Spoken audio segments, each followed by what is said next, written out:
Wait, how do I swim? You don't. Sonic can't swim, Genghis! Oh. And it's been a while since I played Sonic 2! He swam pretty well, though, in the movie. No, he didn't! He saved Knuckles! He had to use a rock to get down! It is in the fucking... Genghis, I am mad. Are you sure you're okay? It's nothing bad. Okay. I did get hit in the testicles in elementary school once, though. I mean, Nick, are you really a man if you don't get hit in the testicles at least once? Nah. Also, I think, the other day or the day before, I almost sat on my testicles. So there's that. I would have done a Mr. Belvedere. You know what? I want to make that like a quota now. Like, you are not a man unless you have once hurt your testicles. Once. Yay! They're happily reunited. Oh, that's happy. Man, would it be funny if, like, somehow, like, the fucking, like things just immediately died right there? I was fucking kidding! Oh my god, you were fucking kidding! They actually died on the spot! I was fucking kidding! What the fuck? That would be great. Oh! I'm just reminded of the... Wait, hold up. Oh shit! Super Sonic just fucking tossed him like a ragdoll! Yo!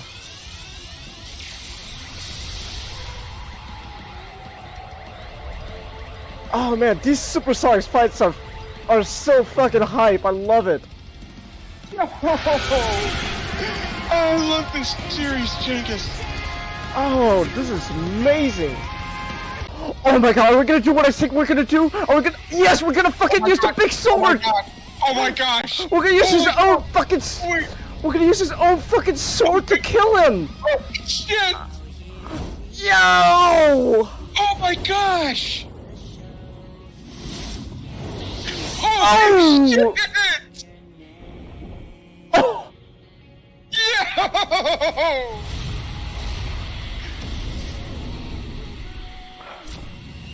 Yo! Holy shit! Let's fucking go! What the heck's going on? Here we go!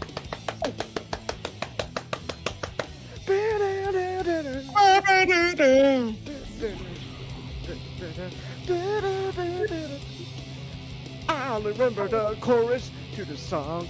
Live and love. Live and love. Oh, here we go.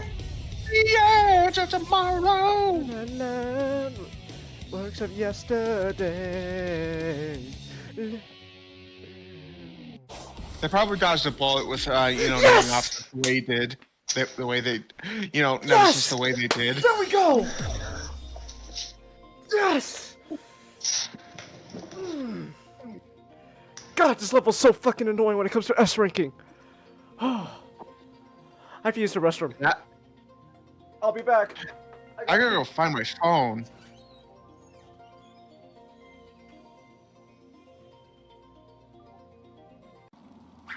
Oh, no, you're not criminals, never mind then. Say, Oh, they're political prisoners. Political prisoner camp. Oh my gosh, Hugo just fucking straight up built camps in Arkham. What the fuck? Dude, no. They built it to keep away from the other prisoners. Oh, they're homeless camps. Oh my gosh, Genius. When you said camps, my mind went to, oh my god, Hugo built those fucking camps in Arkham? They're like my mind went to fucking World War II Germany camps. Strange put not only dangerous thugs behind those walls, but also folks he doesn't want talking about him. Okay, well hold on. Actually, I have to ask Nick. So, he didn't build those camps, but I have to ask, would Hugo build those camps? Legitimate question, by the way. Well, what do we I have don't here? know. Weird out of place plants, That- check. Mindless hypnotized That answer henchman, honestly terrifies check. me even more. The oh so subtle odor of That honestly terrifies me even more. It's just... Looks like I found the entrance to Nick, Ivy's lair. you pretty much just went. You just pretty much. I was like, wait, so Nick, would Hugo Strange build like, the fucking Nazi camps? And your answer's just, eh?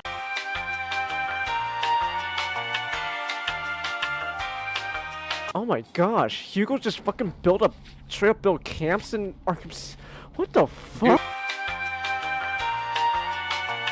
I'm going to see what the bad ending is. Let's leave Arkham City. Fuck this place. It's not so great. I never actually did the bad ending before, so it is new. Yay! Credits! That's it! That's it for the game! Yeah, everyone's fucking dead. I thought I was gonna see like the city like worse than it was before. Chase, it's kind of like putting a hat on a hat. I don't know, but like Arkham City's already shit as it is, but I was expecting like buildings to explode. I'm just trying to explain what I think, like Arkham City, but even worse is where are those explosions? What do you think is happening? 9/11, but with every single building. Wait, shit? That's really happening? Yeah, it's Protocol 10. Protocol 10 is it's time to get rid of everyone. Genius. I guess we both know what. Arkham City is a concentration camp. If you're planning on stopping it, you need to hurry. You fucking lied to me, not. You fucking lied to me. You said Hugo wouldn't build a concentration camp. You lied to me. This is exactly what I was fucking right about Arkham City. I was fucking right that Arkham City is just a fucking camp. This is more so Raisha's plan than it is Hugo's. He doesn't know. No, I was able to like put two and two together, like oh my gosh, who's able to fund all of Hugo's batshit ideas? Like oh, it's probably Raish. You have become the Batman. I've become the Batman. And now you're Batman in one giant concentration camp. Oh my gosh, it's fucking hot where I am. You know what? I'm just gonna wait till my parents just fall asleep, and then turn the AC back on so I don't have to hear them complain about it. Mashnik, how cold is your house right now? I put my basement on 69. God, what I wouldn't give for 69. Please clip that on the cut. Oh, Jazz. No! No! Police!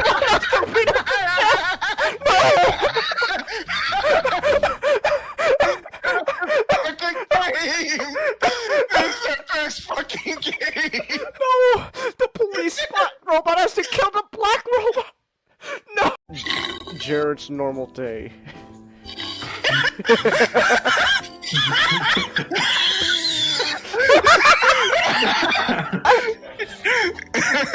Oh my god, no! Start a World War V. Oh my god! You see, Chengus, World War V is so big it actually skips over 3 and 4. This is the reference to a Family Guy joke. Also, I learned this. Apparently, the LA police did conspire to frame O.J. Simpson for the murder of Nicole Brown and Robert, I forgot his last name, but they actually called it off when they found out that O.J. actually killed them at the crime scene. It's like, oh no, we wanted to frame him, but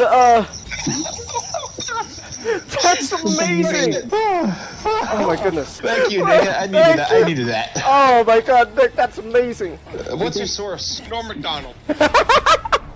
You know what's funny? OJ was extremely upset when he heard the news about Norm passing away.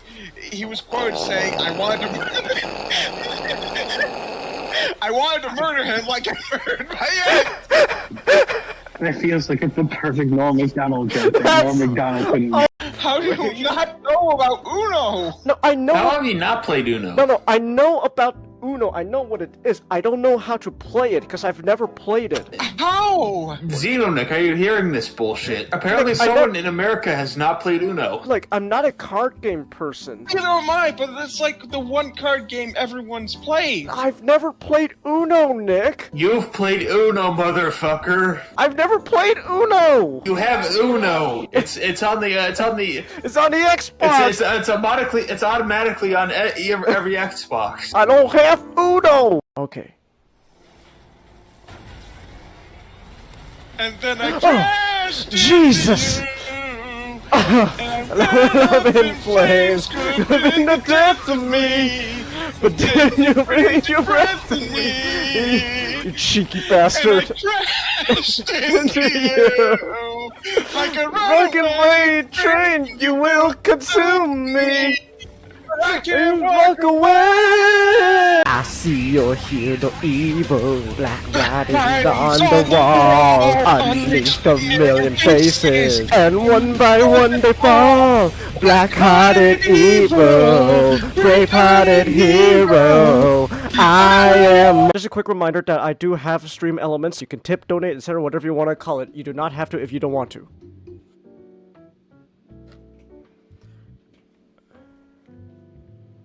Alright. Alright. We are live. Oh my god. I haven't encountered the other Total War stuff, so I don't really have anything to compare it to. I wouldn't know. Yeah. It's fine right now. Okay. Anyways, I'm here to tell you guys we're alive now and we're unmuted. They can hear us. So there we go. I just want to say Samium is cringe, and they will be destroyed or enslaved by the Roman Empire. Enjoying If they don't- Metro if they- City. If they don't want to be surrender, die, or be enslaved. Surrender, It's die, simple. or be enslaved. What a beautiful way to live. It is. Those are Romans. At least for the Romans. You know you would be one of the people who would get enslaved, right? Ninjato, do I look like a Roman? No. No, So of course I I'm was gonna be talking to enslaved. Matchstick. I was talking to Matchstick. Oh. Listen, man, we all have ancestors who are slaves, so Yeah. It's not really that big of a deal. Everyone, No, everyone but- said everyone's ancestors There's were no way slaves. you're once. gonna be a Roman, okay? If we all end up back in time, you are not gonna end up being a Roman. No, we're most likely gonna beat the slaves, but hey, you know, that's not our fault. we're probably just gonna be like poor fuckers. Yeah, Maybe not that's not- that's slaves, not- but really fucking poor. That's probably the best case scenario. We're gonna be the poor class. Could go into the military. And Like in Rome at this time, it wasn't that great social mobility, but nah, I wouldn't be able to. join the later military. times, if you join the military, you could get decent stuff. Oh, okay. and Also, yeah, I have to say, and Rome technically, so slavery in the ancient world is not the same as the cattle slavery of the late South. 1700s. What? Yes, we understand. That. Yeah, We're the Romans. I love the memes like the Ottomans. Slaves are white. The Europeans. European slaves are black. The Romans slaves are slaves. Slaves are slaves. Well, that was Like a most missile, people's. so incredible. Yeah, The ancient world is literally slaves are They don't slaves. care. Yeah, You know what? You could say that. become a- That's what you could. You could give that to the Romans. They didn't care what you look like. If you're a slave, you're a slave. Go work in the fields. Well, it wasn't just the Romans. It was also the Persians, the Assyrians. Well, the Assyrians would just kill you in horrible ways, but Ooh, also thank you, sell you. Assyrians. the Romans the Romans would be like, the slaves are defeated enemies. and those are in debt. And also, technically, we're going to turn a blind eye to pirates okay. if they gave us slaves, because we need slaves still. The know Roman what? was a Everyone gets massive to be- fucking slave. You know what? And Everyone gets to be a Romans- slave. And at one point, the Romans would be, Rome. hey, join the military. And one time, Romans were like, join the military and you gain citizenship. Would you be? Um, Would you be a Roman queen, Chelsea? Don't let Ninjato tell you otherwise, Chelsea. Of course you'd be. You'd be a great queen. Rome does not have a queen! Don't let Ninjato tell they you. never had kings. Kings are cringe. Kings are We cringe. figured them out. Did, but they ended up very quickly dead. Ah, fuck kings. Emperors are where it's at. What's the difference? Princeps for life. What's the difference? Yeah, which is 6 months. Wait, what's the difference between emperor and a king? Simple. The Roman emperors, Clout. yeah, pretty much clout, and you only get the job in the Roman Empire of being emperor if you get picked to be emperor. Not really. No, you They're- get they're- picked. No, but the people who picked you is not the previous emperor. It's everyone else. Well, I mean, like there's a whole bunch of ways because Roman empires had a lot of different ways to become king. Like you could buy it. That happened once. The guy ended up dead, but he bought it. It was after one of the Praetorian Guard Of course, killed one of the, and they sold. Why they is always the sold Praetorian imperial Guard? ship. You know, they really I don't. they really work on their whole background check when it comes to joining the Praetorian Guard. I know. Wait, why is? Oh gosh, why is it always the Praetorian Guard, Matchstick? I'm surprised that everyone was like, you know what? I'm gonna make a new guard. I'm thinking of them calling the Red Guard. The Red Guard. The Byzantines had a thing called the Varangian Guard, which was they hired Vikings. the Byzantines were very popular in Norse. They're like, hey man, if we go down there, we can make buttloads of cash. Oh. And they did it, and they did. And the Varangians is the I think it's just straight up meant like Northern Guard or something like that, or Huh. Northern Guard Oh. from the Byzantines, and they hired Vikings Wow. as a bodyguard, That's and it amazing. worked really well. They were a lot, Really. they were way more loyal than Praetorians. The Yes, Vikings it- were more It loyal. shows you how awful the Byzantine Empire was. That the best bodyguards are not the Byzantines, but are Vikings. Well, Yeah, I but- mean, Yeah, but that's kind. they're mercenaries. They're That is funny. Too. They were more loyal than the Praetorians. Oh, I guys gotta have an idea. Okay, at Isekai, Uh huh. some guy get hit by a truck, get turned into the emperor, and the title will be, I got reincarnated as the Emperor of Rome, and my own guard is trying to kill me. And my own guard's trying to kill me. Excellent. Write that down. We gotta No. market it. It's gonna sell No. 1 billion copies. And the story is, hey, they keep trying to kill him, but through like massive like convoluted ways, he just avoided the attempts. Oh no. Oh come on, you know why?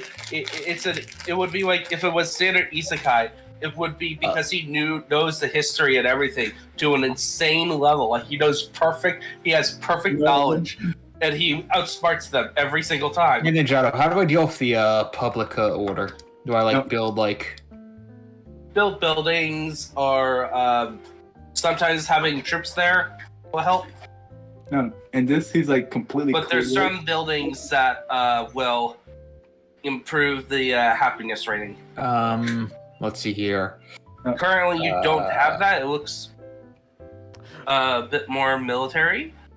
13, negative 13, negative Yeah. 13. Also, lowering taxes will make them Negative happy. 34, negative 30. Oh, We're at war, so No, thing is, in the story, Look, Magic, you're always gonna be at war. he's like Mr. Magoo. Mr. McGoo. Yeah, he'll be like Mr. Magoo. He got Mr. Magoo luck. So he just like, Who's Mr. McGoo? oh, Never heard I the term cannot kill afford Dr. that. Lucky? No. I cannot afford any of these. Ooh. Mr. Magoo, you gotta, he's like, you gotta raise those he's- taxes, boy. Not gonna Like, be he's- happy, but Oh, hey, we're- at least they'll be safe. like the thing is, he's like a blind guy who wear glasses, like Uh-huh. super blind. And He's he super keep blind. he keep in his situations, and he always walks away from it. Ah. The super lucky type. Like, Behold, he's not just any ordinary blind, he's super blind. hold on, Mr. Magoo. Oh yeah, Mr. Magoo. Here it is. Alright. No, Alright, Mr. Sorry. alright, well, anyways, I'm just saying that we got a lot to talk about tonight. There's a lot of topics to talk about. Already half the cast is missing. Wonderful. Half the cast is running late, but either way, we got a lot to talk about, so we should probably get started soon. Just depends on when and everyone else is ready. Because right now. Well, I'm ready. Is Sudak watching another movie again? Okay. Is remaining force is 39% of the predicted outcome? Is that like the win percent or the loss percent? Ooh, that you're in a horrible situation. Yeah. Those fuckers came up from behind when I went on. Yeah. Can you retreat, or is this a city? This city. Okay. Just let him win, and then just take it back with your army. Damn. Alright. I got fucked. Oof. Fucking Sam Knights. Sam Knights? There were the Samnites were hill people in Italy, and the Romans and the Samnites hated each other. Wow. Eventually, the Romans won. Eventually, they won. All right. All right. The Samnites were a constant thorn in their side before eventually being assimilated. Wow. In the social wars. All right. Well, anyways, as I was saying though, we should probably get started soon.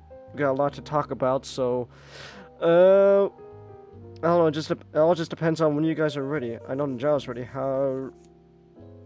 When are you gonna be ready, Matchstick? I can do it right now, I guess. All right. Well, in that case, let's just jump right into tonight's show. We got a lot to talk about, so where's my mouse? My mouse cursor. Ah! Oh! There we go. Alright, so in that case, let's get into our stuff. We got, oh my gosh, 7 topics to talk about. And again, half the cast is late. Wonderful. The Resident Evil topic's gonna probably be pretty short. True, Well, but it still. depends. Yeah, but still, we got... Not Shota. Well, just because it's gonna be short doesn't mean, like, the whole... doesn't mean the stream is gonna be short. We got lots to talk about, so... Hey, I guess shorter the better, so... Alright, if you want to talk about Resident Evil, we'll do it right now. You guys ready? Yeah. Have you pressed the button? Well, I'm waiting for Matchstick.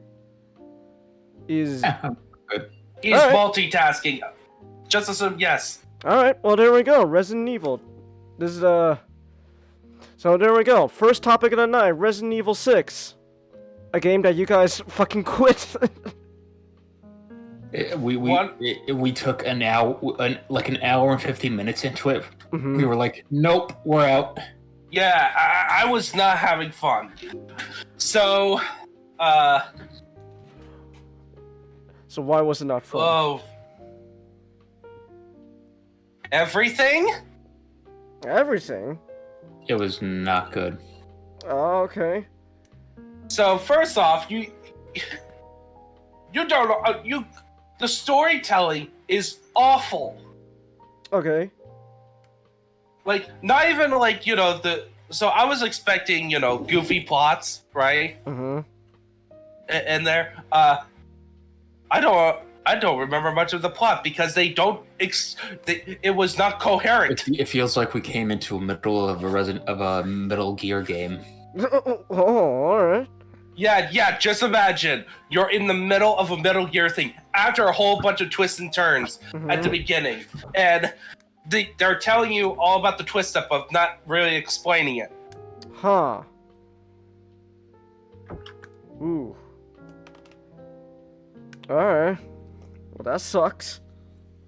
Yeah, and then everything is super serial. Okay. So there's no fun. Well, I mean, is it like is not even a case like, oh, it takes its, what it's doing 100% seriously, that's why it's fun? It's not even that?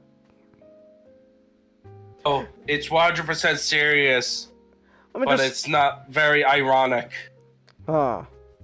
It's overly you can serious. Huh.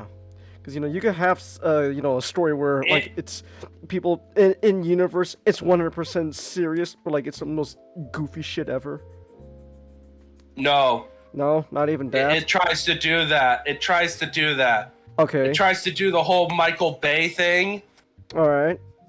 Like with like, oh, these characters can't survive stuff, but not no, it's 100% serious. Leon, you know how Leon is a bit of like one-liners and kind of has some goofiness to him. Yeah.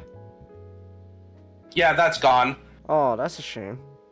They drained the personality, and they had Matt Mercer voice him. I like Matt Mercer. And yeah, they got Matt Mercer, but apparently they told him to be the most generic sounding ever. Oh, that's a shame. Like, they took all the wrong lessons of action games, of movies at that time. Uh-huh. Like, they took the worst aspects. Like, action every minute, every second. There's no slow time. Oh. Like, there's literally no build up to like the big set piece moment. It's like, okay, set piece, set piece, set piece, set piece. That sounds like a Michael Bay movie. Yeah. Again, subtract the fun and the coherency. At least Michael Bay is more coherent. Depends on the movie. Depends on the movie, really, with Michael Bay. It depends on what movie. It really depends on what movie. No, this... With most Michael Bay movies, you know generally what the plot is. This one, you don't know. Okay. Because it's like, oh, there's a terrorist. The game begins with Leon and this new girl voiced by Laura Bailey, but who's a new character, so not a familiar character in a city that's surrounded by zombies, crazy action pieces that's supposed to take place. Zombies are back? Yeah. No more Las Plagas? And no more Las Pagas. Aw. No, it's a new virus. Oh, of I course. think. And like, we then immediately went to Leon's story because that makes the most sense. Uh-huh. Because the prologue is Leon story. Okay. I still didn't know what was going on, but Leon's involvement in the whole thing is that he had to end up killing the president. What? Because the president... Yeah, his campaign literally begins with him shooting a zombified president Hey, of the Mr. United President, States. you know how I said you know how you sent me to save your daughter? Well, gotta kill you now. Not the same guy, unfortunately. Oh. That would have been funny. Oh, so it looks like that president from 4 lost the election. All right. Yeah, he lost the election, and a new president who was... They had 2 terms of service. True. Yeah, but this new president is like a friend of Leon who was gonna expose the Raccoon City incident from Resident Evil 2. But then, too late, during a special thing at like it's literally was called like Ivy University. Okay. He ends up a bioterrorist that happened, and everyone in this. Using a gas, everyone in the school got turned into zombies, except for somehow Leon and this other girl who's like a Secret Service lady. Okay. And that's about it. And it was more of like, we have to get to this central location. It's all about the obstacles. Like, we get into a car. We were only there for 2 seconds, so we have to get out of the car so that we could go inside the sewers. No sense of, oh, they just traveled a long way. No, it was almost immediately. We just got in the car. We were doing this set piece about getting inside the car. Okay, we're off. Nope. We hit another guy. All right, get out. Yeah, pretty much. Oh, so it's like in SpongeBob when SpongeBob and Patrick they stole a balloon. So like, oh my gosh, we're going to prison. And like, all right, get in. All right, get out. Yeah. All right. Yeah, and then in terms of gameplay, I think you know how I complain a lot about Resident Evil 5 Uh-huh. about in terms of the unfocused gameplay. This one they focus. It's just not that fun. They Why removed is- a lot of stuff. All right. Why is it not fun? What they remove? The game incentivizes melee. Okay. You can actually kill zombies with a melee only. It's kind of fun. It's kind of fun. Also, your guns can now just track onto a zombie. Okay. Well, like so auto aim. Yeah, Okay. and you get plenty of ammo. Okay. That sounds easier than your typical Resident Evil game. Yeah, and not a lot of enemy variety. Ah. A lot of them are just bullet sponges, and they just throw a whole bunch of them. No, not bullet sponges. Ah. Like, it's that typical bullet sponge where it's like, okay, do they get taken down within 2 shots of a pistol or like 5? But then they just throw in a whole bunch of them. Not really like how in like 4 you got like ones with melee weapons, ones that are suicide, and then very early on they introduced the guy with the chainsaw. Yeah. Oh my gosh, it's Chainsaw Man. Right. Yeah, that's not a thing. Oh, okay. Damn. Well, at least I don't know. You don't know? Again, only an hour and 5 into it. Well, what was like? Okay, so tell me, like, what was the point that like you guys just said no, we're not playing anymore? We did a holdout Okay, what is that? What do you in a mean? gun store. All right. We couldn't grab any of the guns. Yeah, you were locked in a gun store, and there was glass. Uh-huh. And you would think logically you could pick up a gun, but you see, they already gave you a shotgun early on. Oh, by the way, there's no such thing as sharing ammo and stuff. So You can't resource share ammo? scarcity. No, basically, what they do is that when you do it online, Okay. if you pick up an item, the Uh-huh. item is going to remain with your partner's system. Okay. So you're essentially playing two single player games Uh-huh. with an option to with reviving the other. But that's it. Yeah, not the whole where like happened in Oh. Resident Evil 5 where you can specialize in like there's item management where you have to worry about Huh. where to put all your gear and stuff, and like you and your partner can discuss, okay, I'm gonna have the grenade launcher, I'm gonna go full machine guns. Oh, that's not very fun. Yeah, there's no real upgrade system either. There's no progression outside of plot progression. Huh. And that's the moment you guys just decided, no, you're done playing.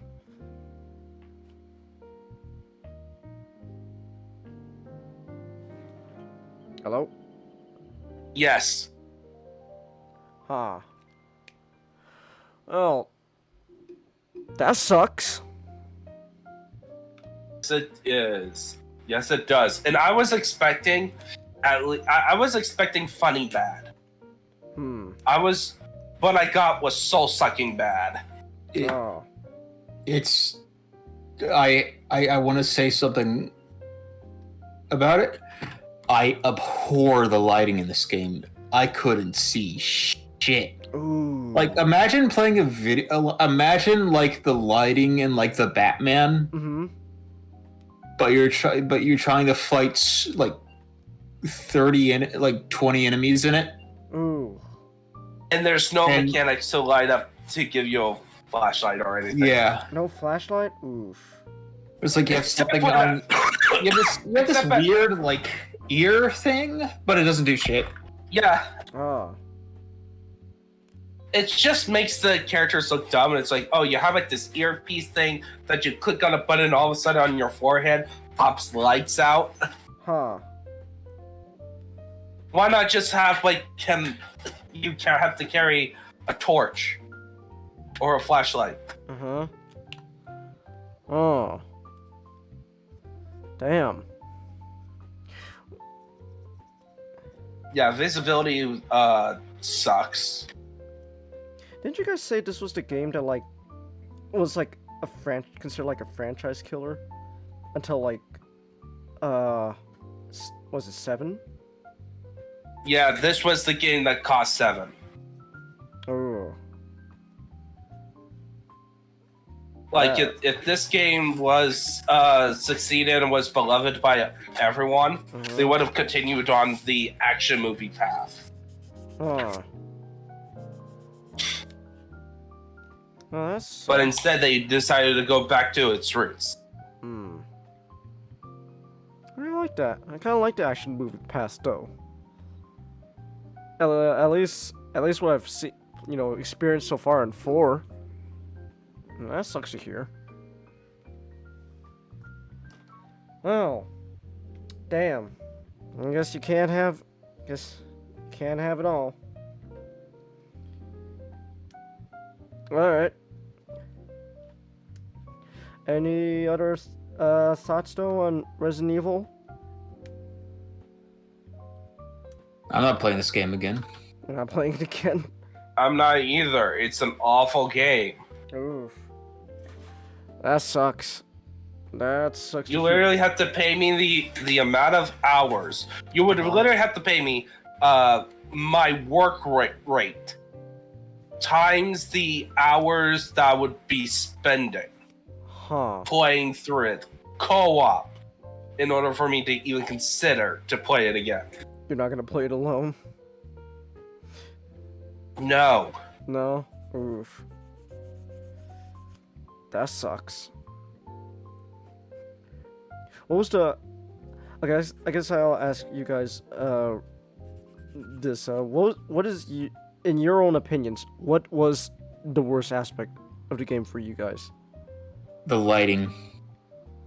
The lighting? The story. Story? Like, the story and tone. It's like...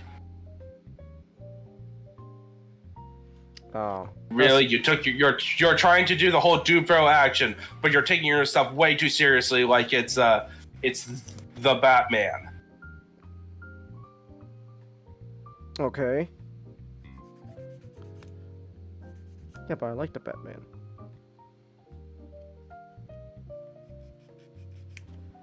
Yes. But it's like, it's not a good fit.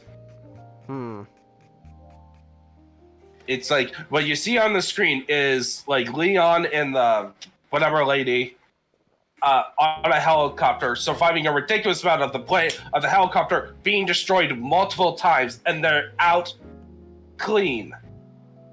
Now, but imagine that whole sequence, but then throughout most of it is supposed to be very serious and very melodramatic. Huh. Like, Leon is kind of written like he's is so inconsistent whether they don't know whether this is like his second time in the zombie apocalypse or his like a veteran. Shouldn't be as like they're trying to have him like, oh, I need to save people, even though there is no possibility of them like. So, like, the plot involves Leon, right? Okay. At least Leon's campaign. Like, Leon is apparently struggling. Anytime there's, like, civilians in danger, he's gonna go and try to save them. A heroic trait, right? Okay, But he's already been in a massive zombie thing okay. already, and he knows that he can't reach them in time. And it's up to the new character, who's basically another mysterious woman, to basically tell him, we can't save them all. We can't save everyone. He should know. He's been in that situation twice. Huh. At least twice. And if we're counting the movies, multiple times. Oh yeah, there are movies. That's right, there are movies. I kind of forgot about that. Well, yeah, most people do. But that is if we're counting the movies. So, Uh-huh. like, but if you're counting just like his 2 main games, probably more if we do all the side games.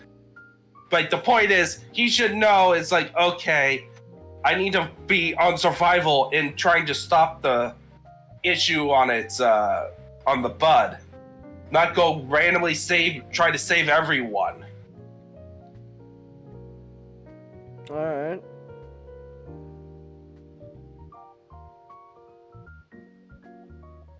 Oh, dang. That's unfortunate to hear. Yeah. All right, Master, go and talk about Metal Gear. All right, you want to talk about Metal Gear now?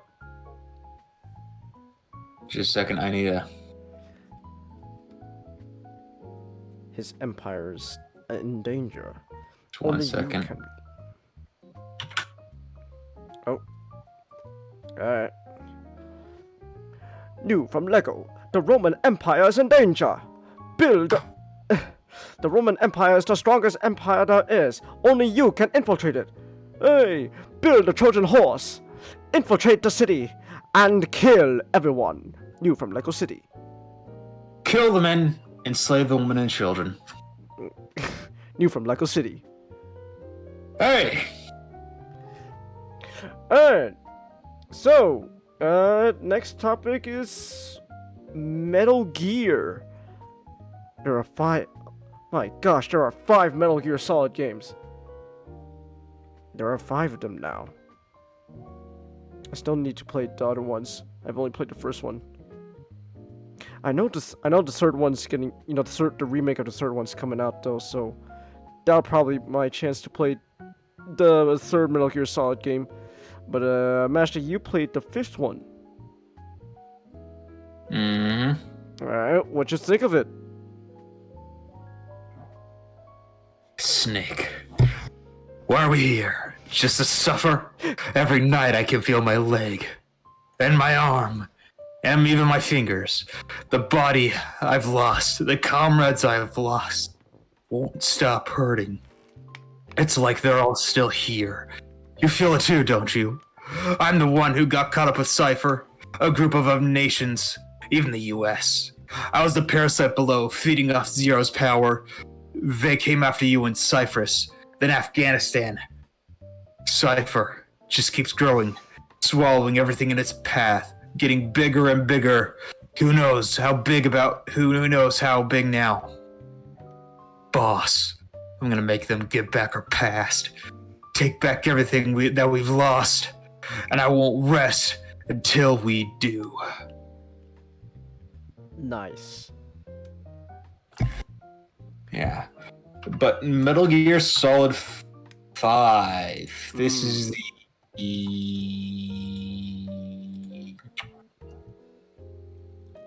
4th Metal Gear Solid game I've played to completion, along with MGS3 Snake Eater, Peace Walker, and Rising Vengeance. Nice. So I'd say the story of the game is all the Metal Gear games are based off of one word themes. To name them off the top of my head, genes, memes, scenes,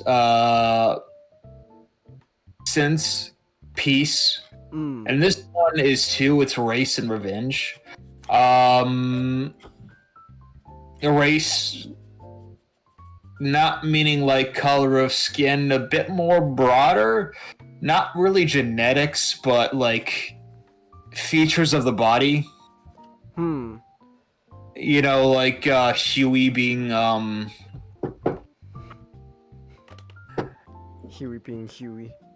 Huey being crippled. Skullface losing his race by being like the main villain losing his race by being losing his that's some spoilers, but and then revenge is revenge.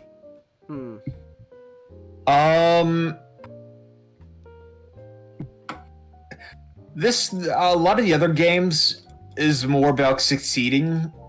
This one is the story is more like people falling into those habits. Such as Skullface, Huey, Quiet. Some successes, a lot, but a lot more failures. Miller, Kaz, but I'd say the story is one of the largest, and definitely one of the most convoluted Metal Gear stories. And this is, I do not recommend it for beginners. You should play at least. You would have to play Peace Walker, but for Peace Walker you have to play 3. So play at least 3 of Peace Walker, and have a broad idea of the future of the Metal Gear games. Because this is one that builds off of the past games a lot.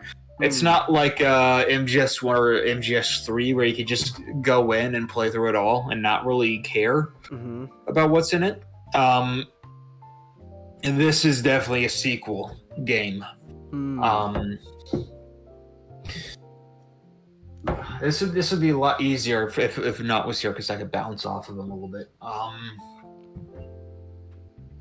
The gameplay is probably Metal Gear's best. All right. It definitely gives you the widest amount of options, and it is just smooth. Yeah, the buddy system is really fun. I usually end up using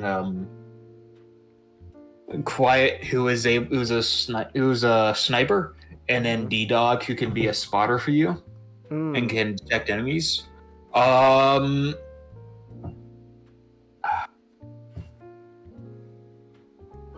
The thing about Metal Gear is that it relies a lot on twists and stuff like that. Yeah.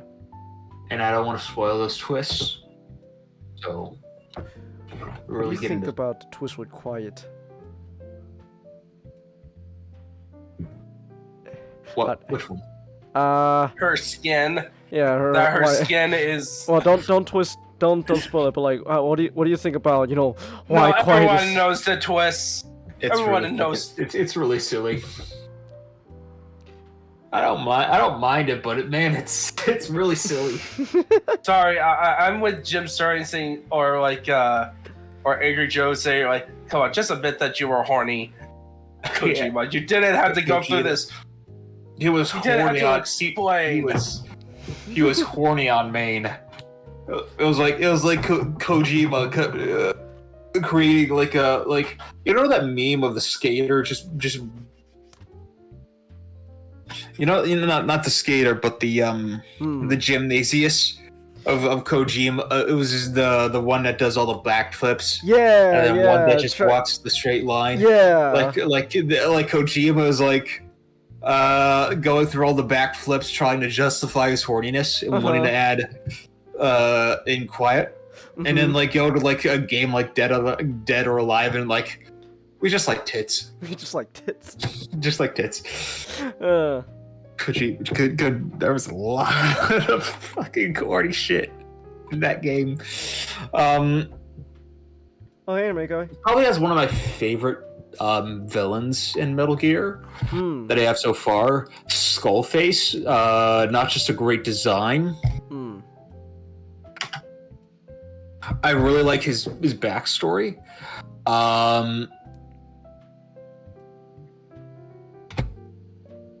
Just a second, I'm gonna look him up.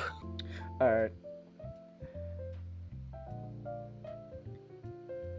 I know, because I could hear you whenever you play that game. I know you really enjoyed Huey.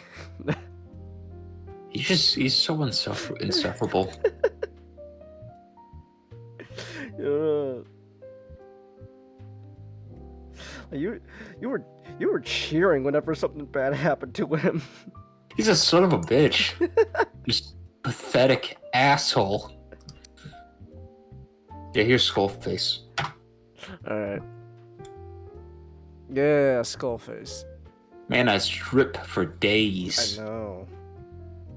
Yes, what he has a really good while his presence in the story is so it's B plus.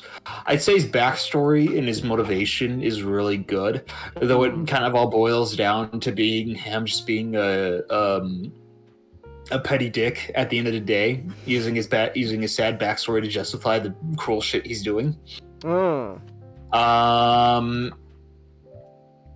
Definitely one of the more evil characters. Just straight up evil. His end goals is like of all the people like going taking inspiration from the boss from MGS 3 and her legacy. Probably one of the definitely one that would kind of the most obvious that his plan won't work, but he's gay. But by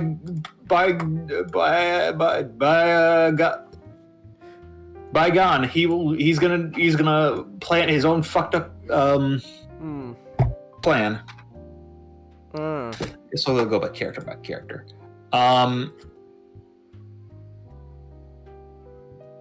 The boss, big boss, Venom Snake.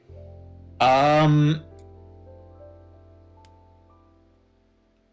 right. Kiefer, they don't really use Kiefer Sutherland that much, and honestly, his best line is in cut content that we have that we have for him, involving Little Liquid. Little Liquid. What? No, nothing.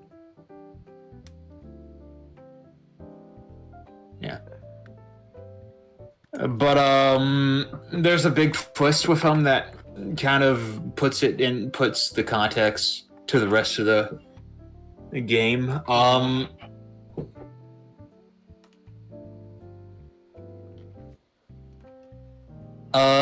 Ocelot. Ocelot and Miller, who are your two big advisors in the game. I'm surprised that Ocelot went gray-haired this fast. Looks like a badass though. Ocelot's cool. Yeah. The least he didn't betray anybody. Yet.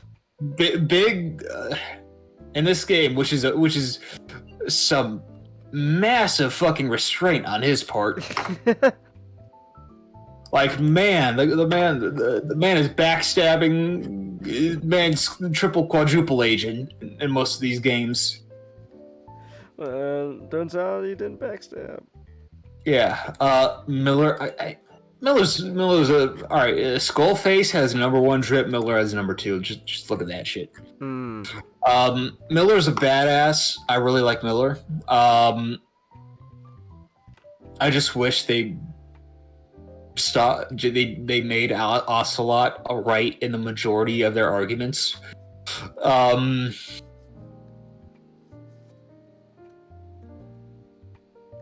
Alright. Quiet's cool.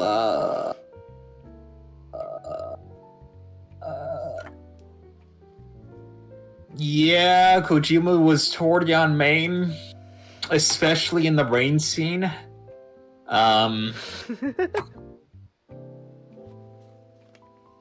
She's a really good asset during the buddy system. I love her. You know what's kind of funny about that rain scene? What? All the mods they made replaced her model with all the characters. They did the one with Ocelot. Yeah, but yeah, that's just like so. Again, it's so annoying. What makes it so funny for the whole Quiet thing is not her outfit, right? Okay. It's Kojima trying to provide an explanation of why she looks like that.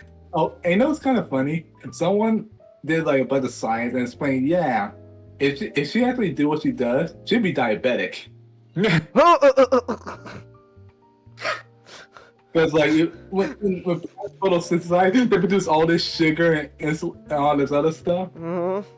When she insulin, she probably might be like be diabetic. Wow. And also, it's like, okay, but then it goes into more of like, you have to go into autism mode. Then it's like, okay, how much of her skin can she cover up while still being able to breathe? Like what's the limits here? Like, can she breathe with just her head exposed? Or does she needs to be fully naked? Like, so is she suffocating when she's wearing clothes? You know, it's kind of funny. What if she gets cold? In Resident Evil Revelations. Hey, look who showed up! Master, you know what I'm talking about, right? Wait, what? Wait, what? Oh, Could you repeat that, please? I was saying, I was kind of funny that one chick from Resident Evil Revelations, the one with the blonde.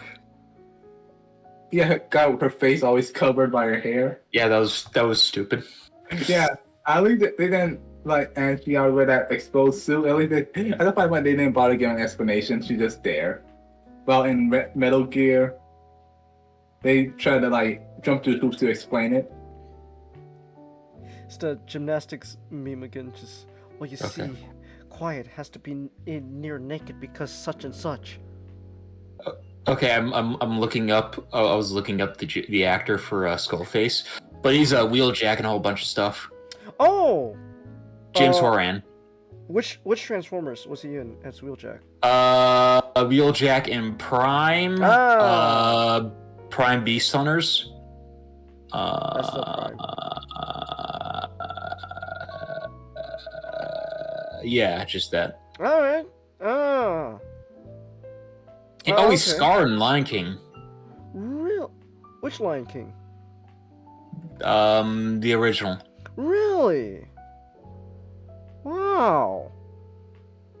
That's pretty cool. That's pretty cool. Nice. Wait. Oh. Ah, I dropped my tweezer.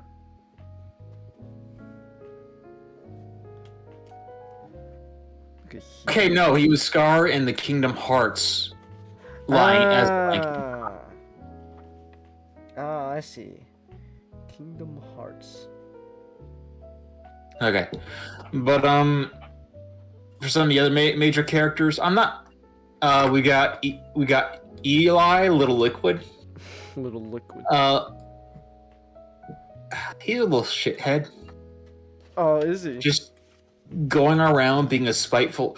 Like, a lot of this game can just boil down to people being just spiteful assholes to each other.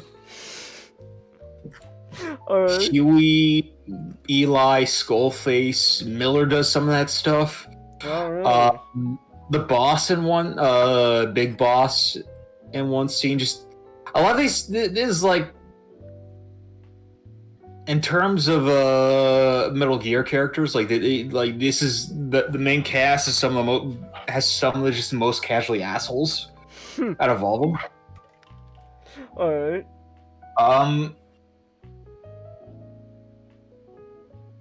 Like, oh man, you got some real dicks in this one. You don't have any, really. You don't have any straight up like, you know, paragons like Solid Snake and Otacon. Mm.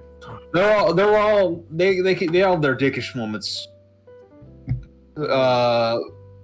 Yeah, I see. which is interesting.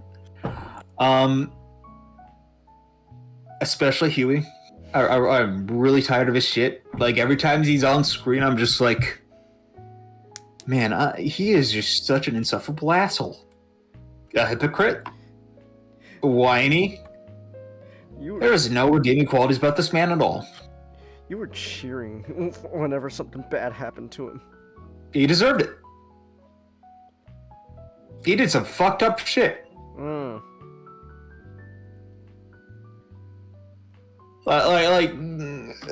The man, Kojima really worked his ass off to make this man hateable.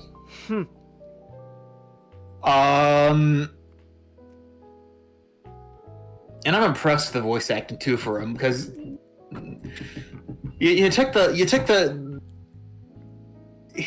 basically just took the Otacon voice and made him even more whiny and more brown nosing. And it's just really grating.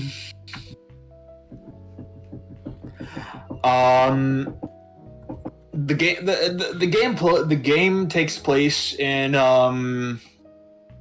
two major segments, two major maps in Afghanistan, where you're fighting the Soviets, and in I think South Africa, like the border between two nations on the coast of Africa, where you're fighting PMCs.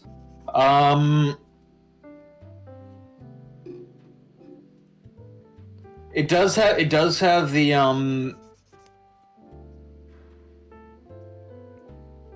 kind of rambling on this one, but That's all right.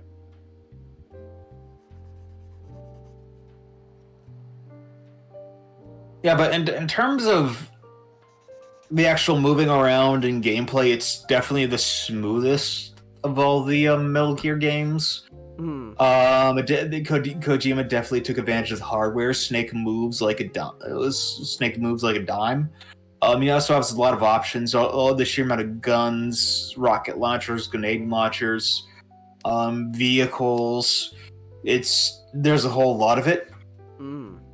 And it also brings in the it's definitely an evolution of a Peace Walker system where you can build up your PMC, the Diamond Dogs, a nation without borders, and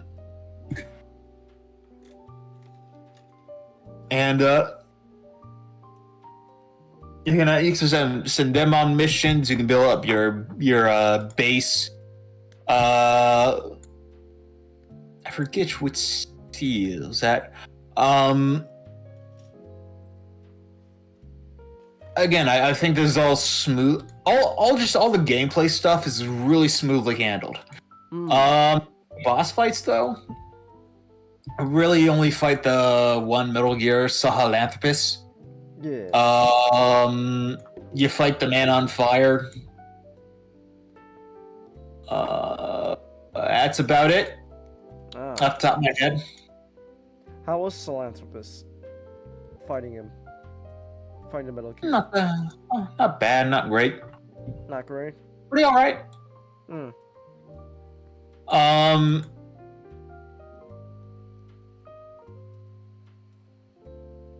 What else? The voice acting again is top notch. Great Starcast.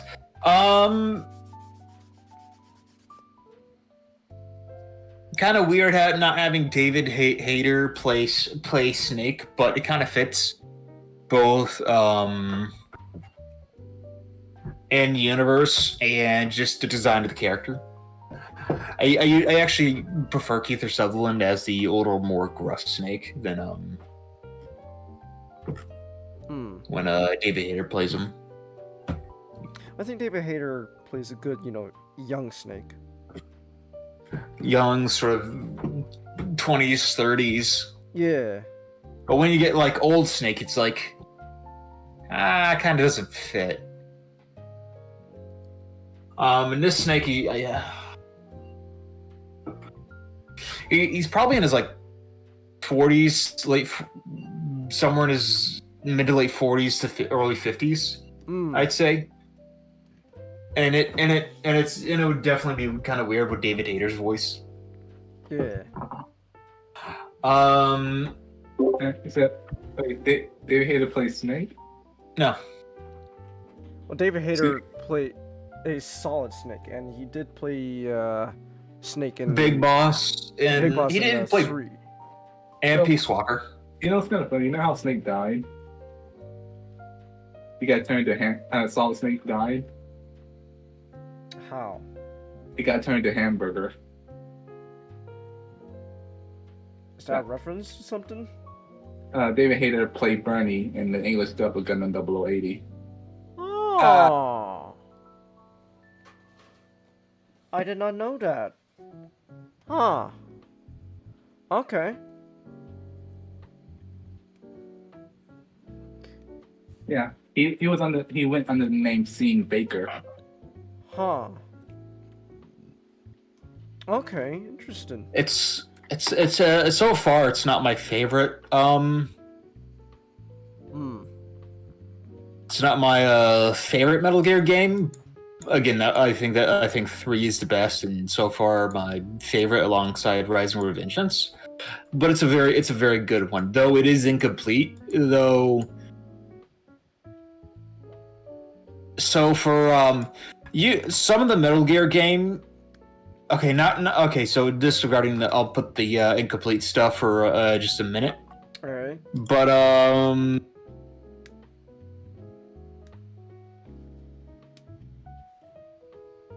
the for like Metal Gear Solid 3 and Metal Gear Solid 2, what they would have was they would have a long, really well set up prologue mission. Mm-hmm. And this did the same thing, but Konami was like, "Hey, take that, cut it off, sell it as his own thing, which is Ground Zeroes." It is really scummy. Though I think it is. Have you Like, played how much Ground do they have? Zeroes yet? I played Ground Zeroes a while back. Just a second.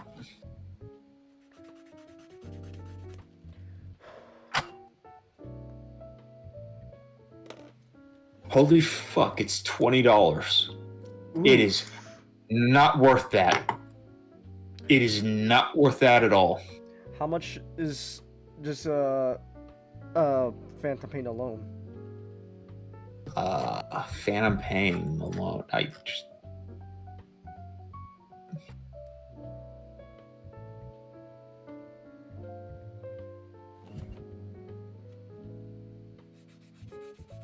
$20. So you're paying $40 if you want Ground Zeroes as well. I think it's in the I want to double check something. There's the Metal Gear Solid 5 Definitive Experience. Okay, yeah. Where it includes everything, but it's $30. Ah. It also includes a whole bunch of other DLC like outfits. Okay. And I'd say it's worth that. It's definitely worth that. Because Metal Gear Solid 5 by itself, without Ground Zeroes, and even with the cut content, is definitely worth it. Is definitely worth $60. But notably, this game was in the middle of it was the breaking point between Kojima and Konami. Yeah. And while the base game shows it's clear, it feels like you're watching through a TV show and it ends on the first season, but you know that there was a second season planned.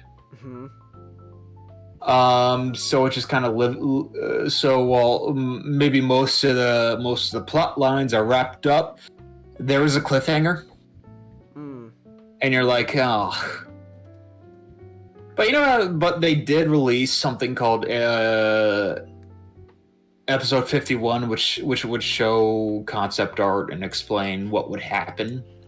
Okay. And they're like little cinematics with voice of what they was 30% done of what they did. And it shows Liquid and little Psycho Mantis setting up this Lord of the Flies like island where they're leading an army of child soldiers against you and Cypher. And just look what's being an asshole, like always. Yeah.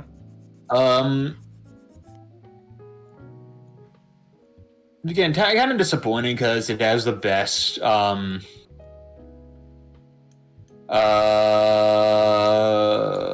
shit. It has the some of the best dialogue between with Eli and Big Boss in the game.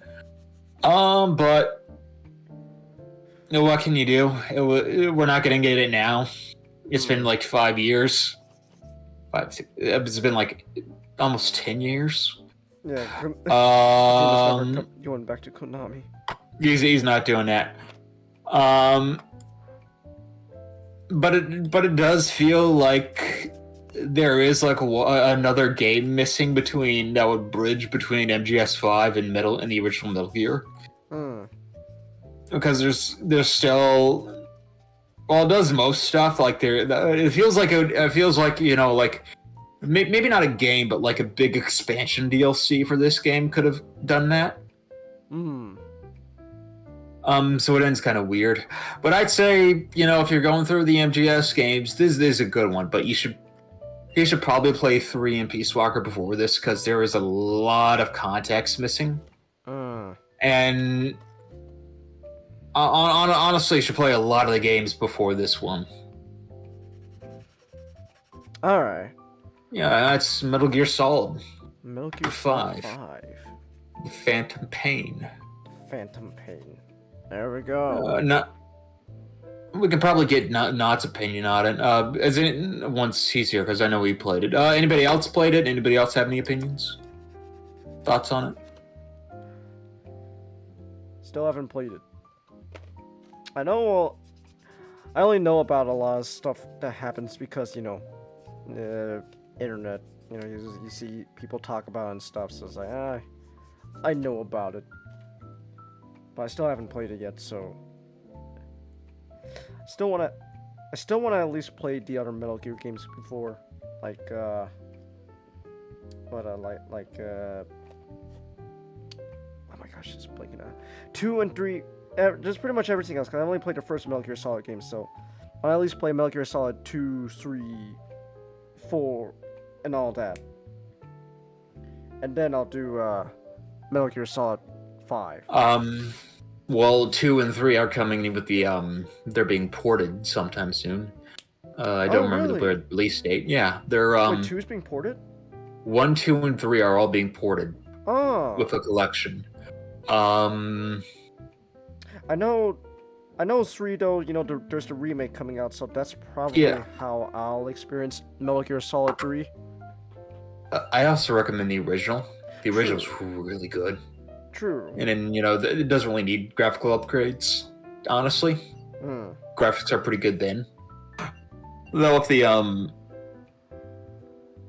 I don't mind the remake, but you should probably find a computer that has the ROMs for an emulator for Metal Gear Solid 4 and Peace Walker. If you can't get an Xbox or a PlayStation 3. All right, then. Sounds fair enough. All right. Oh man, still not here. All right. Well, we got SGD here, so that's cool. But Aftercast is still missing. Why am I being tagged? What am I being tagged for? Oh, some of the guys are watching Hercules in our server. Ah, okay. Alright. Well, in that case then, oh, damn it, Kamen's muted. Dang it! We can't move on, because Kamen's muted. Kamen! What do you mean? I'm still here. Oh. No, but... Oh, wait, that's right, Ninjato. Oh, that's my fault. Yeah, I'm about to say. Oh my goodness! Because you know what it is? Because the first topic, you were the one doing most of the talking, so in my mind it just went to, oh, that's Ninja's topic's done, but I forgot. No, you still have another thing to talk about. All right, that's my fault. Okay. SGD not saying anything? Well, SGD... I know SGD is still here, though. He just unmutes when, you know, he wants to talk. Alright, but anyways, so... We are done talking about video games. It is time to move on now to movies. Let's go from video games to the movie realm. We're talking about Call of Duty, the movie, featuring aliens. That's a joke. Don't get mad at me, child. That's a joke. Alright, Battle Los Angeles. I watched this in theaters, actually. I actually did not. Really? I watched this in theaters. This was a film I bought on a video store for $20 because I heard good things about it. Huh. I just realized SGD's... Oh, actually, no, wait, no. I'm gonna keep SGD's avatar like that. It just... it's mirrored. Because he's on the mirror side of the world. Alright. Right. Okay, so... For those who don't know what Battle Los Angeles, because... I'm pretty sure it's pretty obscure at this point. I don't know. I wouldn't say it's that obscure. Well, it's not a film that most people talk about. No.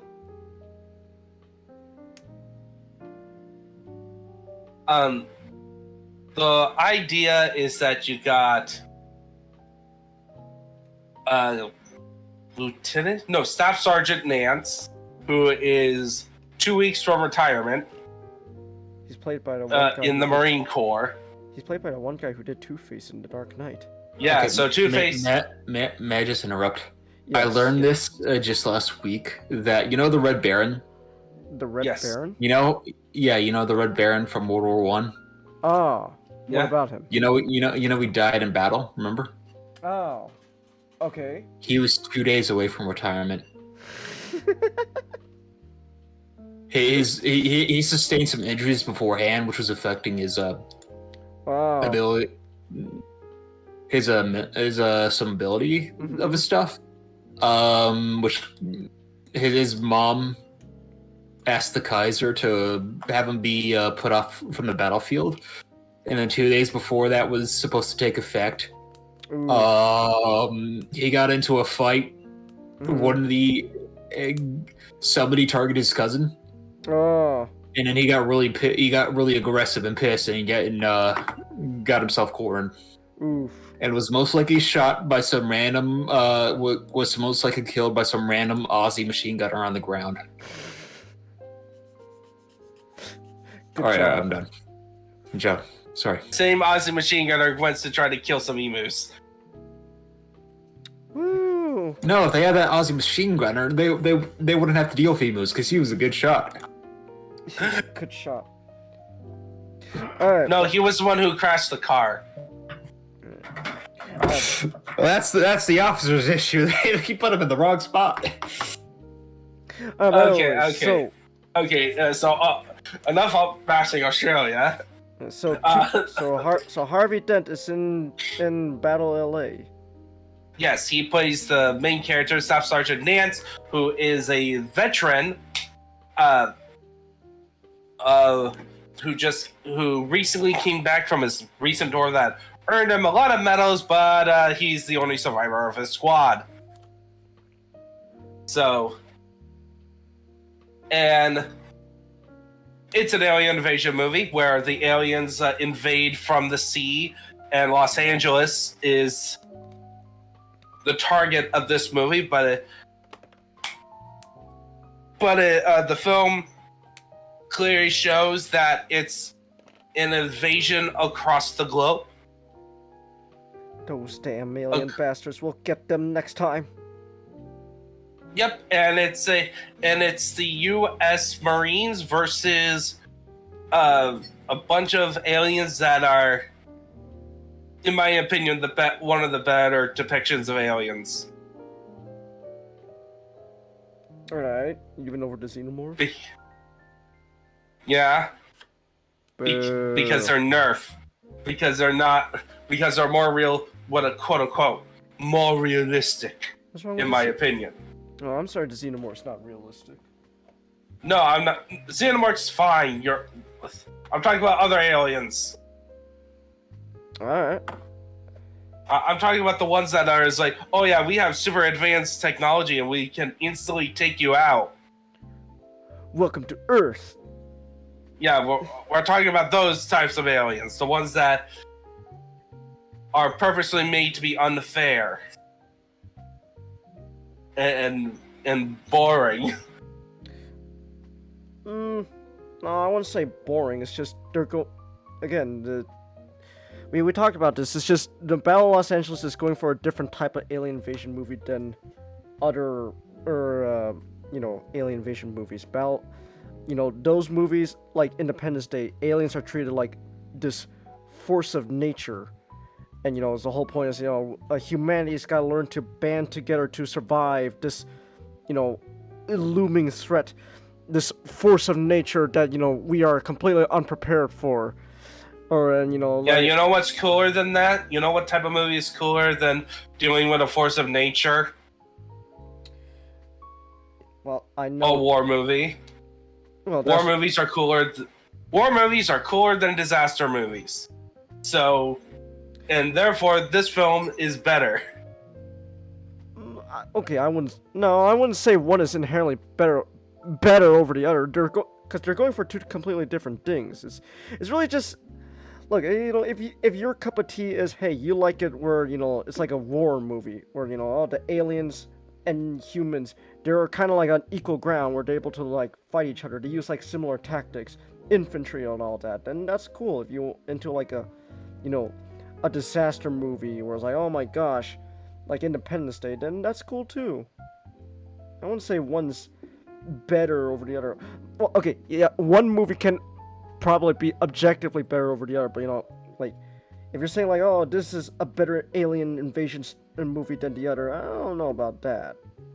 I think the best the quintessential alien invasion story, like War of the Worlds. What type of story that is? Yeah, so it's called War of the Worlds. It's just but again, like, the thing is though, like, modern interpretations, like, for example, like okay, here's the problem. Like, so the only types of stories you can tell about those types of aliens is very small and more philosophical than aliens are great at horror stories and war stories.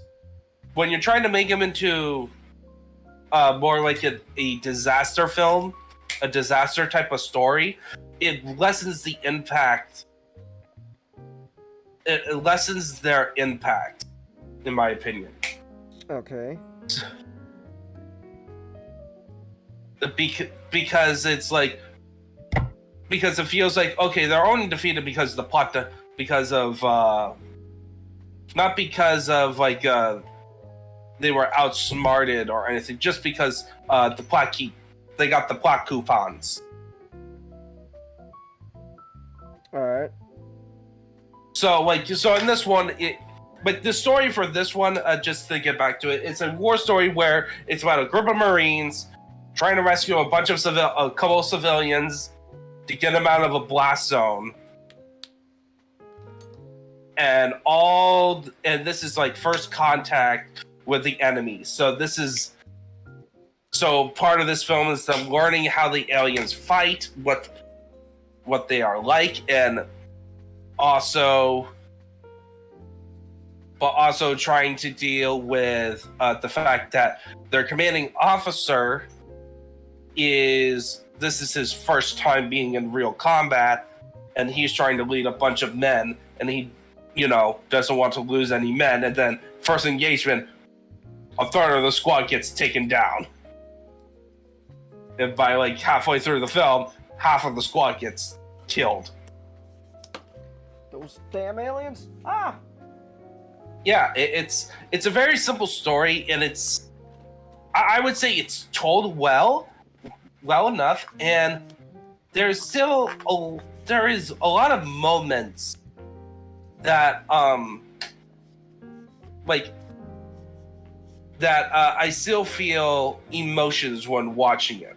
It's not because just because of what it's trying to convey in that specific moment, it has very good scenes. Okay. I'm not saying like the whole movie's like that. It's not really an emotional rich movie, and the characters are pretty basic. It's focused more on selling the point that this is a war movie, so we're gonna focus a bit more on the action side and the mystery elements. And also we got like tons of characters that we want to just give a little highlights to, as many as possible, because some of them are gonna die. So. Anime Guy says, didn't the Blu-ray of this movie have a demo for the game Resistance Fallen Man 3? I have no idea. I never even heard that game before either. Oh, excuse me. Oh gosh. I think I breathed in some gunpla dust. Oh gosh. Yeah, I don't know.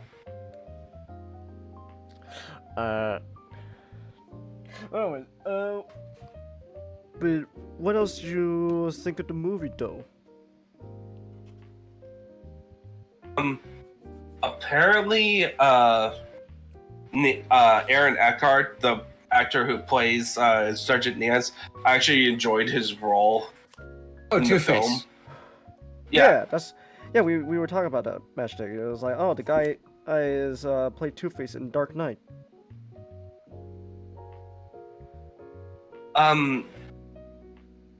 It definitely felt like that good amount of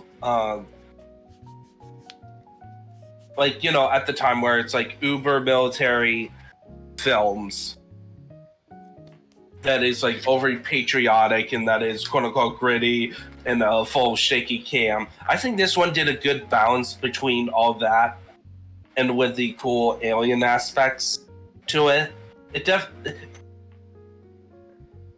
And it's quite hard to say other than like to expand upon. This is not a very deep movie, but it's what it focused on. It's a film that focused on wanting to tell a story about war with aliens through the perspective of soldiers on the ground, which then could be used as like an analogy of like our troops in like at this time it was Afghanistan, or you know, in the Middle East. Yeah. The times. So it's like it just helps, like much like good alien invasions, alien stories are, is that there is some form of metaphor behind it. It's also a whole. I do have one complaint in terms of the writing. They got colonization wrong. Well, that's right. But they do it with all the alien movies, though. Yeah. But here's the thing, like, I'm just getting annoyed. It's like, oh yeah, this is what you do when you colonize a planet. You go and kill the local indigenous population. And it's like, no, that's not how historically it worked. You enslaved the local populations. Oh no, the historical neck. Oh gosh, I'm gonna die.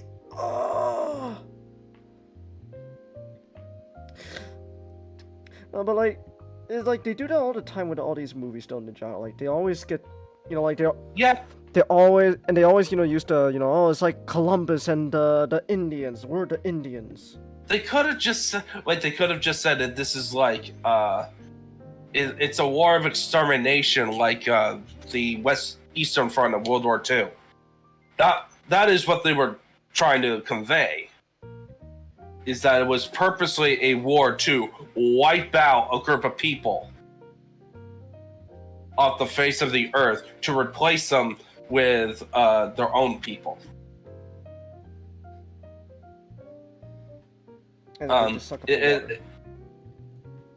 Yeah, I just, that's hilarious. Part of me also was just questioning, so you didn't rob any of the convenience stores that had water? Well, you got the ocean. That's a larger source right there. That's true. But I'm just talking about the soldiers on the ground, like, you know, them on their patrol. Like, they're not drones. So, The problem is just like, we need to go and try out this awesome sewer water. This tastes a lot better. Yeah.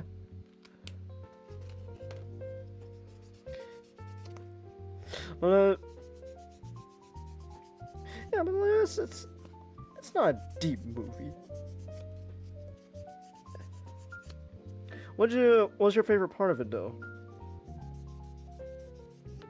I think the ones that get, the two scenes that gets close to my head is when Nance and Lieutenant Martinez, who is the commanding officer,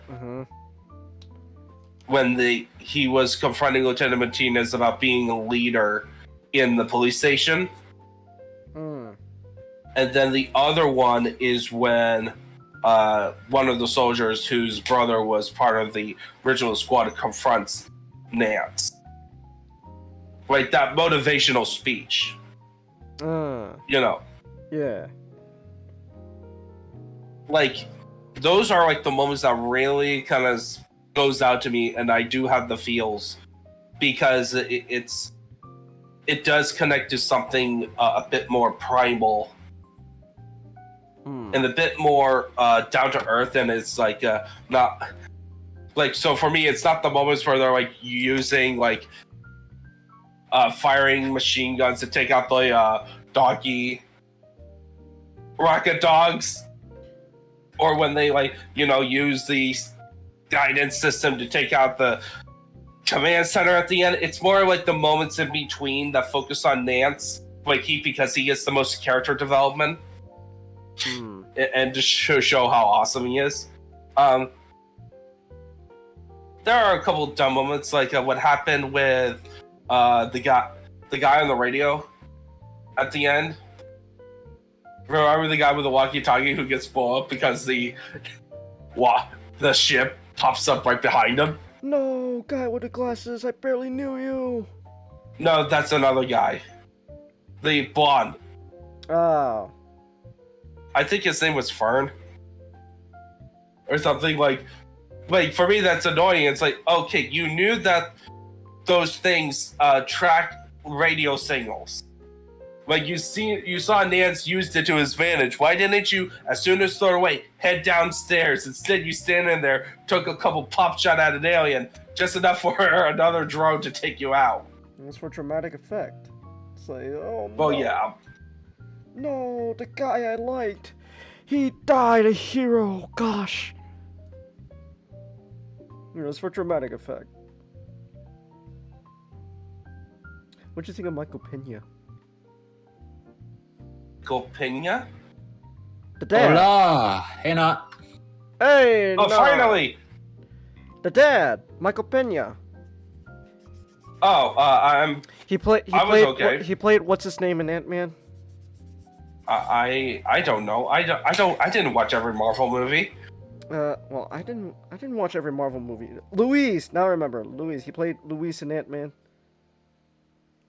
Oh yeah, but I want. By the way, after like rewatching Battle LA, I remember like I was like, that's Michael Pena, huh? It's weird seeing him in a role where he's not supposed to be the comedic relief. Yeah. How is it going, Nah?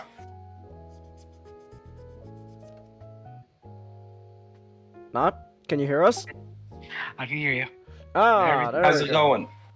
Everything's going well. I'm just eating dinner. Ah. Okay. Did you? I know you said you didn't rewatch Battle LA last time we talked about it. Did you manage to rewatch it? Unfortunately, no. Okay. Yeah, like I'm pretty sure it's. Also, you know what the director, his last film that he directed, that makes me sad. What? The first Michael Bay TMNT. Oh yeah, that's true. Oh yeah. That was his last film that he directed. Well, Michael Bay was only the producer, so. Well, it's. It has some of his hallmarks. I still Like, I like, still don't really like agree with. I still really not a fan of it. Everyone's it's a Michael Bay film. So he was really just a producer. look, Shangus. Producers, it's like it can range from where I'm just there to provide the money to I am part of the production team. I am actually part of the creative decision process. Suppose. Like it's such a loose such a loose aspect of like role in films. Like how in TV, executive producer is like that for TV specifically. Okay. But yeah, like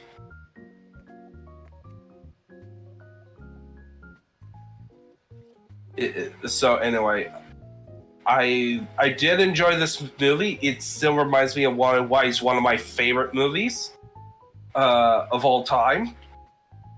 Damn. It may not be the best movie. It may not even be like, you know, like I think really this film, like objectively, is probably like a 7 out of 10.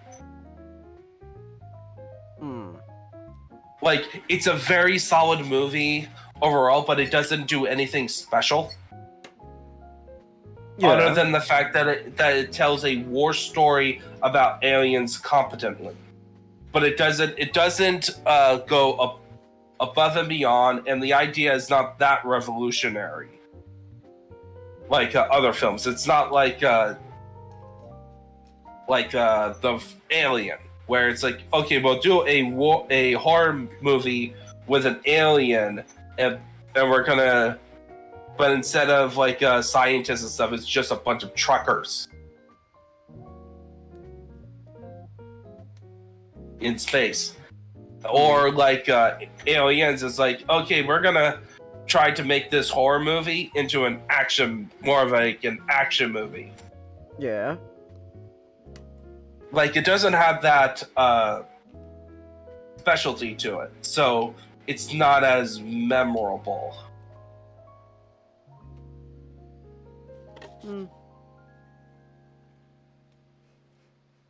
But I still really enjoy it, so. Yeah, it's still fun. Yep. Alright. Alright, now comment. Alright, now we get to Kamen. There we go. Alright. Kamen, you still with us? I'm still here. Alright, so let's take a trip away from movies now to television. So, what am I looking at? Your comment? What is this? Was it? Hold on, I'm trying to remember. Big Guy and Rusty. Yeah, Big Guy and Rusty. What is Big Guy and Rusty? Okay, Big Guy essentially take Liberty Prime. You hear me? Okay. Take Liberty. I like the sound of that already. Liberty Prime. Take out the parody. Take out the mention of communists. Okay. Combine them with G1 Dad Prime. Huh. With all Americanisms. Optimus Prime. Optimus Prime, but he hates the commies. Oh, he doesn't miss comedy. Also, he voiced by David Cook. What has he done again? He was the narrator for Battlefront 2, the old one. Oh.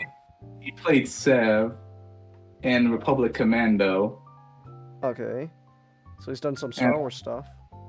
Yes, then let's see what else he did. What do you mean narrator for Battlefront 2? Like Jonathan David Cook. Not narrator, the announcer. For the Empire or the Republic or the Republic. We capture a command post.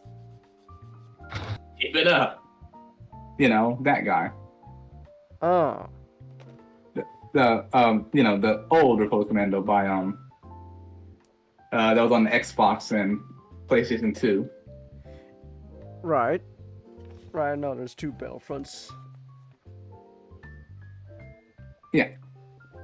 There And we go. now the thing about Big Guy, Uh-huh. that he was supposed to be a robot. Okay. Okay, before they couldn't get everything right. They could essentially the AI wasn't functional. Hmm. Essentially, like there's a scene where they show like an old clip of testing the AI. Uh-huh. Yeah, like, how many fingers am I holding?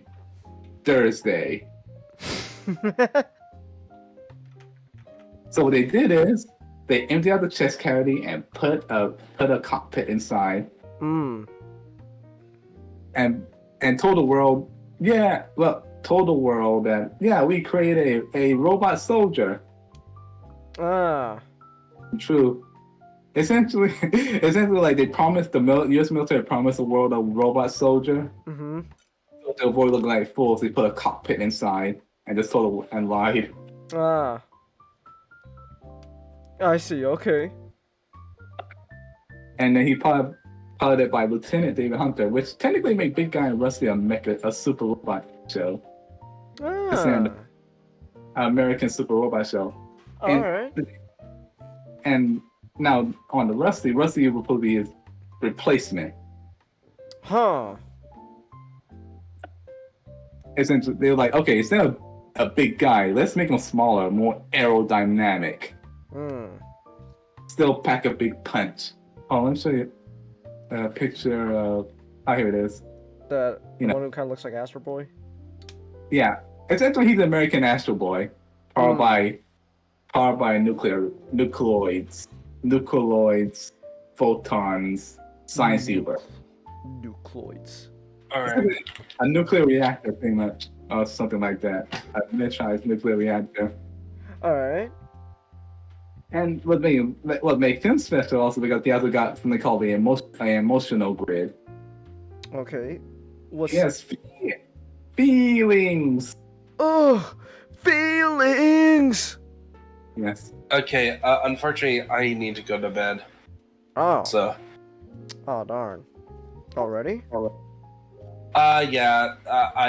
I've been out sick all day, Oh. and I need some rest. So. You don't Alright. sound sick. I'm better than I was for most of today. Ah. Okay. So I like to get some more rest. So. Alright. Get better, man. Have a wonderful night. Have a wonderful night. I'll have a good night. Get better.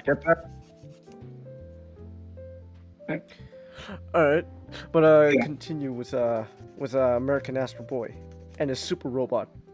And he shoots nuclear blasts, nuclear lasers out his fingers. But his frame is so light, so every time he shoots out his finger, he get knocked back. Like essentially think Noisy Cricket from Men in Black. Ah, Noisy Cricket. And Alright. apparently, based on what I read, it really has been done by the same studio. The cartoon series, same Men in Black? people. Yeah, similar art style. Really? Yeah. Well, okay. There was a cartoon series called Men in Black. I know that. There was the same studio? Yeah, I think so because it looked like it got the same art style. Well, same art style doesn't always mean same studio. Oh, let's see. Yeah, double check on that. If so, that's really cool. Yeah. And it's series produced by Columbia TriStar Television. Alright, TriStar. Let's see. Because I'm list of Sony Pictures television programs. Mm-hmm. Black Comet's right. It's Adelaide Productions. Oh, neat. I think they also did what's it called? Godzilla. Godzilla's series. Oh, nice.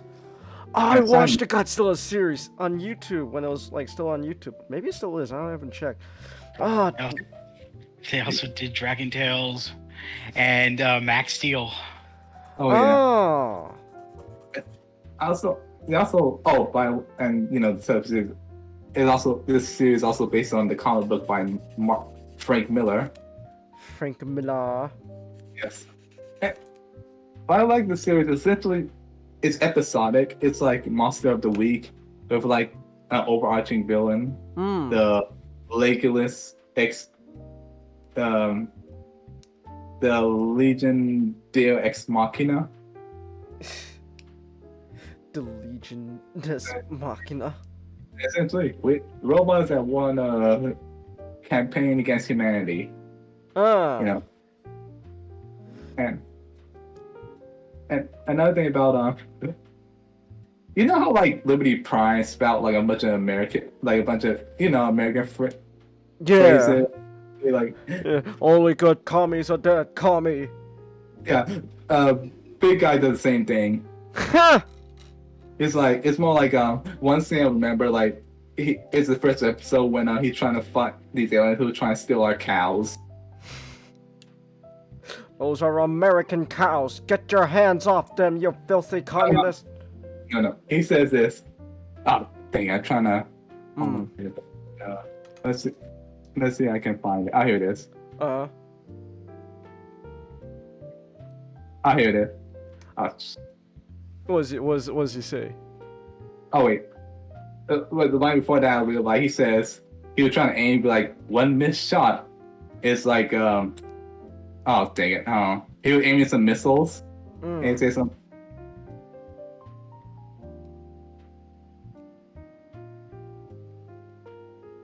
Yeah, he said like precision counts. A wasted shot costs taxpayers dearly.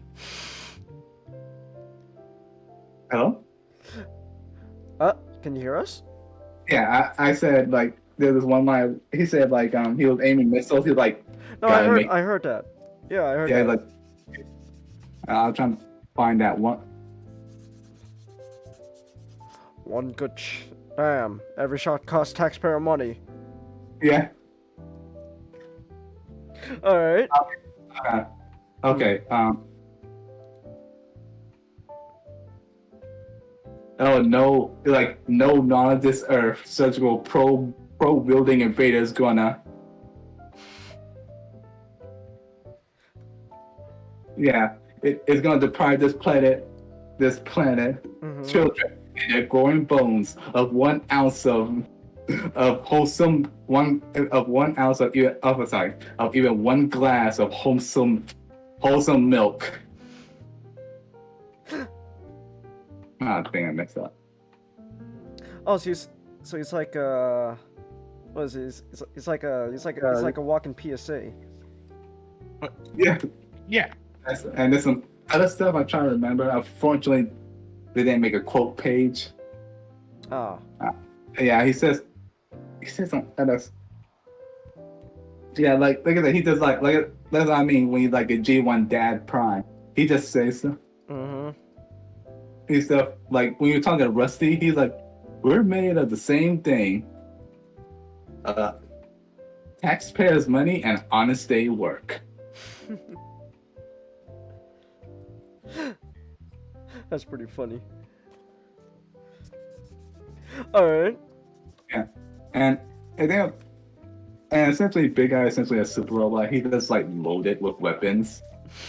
And the fun thing is that let's see, he does this, one of my favorite things. He does this thing where he just up his elbows and they just open up, revealing all these guns. Here's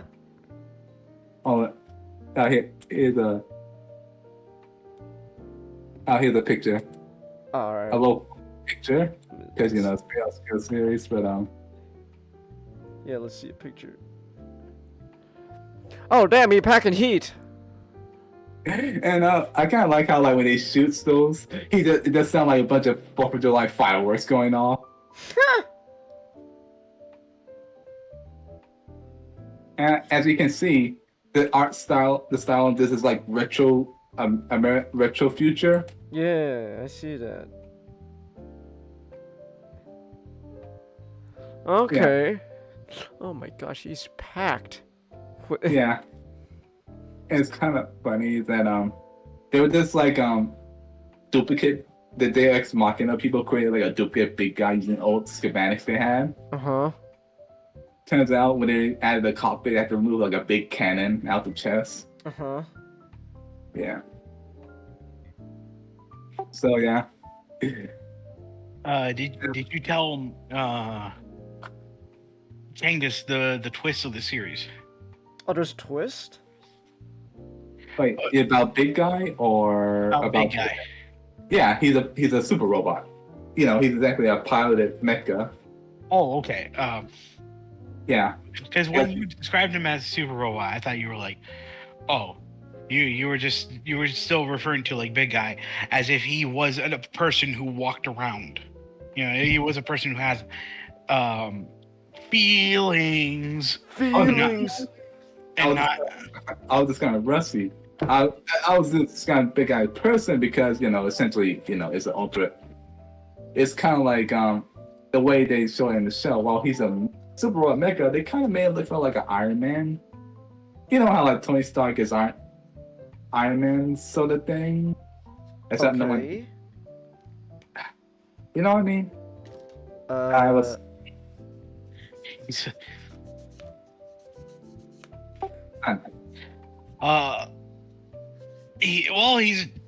a giant. He is a giant suit.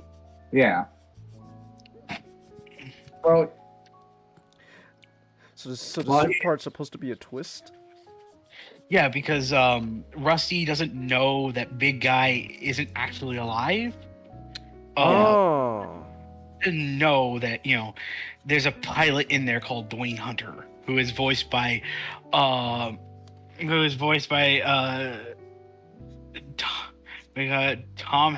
Hanks' younger brother. Oh. Jim Hanks.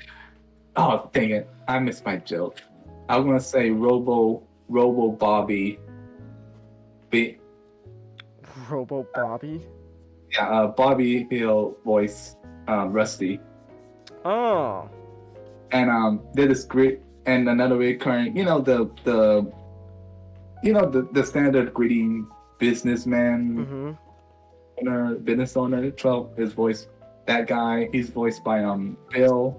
Stephen Root, yeah. Yeah. Oh. Who also voiced Bill in King of the Hill. Nice. Okay. You'd be surprised. And Lee Emery is in here too. What has he done? Lee Emery. Lee Emery. The drilling. Yeah, it's Gunnery Sergeant Hartman. Oh. And the chief in 7. Who is this? This is not my phone. No, this is not my desk. Oh, that's cool. Oh yeah. And then there's then episode 2. There's Spider Tim Curry. Episode 3, sorry. Tim Curry.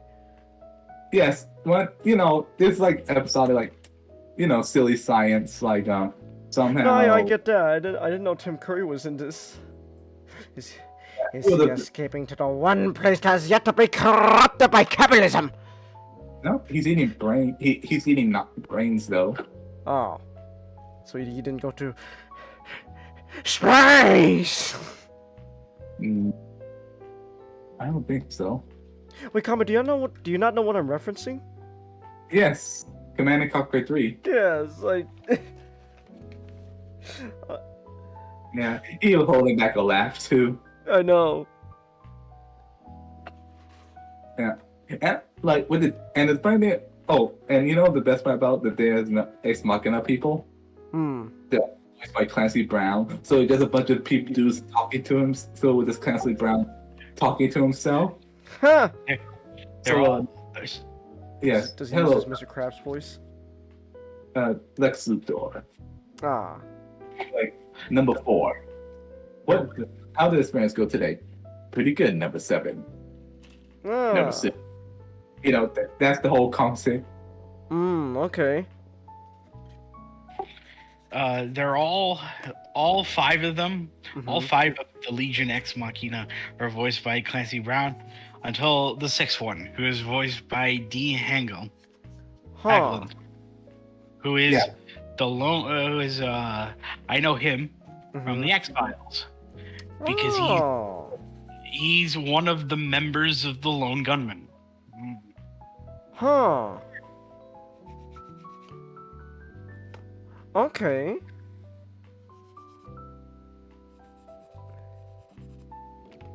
All right, nice. And there was supposed to be a seventh Legion member. Mm. The next episode was the last episode. It got canceled, I believe. Oh. Oh, it was a short-lived series? It was like 26 episodes, 25 episodes. It was 2 seasons with Uh-huh. a total of 26. Wow. So, Yeah. so it was 6 for the first season. Hmm.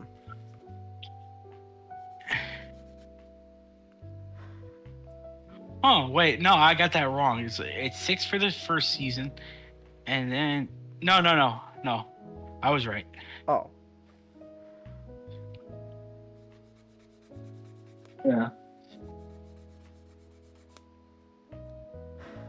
Well, that's a shame. Sounds kind of fun. Yeah. Like, oh, yeah, it's really fun. So you can find it all on YouTube. Oh, nice. Once, there's one episode like when they turned out this time travel device, Hmm. and there was an accident, and they lost the big guy's mecha / suit, Uh-huh. and it went back 200 years, Huh. and fell in the hands of the British. Not they the won British. And they won the revolution. The British used the robot to win the revolution. Yeah, they call him Iron Jack. Iron Jack. Wow. And he had like, and let me show you what they did to him. Oh, those British. What did they do to my American boy? I'm trying to find it. Dang it. Don't tell me they didn't have a good.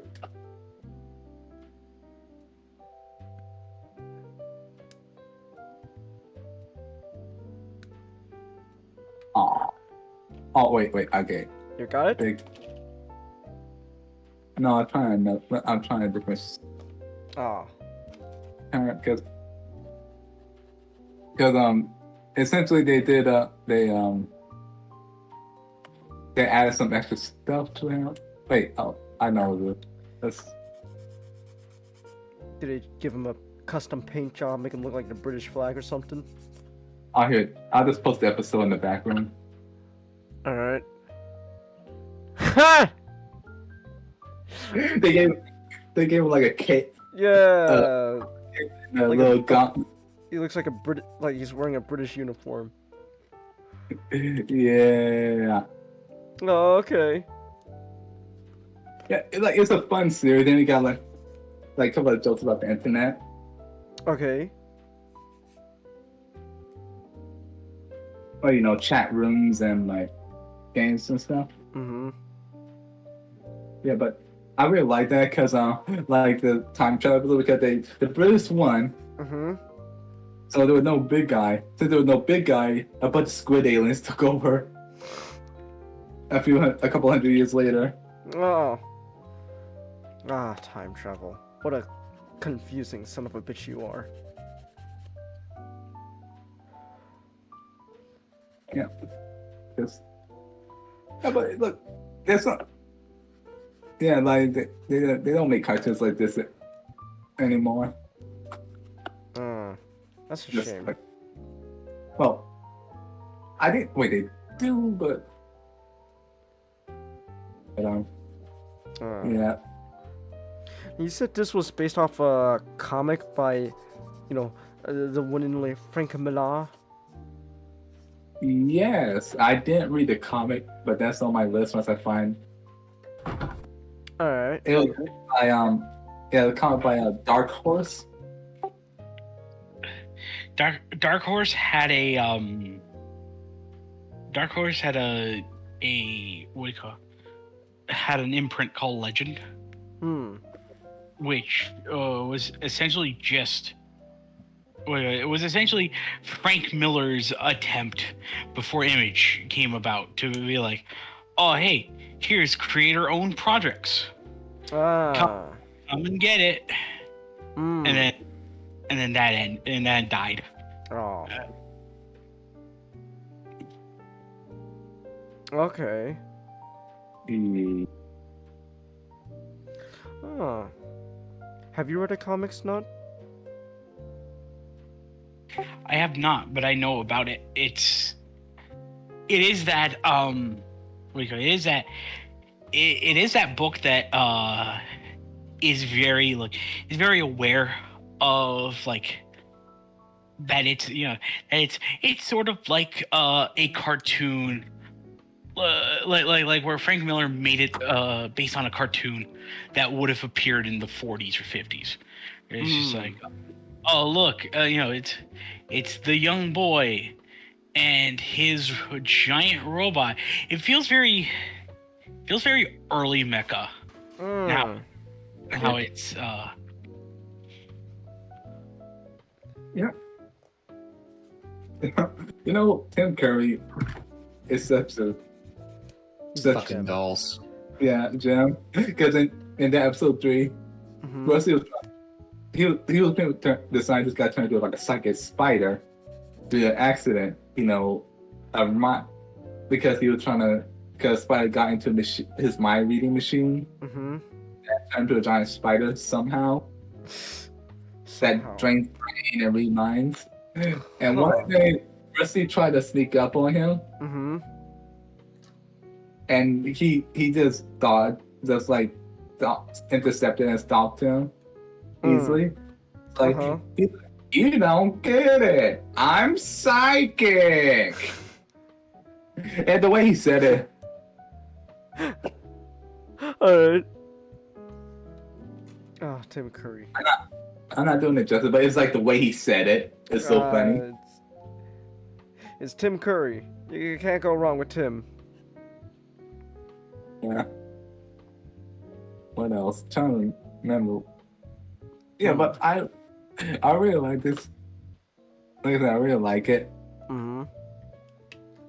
Not like it's just fun, very like I said, episodic. So like Monster of the Week. Episode? Well, the time travel episode. Let's see, the one with Tim Curry. Episode 3. That's the one. Episode season 2, episode 7. Episode 7, season 2, because they're like this techno-organic race that repaired Rusty. Huh. And he kind of like a subversion of like, why would he be a real boy? He was calling Pinocchio. It's actually kind of funny. He kind of called Pinocchio dumb because he's like, he doesn't fight robots or anything. Be a real boy. Huh. And this again, race repaired them. With their technology. The problem is now make him more organic like. And for the first time, he feels pain. Yeah. Oh, I see. Yeah, I just kind of find it funny. It's like a nice little subversion. So. Okay. Nice. And also, season 2, episode 2. Okay. When some Rusty AI program got into like one of the ex machina people. Huh. And you just hear Clancy Brown acting like a kid. Saying, I want to play the video game some more. Alright. Yeah.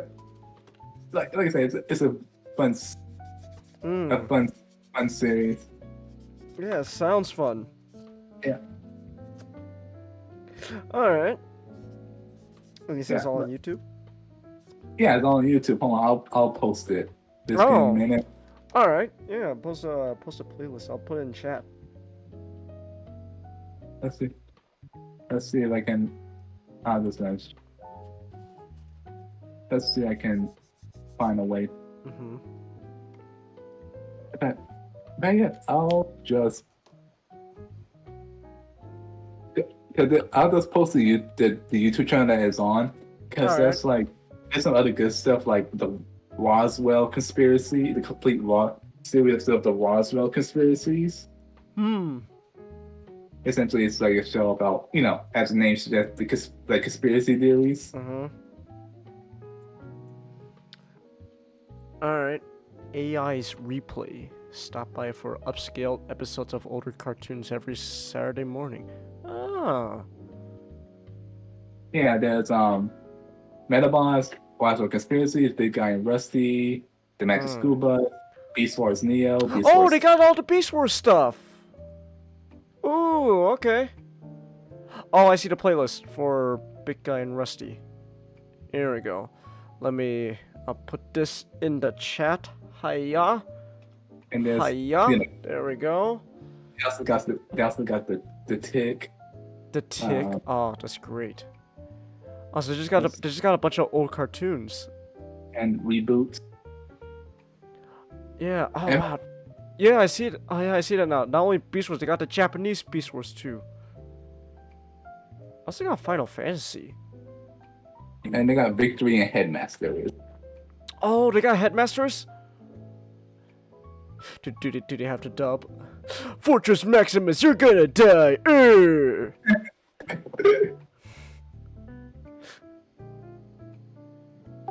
On Cybertron.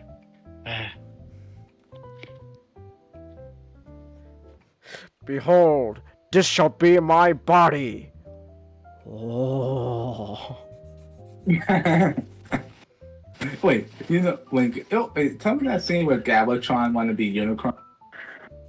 But I think it was the scene where Galvatron wanted to become a planet-sized robot like Unicron by turning Cybertron into his body, and Six Shot's just like, oh.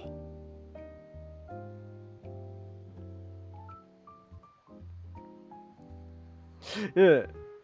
Fortress Maximus is unable to enlarge because he used up all his powers to operate on Spock. Yeah. I was wondering, how did that dub even happen? Magic. There are a bunch of miraculous dubs out there. Kamen. The Headmaster dub is one of them. It's terrible, but it's a beautiful terrible that you'll just adore. Oh, another of my favorite lines, and there was a scene where Big Guy lost a portion of his hand. Weapon. Okay. So he goes, "Hey, Rusty, come here." And he just took Rusty's feet off and just attached it to his, and just shot his nuclear blast. And it's like. And he's like, thank Henry Ford for standardized parts. Thank you, Henry Ford. Oh my gosh. These people are doomed. They're only heading to their grave. Wait, what's that? Is that part of the Headmaster dub? Yeah, I'm just quoting things from the Headmaster dub. Let's see. Where did these go? There's one. I am Six Shot, Ninja Consultant. Ninja Consultant. Oh, the Headmaster dub's it's a gem. Yeah.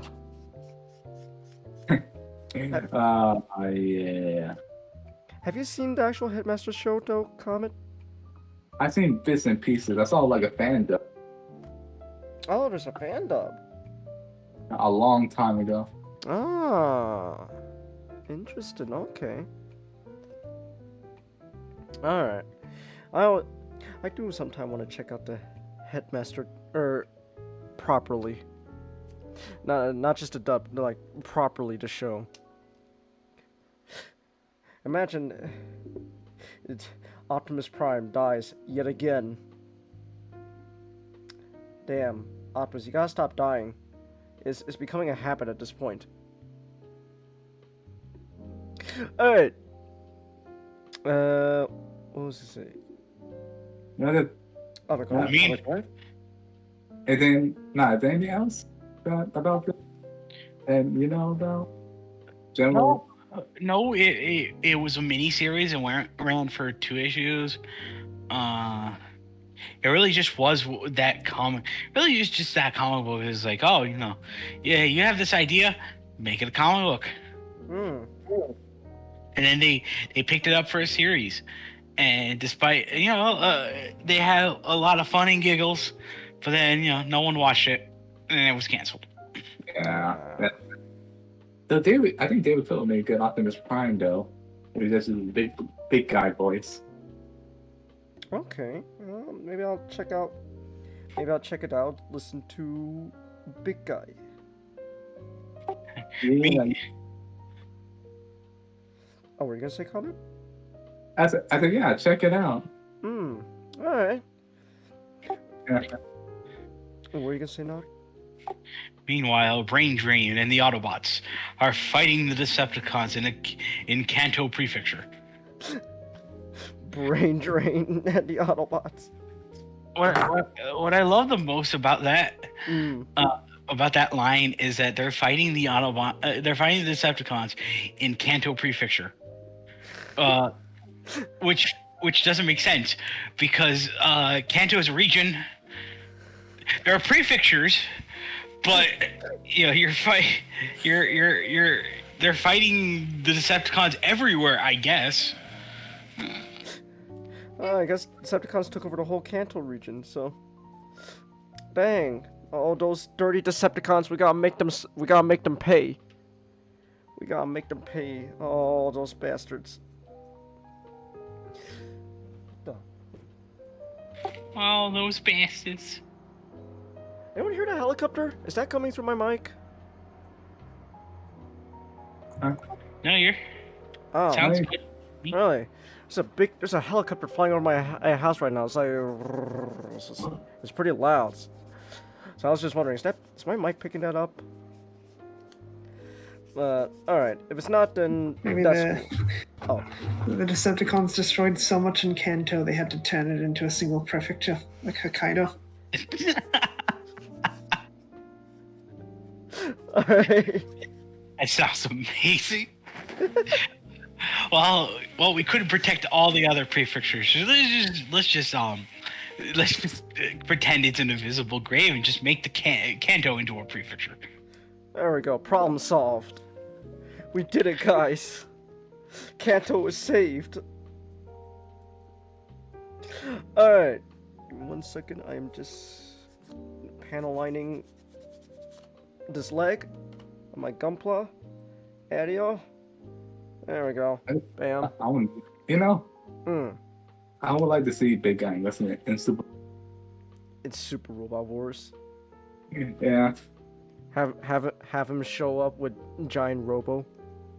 Yeah. Or record that what's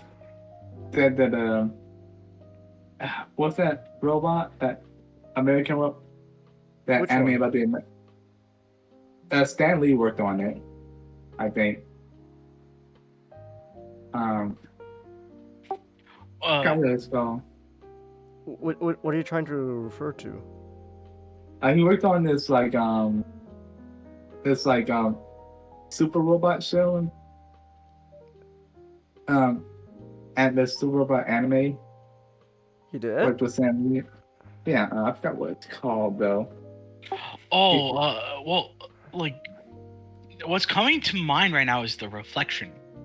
But I don't. I think it's called Stan. What's the Reflection? Lee. It's an anime that Stan Lee helped create. Really? Yeah, it's about a global event happening called The Reflection, and essentially everyone there are people who gets superpowers. Huh. No, I think it's called oh, okay, Hero Man. Hero Man? Yeah. I never heard that. Yeah, he had spinning back room. Alright. Oh, God, stickers. Why stickers? Why does it have to be small stickers? For decals. Oh, my weakness. Stickers. Hiya. Hiya. Oh, you bastard. Ah, that's my one complaint about high grade. Always the small ass stickers for high grade kids. Ugh. I hate it.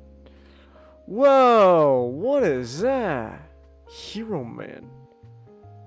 Whoa. I've never seen that before. That looks pretty interesting. Is it an anime? Yes. Created by Stan Lee and Bone. Oh. Interesting. Orphan American boy Joey lives with his grandmother working at a restaurant in the west coast city of City. While going to school, upon hearing a new toy robot called Hybo, believe his life, make his life better, turning him into a hero to protect his friends and family. Can't afford to buy it. His look changes when he found a broken up one. Abandoned by ability, fixed it up, naming it Hero Man. Hero Man. It transformed into a giant robot just in time to save his friends from leading up on impending danger. Now Joey and Hero Man are Earth's only defense against the evil insectoid Scrug aliens. Unknowingly summoned to Earth by Joey's science teacher. There are some differences in the story between the anime and manga. Oh, there's a manga too. Oh. That's pretty cool.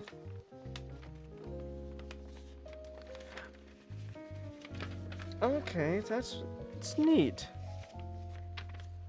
Oh, I didn't know Stanley worked on an anime. Yeah. Ah. Yeah. Alright. Oh gosh, my hands are okay. Interesting. Oh, what's that? Oh, sorry. I found this. Oh, interesting. Yeah, he appeared in Super Robot too.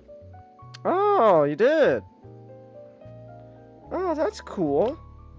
Let's see which one. I think either W. Yeah, he appeared. He said the Super Robot Wars UX. Ah. Okay, that's pretty cool. Yeah, but not much else about this series. I mean, they got Leslie, episodic, retro feature. Ah. You know, it's a fun series to watch. All right. Nice. So you said there's only 2 issues of the comic, not? Yeah, like it just went for 2 issues. I think it's like Oh, that's sad. Yeah, that kind of sucks.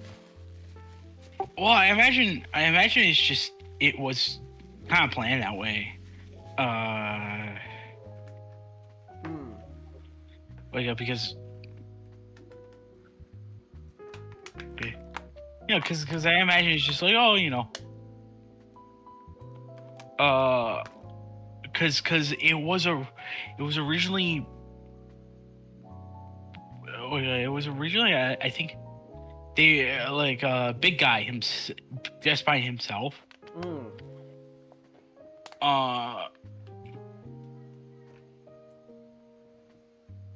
Was in like another was in another like Dark Horse book until eventually he got his own series with Rusty the Boy Robot. Oh.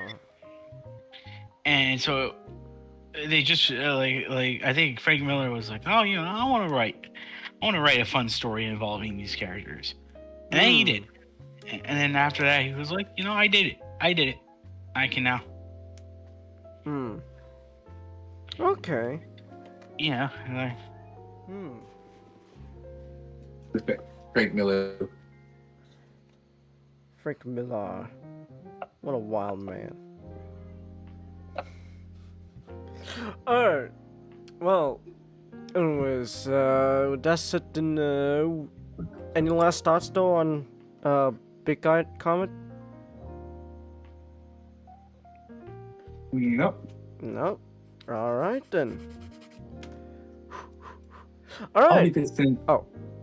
Oh. No. What were you Like- gonna, no, you continue. What were we gonna say?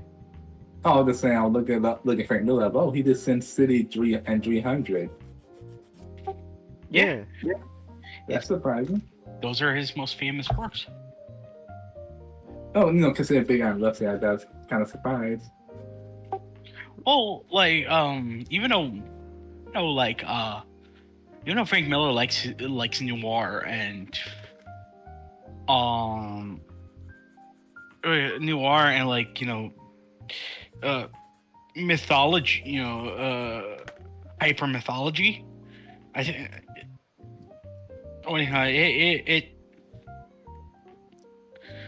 he still likes like he likes the idea of like propaganda Huh. sort of media. That's why he was influenced in making Holy Terror Batman. Holy terror. Okay. Because Holy terror though. That's something. That's a thing that exists. Holy terror. Alright. Well, alright then. So, I guess with that said then, we can take a break from American media. Now it's time to go to further west. Or east. I don't know, it depends on your sense of location. We're gonna go to Japan now! Alright, here we go. 2 hours in and... well, almost 2.5 hours in. Now, finally, here we go. No, Chelsea, not Digimon yet. We got talk about one more thing before Digimon. Alright. But it's just as but you could argue it's just as influential as Digimon. It's Kamen Rider! all right. Yeah, I would so... argue Kamen Rider is much more influential than Digimon. most likely, yeah. Actually, how many Kamen Rider references are in Digimon? There's that There's one. like as an IP, I think Kamen Rider is more influential on entertainment. Hmm. Like, there's a few Digimon inspired by Kamen Rider, like Stingmon, but I haven't looked into it that much. Okay. And then there's that one guy, the one Digimon from Tamer. What was that? They're also the Digimon and Tamers. A Kamen Rider reference. You're gonna Oh. have to be more specific. The one with the scarf and the metal robot arm. Is that still too vague? SGD. His partner. Justimon. Yeah. Ah. Yeah, and apparently he's a reference to he's like the same person from a video game, but the reference flew went over everyone's head in America. Huh. Okay. So No, continue. his Tamer is a reference, same guy from like one of the video game, but nobody. Ryu is from the video games. He's not a reference to the character from the video game. He is the character from the WonderSwan video games. Hmm. Unless you ask another guy and he says that it isn't the same guy, it's just a similar guy, and then you compare the lore and they can't be the same guy, but it's like writers of the show say one thing, but a producer says another thing. Ah. It's like Rio's from the WonderSwan games, and if you don't know what the WonderSwan is, it was a handheld video game. What happened to the WonderSwan? The Game Boy happened. Ah. I see. It's the origin of a bunch of stuff like Millennium On, which is a lot more well known than Rio. Hmm. The WonderSwan was made by Bandai, and then Nintendo came in and and knocked them out. And then they're like, you know what? Why are we making our own like handheld consoles? We could just release things on the Game Boy. And then they quietly shot the Wonder Swan and the Wonder Swan color in the back of the head, and left the body in the middle of the field.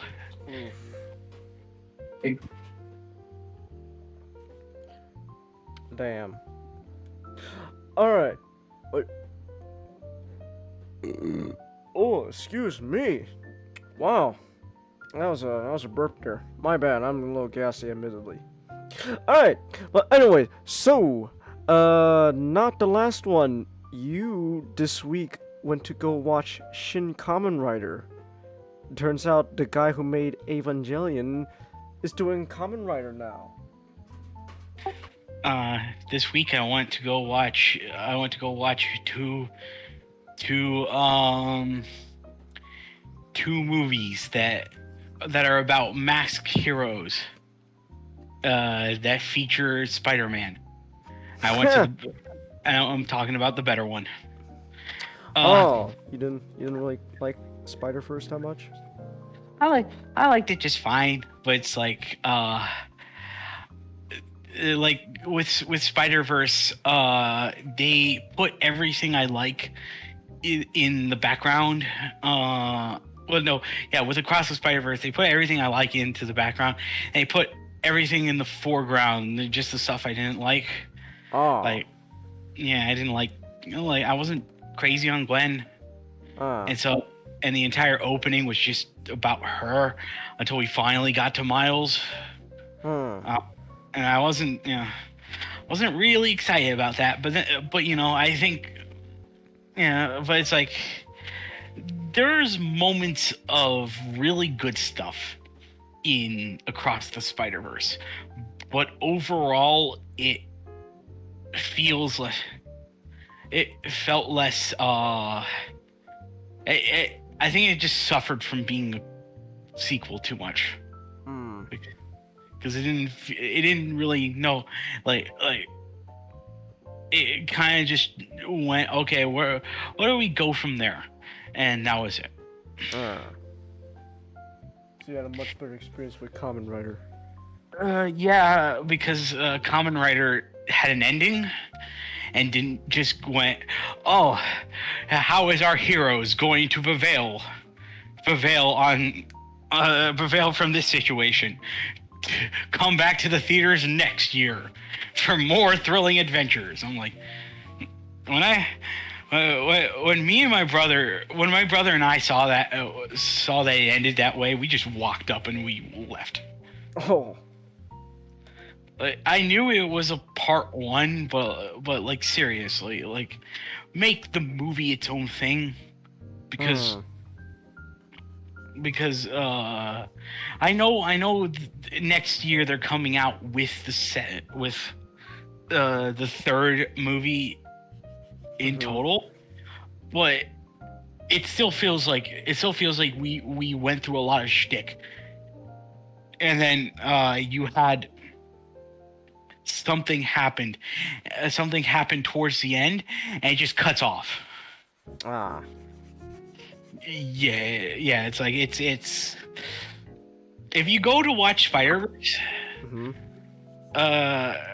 go to watch it, because there are just moments where there are like, fun moments where it's just they just decided, hey, let's just screw around and just decide to do bull crap. The movie really utilized a lot of like Space Jam technology. There's just jokes that revolve around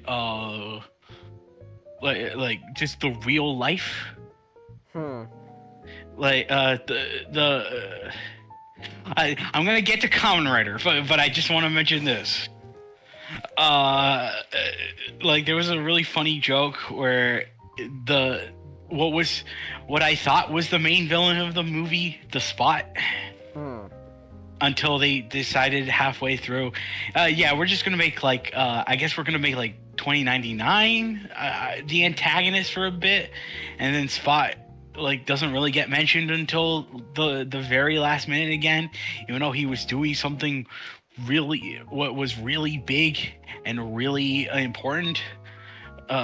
Like Spot realized that he could travel to other dimensions just through his own abilities, and so he jumped into he jumped into one dimension. He just started talking to Mrs. Chen From Venom? from Venom. I'm gonna head out. You guys have a good night. Alright, have a good night, Matchstick. Have a good night, Master. So it's like I like it when it does stuff like that, and also at the very least, like it's the one Sony property that acknowledged that Spectacular Spider-Man was a thing. Ah.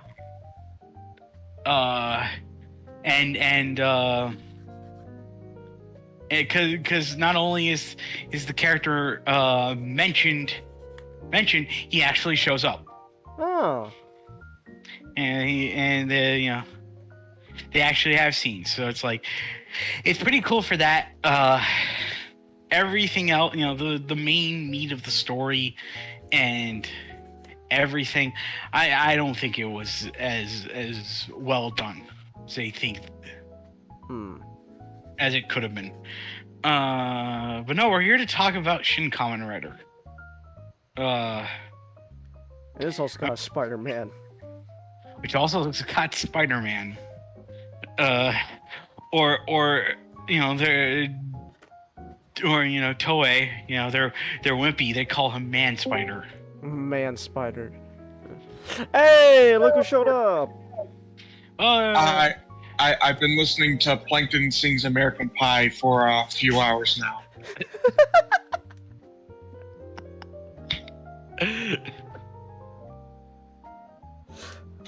Oh, those AI are getting out of control. It sounds so good. It does. Did you? I posted in the music channel. Did you get to listen to the AI Squidward cover of That's Life? Not the one of That's Life, but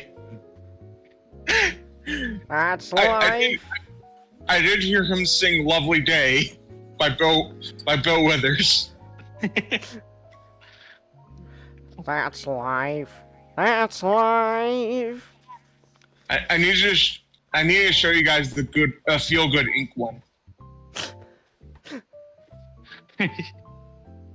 Alright.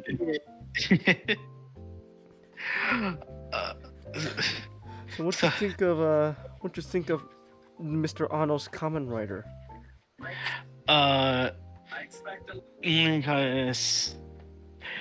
Sad Robot Man does tokusatsu once again, and like it's a damn good film.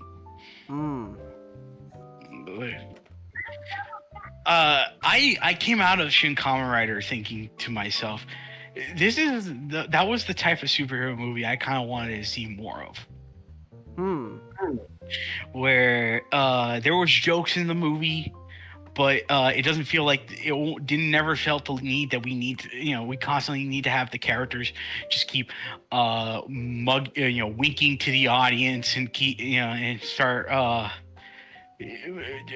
making quippy quips. You could just have the humor come naturally just from the characters acting as they would in that situation, but just alleviate the tension a bit. Like I really like the action. Like I will mention it because I think there is like moments where there are similarities to certain action movies, but I think Shin Kamen Rider does it better. Really? Because of just how how it's treated.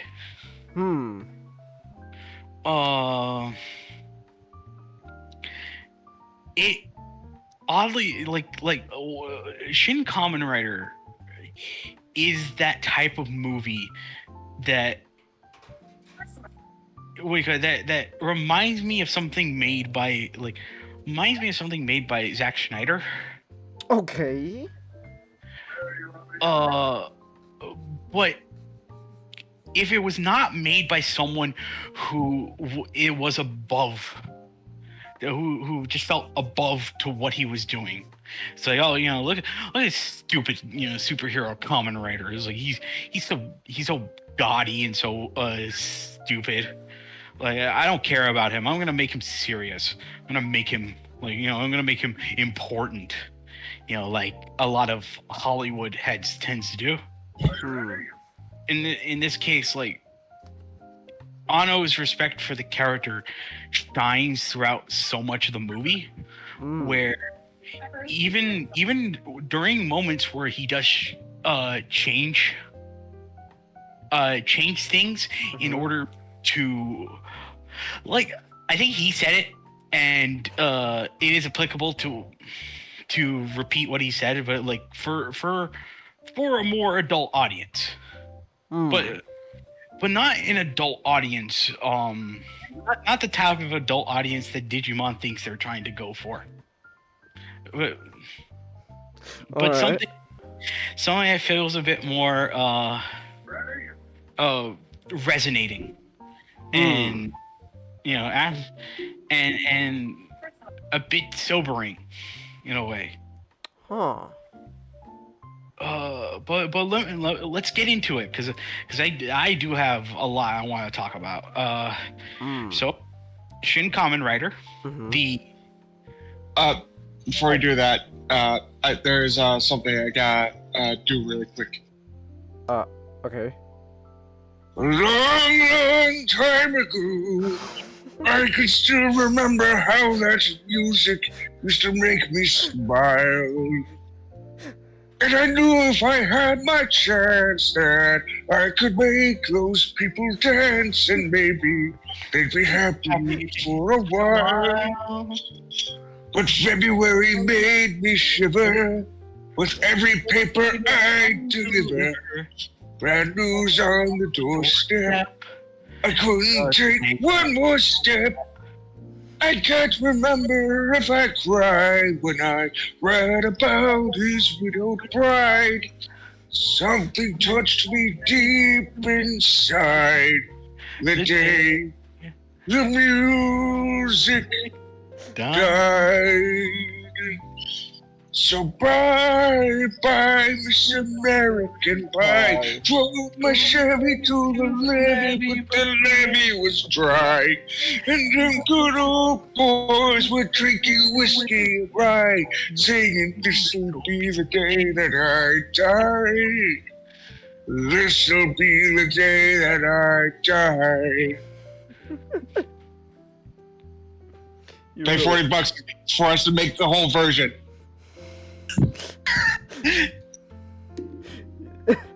You really love that cover. It's stuck in my head now.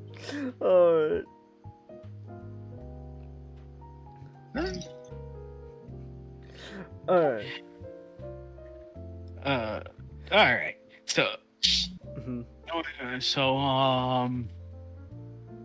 Kamen Rider. In Kamen Rider, it is the third. I don't know if technically it is the fourth. I think it's considered a fourth. I know the rebuild movies are like considered. At least the fourth rebuild movie was like considered part of like this Shin universe.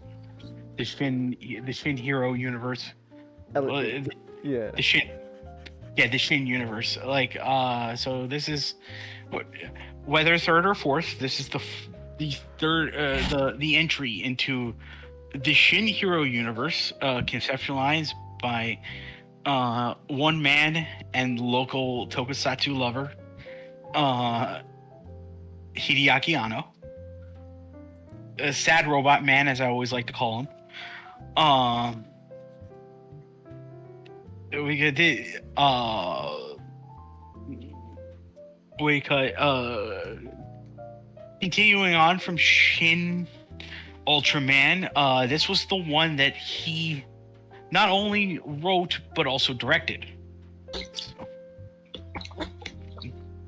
So this is a solo, like, this more or less is his first solo project in this universe, because even with the rebuild films, even with Shin Godzilla and Shin Ultraman, rebuild films, even though he was like the chief director, he was helped by, you know, his bro, his student and his bro Shiguchi. And Shin Ultraman, Shin Godzilla was the same, where he didn't direct that alone, and then he didn't direct Shin Ultraman. That was exclusively Shinji Higuchi. He was just the writer. But no, this is the one. This is the singular movie that he not only has he written, but he hadn't had help directing. How'd it turn out? How'd it turn out? It turned out surprisingly good. Say no more. I'll have my ticket on for Monday. Not at this point. If you recommend a movie to movie, I gotta see it. I don't distrust your judgment anymore. Thank you, Nick. Thank you very much. At first, you showed me 3 billboards outside Ebbing, Missouri. That alone, told me, yeah, I can't, not see anything this guy recommends. And the Fisher King only solidified that.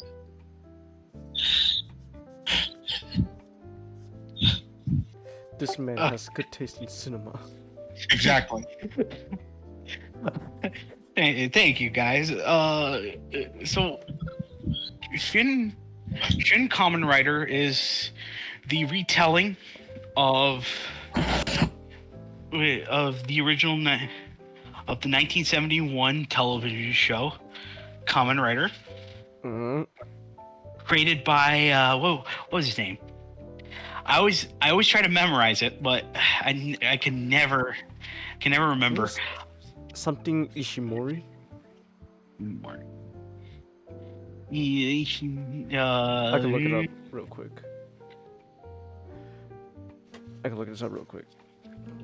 Kamen Rider.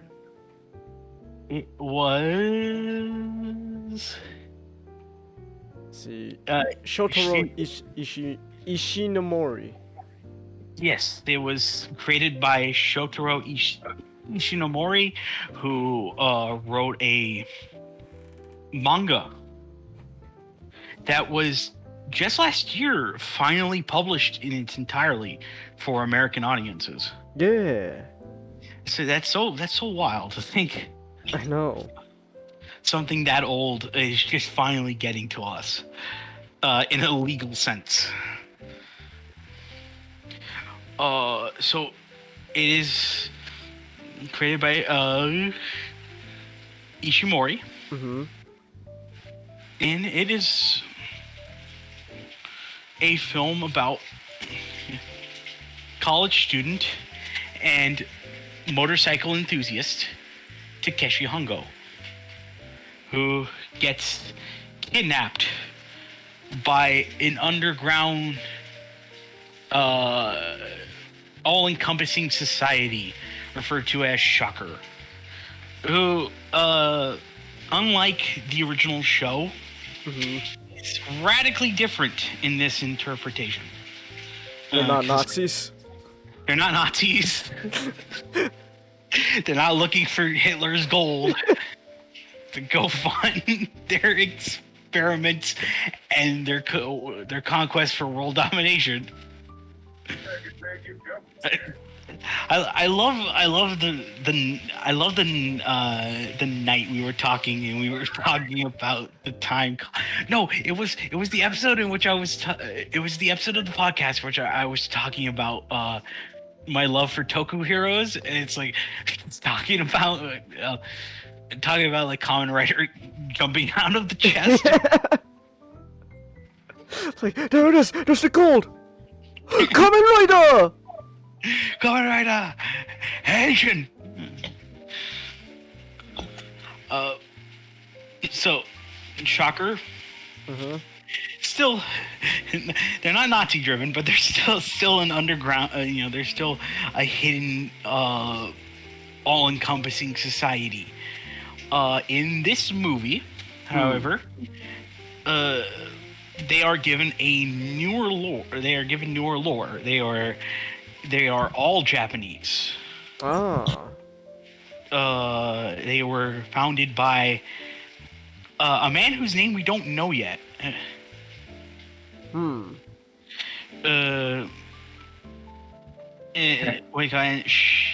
what were you gonna say? Black Comet? Oh no, I was chuckling. They were, they were an organization. As an organization, he founded them. They're also given an acronym. Their name is an acronym that means the Sustainable Happiness Organization with Computational Knowledge Embedded Remodeling. What? I know it sounds like an acronym created by a Japanese man. It was created by a Japanese man. Yeah, exactly. Okay, what a bunch of cool English words we can put together.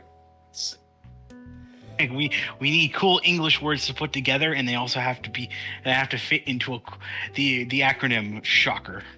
Shocker. God bless you, Anno. So Shocker, in this continuity, they are not essentially just an evil cult that is looking for world domination. They are the creation of a I don't know if I can call him a well-meaning, but just like a billionaire who, I guess one thing or another, he started questioning his legacy and started thinking, I think the world is just has like bad things in it.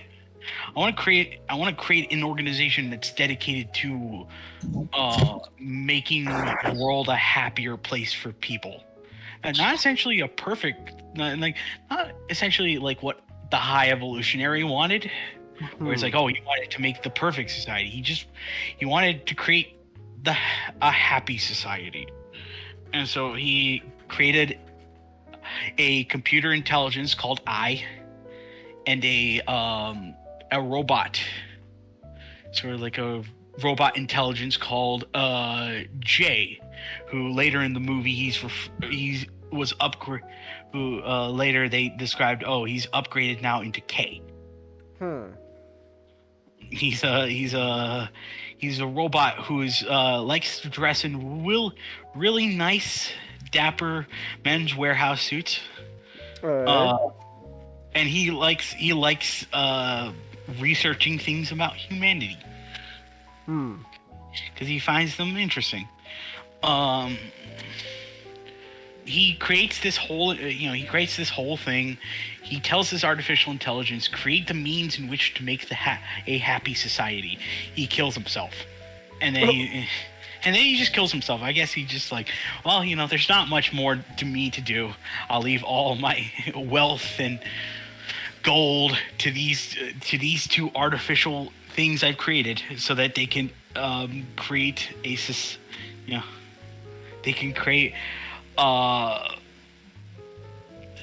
happiness for all mankind. And so, this artificial intelligence is left running this secret society. So how does this AI conclude a happy society means turning people into monsters? Not only is a happy society turning people into monsters, but a happy society means having those monsters come up with evil things that are are a ploy to create some sort of forced are a means of like forcing some sort of like good times and like I think what I think I like about this version of Shocker compared to the original is in the original it's like just calling them Nazis was good because it's like Well, they were. you know, yeah, they were Nazis. You know, they were they were evil. They had Starfish Hitler. Damn those fascist bastards! Only I can be that way! Like, it's okay to call Shocker Nazis because they literally were straight up. They were founded by Nazis.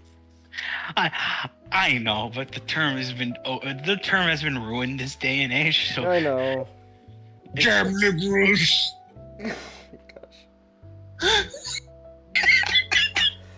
Megatron, you're a liberal yourself. Don't point out my hypocrisy, Starscream.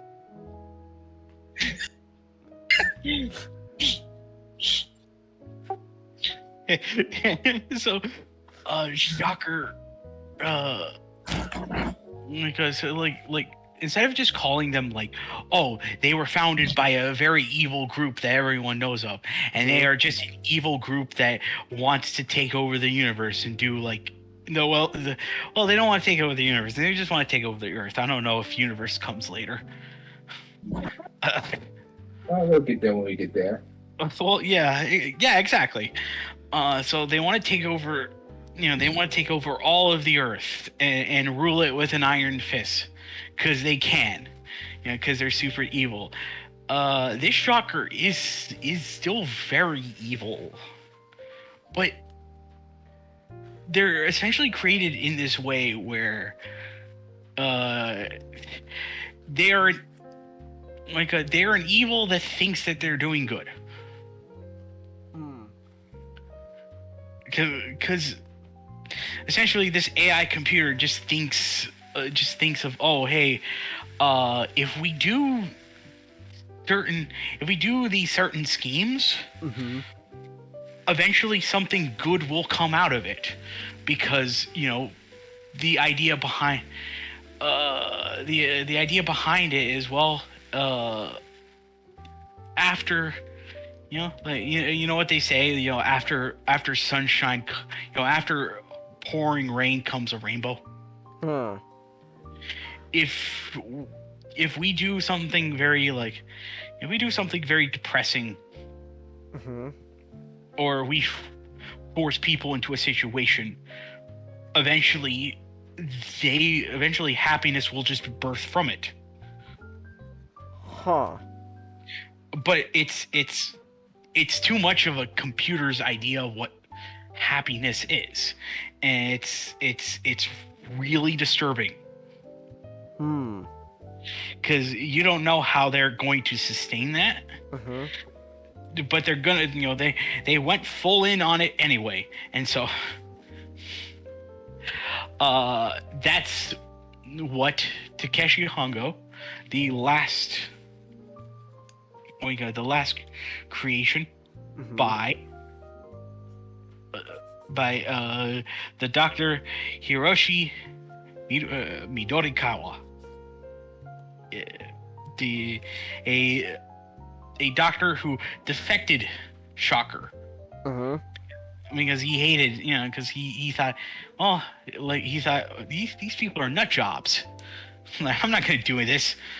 So like I'm just gonna, like, this boy that I taught at the university, I was forced to turn him into a half animal, half cyborg. Which in this movie they're referred to. They're not referred to as monsters. Referred to as augments. So like in this movie, all the generals, all the agents are just, oh, this is this is not Spider-Man. This is Spider-Og. Huh. That right there, that's Scorpion-Og. That's Bat-Og.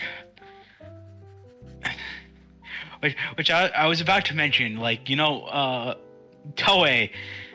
gotten really cowardice, not calling him Spider-Man and just calling him Man-Spider. All you have to do is But just... Charlie, you were confused. I wasn't being Spider-Man. I was Man-Spider. My favorite gag in that episode. I was gonna say, all they have to do is just exclude a hyphen, and then there you go. Technically, that's right. Also, isn't Man Spider just when Peter was mutated as Spider? Yes. Yeah. Well, no. I don't know if that happened. Yeah, I'm sorry. I'm starting to doubt myself. Oh. Yeah, that the Spider-Man 90s series, Peter mutated into like a humanoid spider. Yeah, but was he called Man Spider then, or was he still referred to as Spider-Man? Huh. To the Google. I have made Kamen doubt himself. Mission accomplished. That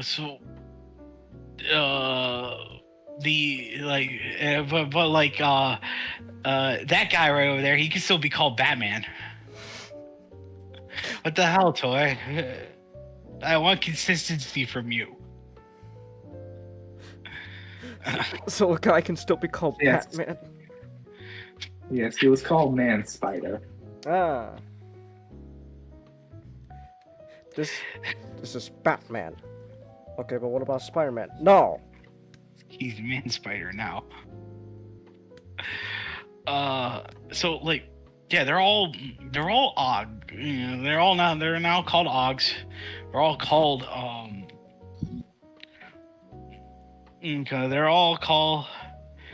they're all referred to as their Japanese name and then just Og. Mm-hmm. And then 01 because they are the first Og created like that. Oh. I didn't know 01 made an appearance in Shin Kamen Rider. It's cool. Nice of them to tie in with Reiwa. Exactly. This was this was all planned out, Changes. And so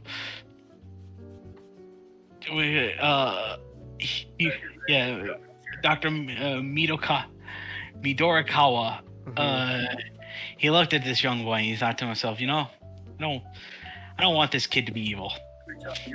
I am going to do the surgery on him, but then I'm going to have him be. Then I'm going to tell him you must save the world. You got to stop these guys. All right. And the interesting thing about this is Ruriko is in this. She's in this. But she is there when like her father is just going, Takeshi, you were this normal kid, and then I made you a robot. Oh. So there's none of that There's no. Yeah. I think Takeshi killed my dad. There's no. I think Takeshi killed my dad. It's like, no, I know what happened to my dad, and also she's not really human. She's referred to as an artificial humor, and I think she is closer to what the augments are, but she's never referred to as an augment. Huh. So she along with her father has devised that Takeshi Hongo must become the one to destroy Shocker. Wait, real quick on artificial human, what would okay, this says this is Zano, so are we talking something like Ray from Ava? I guess. Huh. Because there's a scene I do want to mention, but I do want to mention it late. I do want to mention it kind of later. Okay. So the Midorikawa told Kamen Rider. I should mention this now because it's one of the most like it's kind of the most slightly shocking things, yet one of the most like amazing things that happen is that the beginning of the movie is just like this it goes bam right into it just with the action, you know, like Spider Og is just harassing this young girl at her father. He's like, this will teach you for going against Shocker. He's surrounded by a bunch of mooks, a bunch of Shocker mooks, and then we see Takeshi for the first time in costume. Still kind of disappointed that the Shocker mooks aren't luchadors. That's true. They just look like those weird. They look like security guards with crap on their face. Wait, did they wear gas masks? I don't know. It's not like Kamen Rider the first Comet. I can look up Shocker.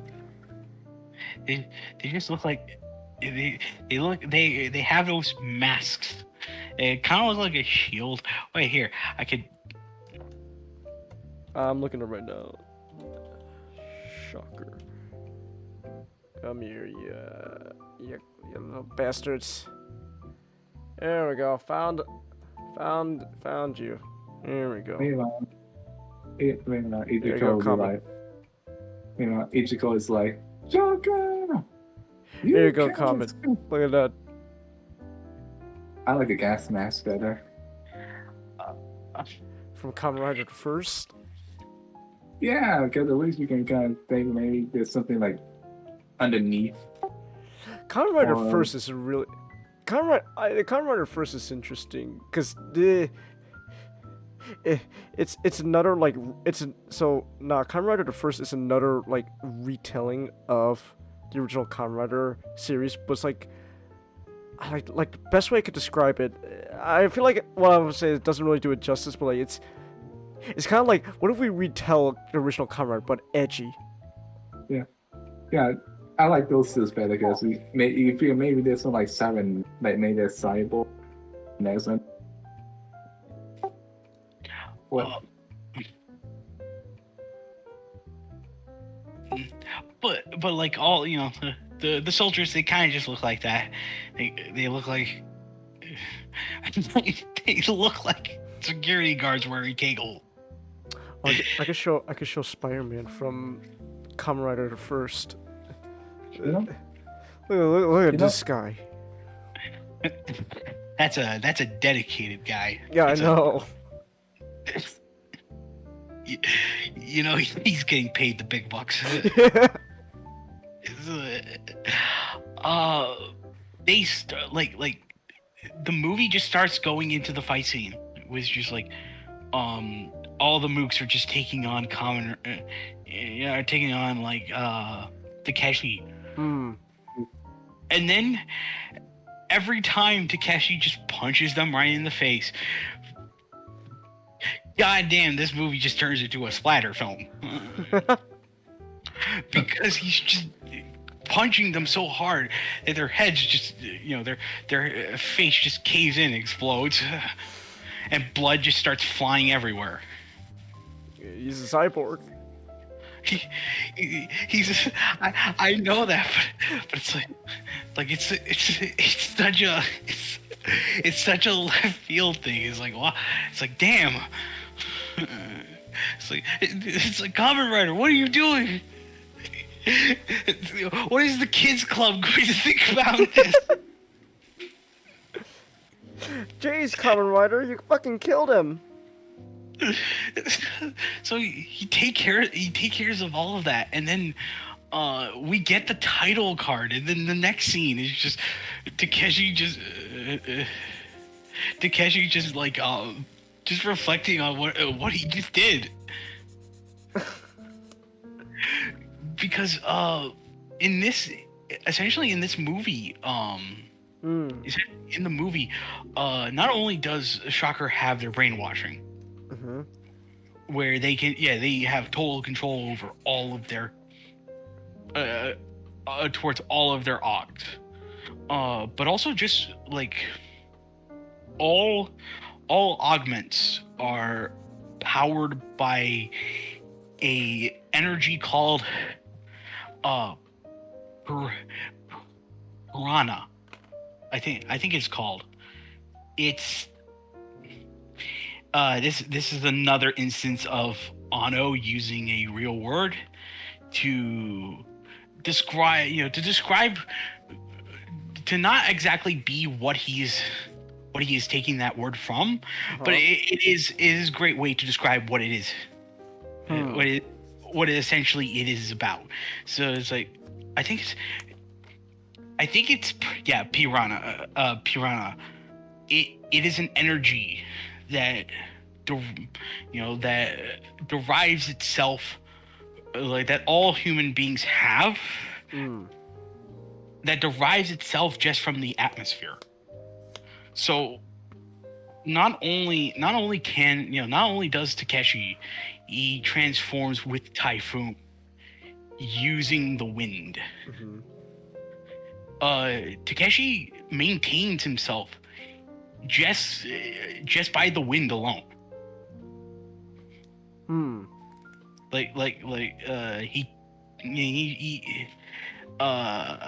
This movie does really go into the whole idea of like, oh, I am a robot man. I can't eat. Like it sucks for this Takeshi because he technically can't take off the suit. Because that's essentially just is what's keep the suit and its ability to capture the prana in the air and give him energy. That's essentially just what's keeping him alive. Like just throughout the entire movie, he wears a coat over his costume when he's not fighting, and then he just takes it off whenever it's time for business to go down.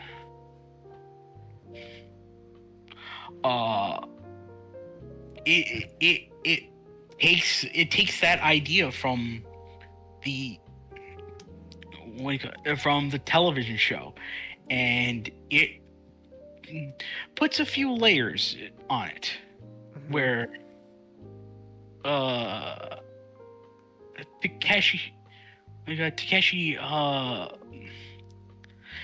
he does like there is a idea where he doesn't feel like he can be a hero, because throughout the movie, they made it to where his father was a police officer, and his father was killed in the line of duty because he had to resolve a hostage situation. And Takeshi compares himself to his father. He thinks, well, my father was this brave, heroic man. Can I ever be like him? If the opportunity arises, can I ever reach that opportunity? Because this is still very much Takeshi Hongo from the original series, but there is that he is given Ano gives him that sense of doubt, where where not that he doesn't want to do this, it's just he doesn't know if he can, because he just doesn't know if he can muster up that will that his father and that Ruriko has to simply, simply go beyond that limit and become that hero that everything needs to be. Ruriko has a lot more of an emphasis here than she did in the original television show. Because in the television show, after episode 14, they just went, well, she went to Europe. She went to Europe with Takeshi. And she presumably died the way there because she's never mentioned again. She died on the way to Europe. When Takeshi comes back to Japan, and no mention of Ruriko. What happened to her? Shocker. And so Ruriko, she is essentially just like someone who's always there by Takeshi to be like, well, you were the last thing created by my father. My father believed that you must become a great hero to destroy the only hero to destroy Shocker.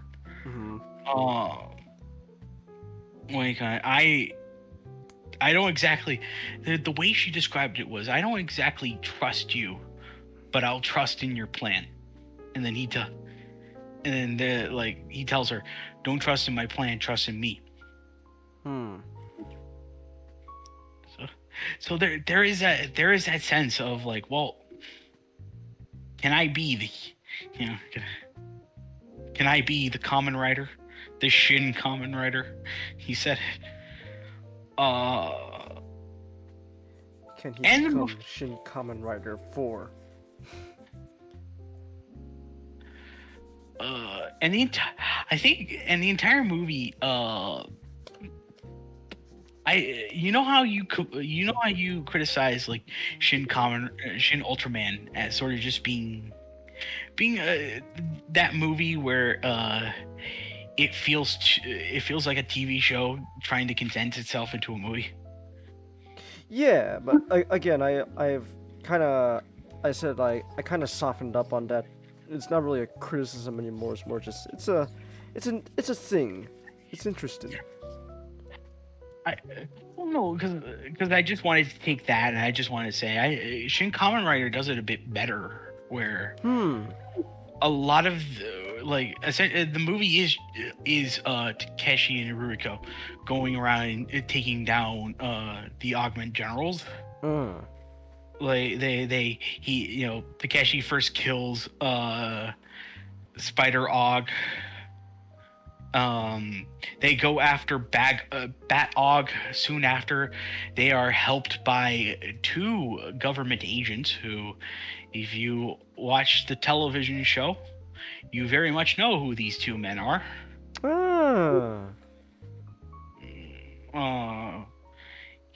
They both get helped out by the government, which Ano, he's in the know, so he very much goes. We can't trust the government because they're gonna do some shifty things. I respect this man. If not shifty things, then at the very least incompetent things. We saw Shin Godzilla. I respect this man. We saw how their bureaucracy works. I respect this man. He knows what the government is really like. What do you call it? They help Heshi against Bat Og, who wants to create the second coronavirus to kill everyone. Which Wait, does he actually mention like second coronavirus?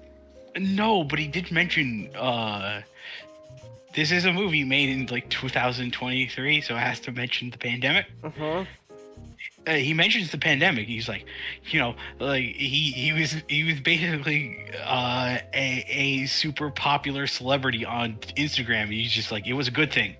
Why? Because after everyone died, the ones who came out of it, like he basically just went like, oh, like the Spanish flu and everything. After the unfortunate people died, everyone who survived were happier that the fact that they survived. I'm going to use my chemicals to just create something that will just kill people, and then the survivors will be happier because they get to because they can be grateful about their lives. It's like what kind of troll logic is that? That's what I love about the villains in this movie. It's just their plans are all created by a robot, so they're essentially trying to create this sense of happiness through insane evil means. You can't suffer if you're dead. Yeah, that's right. They're like, you can't suffer if you're dead. And everyone who survives, they'll be better for it, and they'll be much happier. So, and then they encounter Wasp Og, who in this in this movie, she's they replaced because Wasp no, that was Scorpion. That was Scorpion Man. Wasp Woman in this movie, she's Hiromi. Huh. Anno essentially made Hiromi the Wasp. Huh. The Wasp guy, so that that entire point, that entire part, Ruriko, he ties it into her friendship with Ruriko, and just like, they're essentially just arguing with each other. It's like, oh, you defected from Stalker, you traitor. I'ma just post this. What?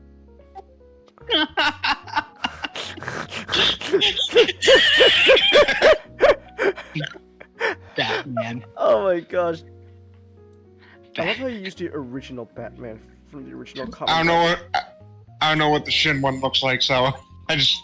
I think it's actually greater. No, you used the original Batman guy from Kamen Rider. Oh, not. Yeah, I'm here. Is this the Wasp spot? This chick right here? Yeah.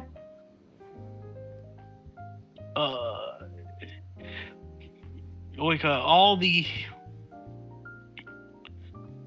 I like the design for a lot of the Ogs. Cause it's just like. That Og looks like a fucking old night screen.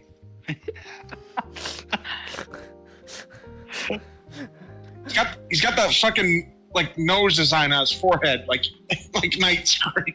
Yeah. An ugly character design. I'm referring to night screen. Like from Peace Machines? Yeah. Yes. So here, Hiromi, just they have that back and forth, with Ruriko. There's Scorpion Og, who she's played by the same actress, who was Shinji's buddy from Shin Ultraman. So she's a gender swap of Scorpion Man, who in the series was a friend to Takeshi, who just became evil. Yeah. And so here I love what they do to her in the movie, because there's this entire scene where she's just going ham on these government agents. and then how it ends is just amazing. It's a great joke.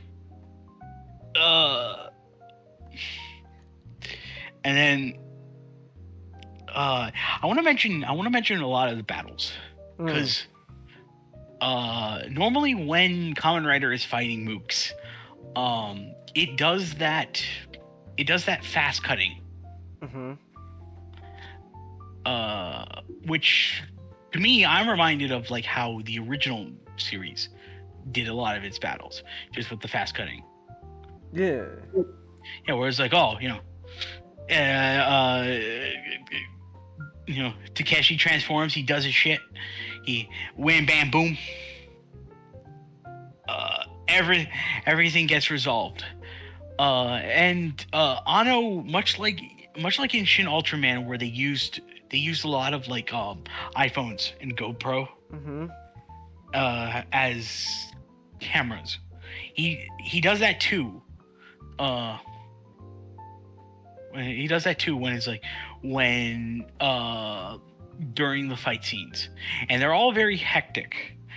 But compared to say something like Taken, with the 50 million jump cuts To jump a fence. jump the fence. I like how it's done here, where every time, like every punch just feels guttural, just feels like it is it's an homage to the original. But it works here really well, because there is a sense of you get how powerful Takeshi is. Yeah, just like in the opening when he's just busting open mooks.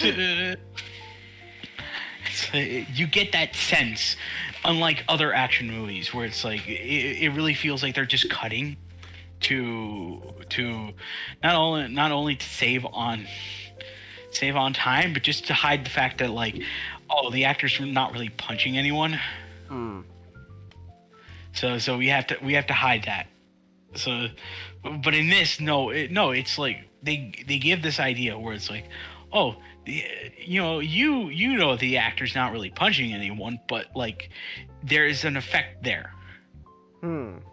That hides it so well that along with the jump cut, it creates action that is like it's a lot more, that it's a lot more effective than when other movies try to do it. But also there's just like there's moments where Takeshi's fighting Ogs. Like Wasp, Hiromi. That's a really cool moment when he's finally just fighting her. Because Hiromi is really fast. And Anno wanted to really emphasize this with the fact that essentially he slows. I don't know what he does for the effect, but it's like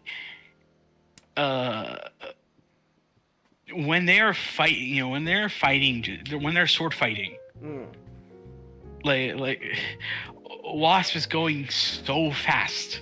Like at such the speed of sound that like Takeshi can keep up, but Takeshi is essentially just moving like he is a stick figure. It's like it's a cool little effect where it's like you just where it's really fast and it's really fun. I thought it was just. Like I really like that fight, and then of course a lot of the movie utilizes CGI, but I kind of like how this movie does it, where everything doesn't feel fake like it would a Marvel movie. Whereas Okay. like you are hard pressed to try to figure out what is real there, because like in Shin Kamen Rider there are like CGI effects, but but again it's like this is a tokusatsu work, like there are real costumes, there are what we call real props like the cyclone and the typhoon. There's a lot of real things in here, and the CGI there is just to accentuate that, like when Hayato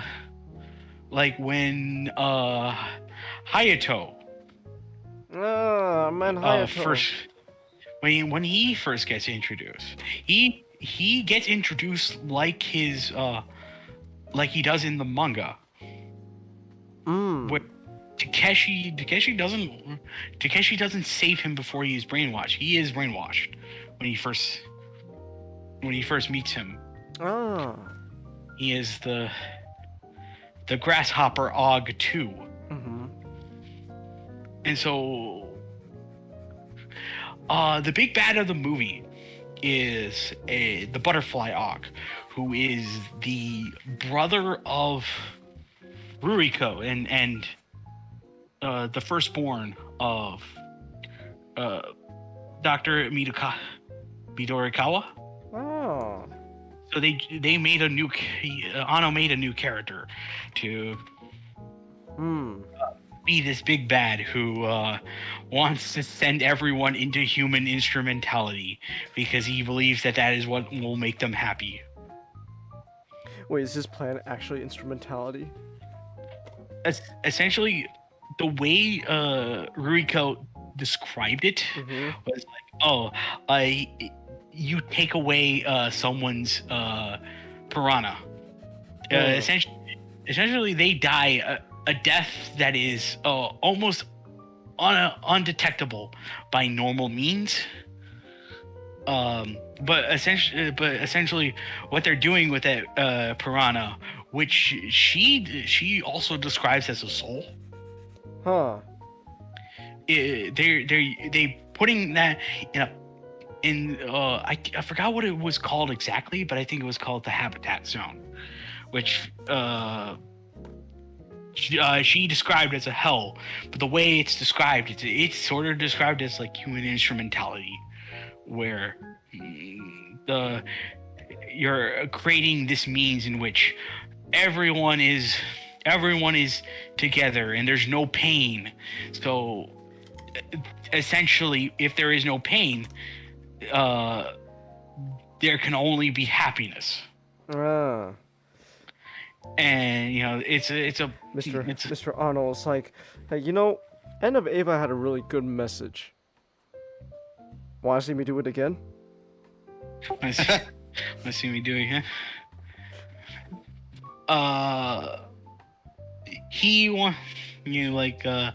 The brother wants to put everyone in that because he lost his mother and he felt that pain that he couldn't do anything to save her. And doesn't want anyone else to feel that pain anymore. So it's just like, well, human beings, why have them live their lives just full of pain? Just cut out the middleman, take away their souls, and just put them in a purgatory. Wow. Mr. Arnold really did just go, want to see me do Ava again? So Hayato and Takeshi fight each other, and it is very much like CGI, but it's like they're just jumping right up in the air, and they're just exchanging kicks and blows and all that stuff. It's like just to show how evenly matched it is, but it's still so dynamic because just like in Shin Ultraman, it's shot as if it were, it's created as if it were created like it was in the 70s, where we don't have that much of a budget. because we spent all of it making this really cool suit, and we need to spend that more of that budget on the really cool effects. So like there are some things we have to cut around, but the Shin Hero universe does it to its benefit. It does it to a strength where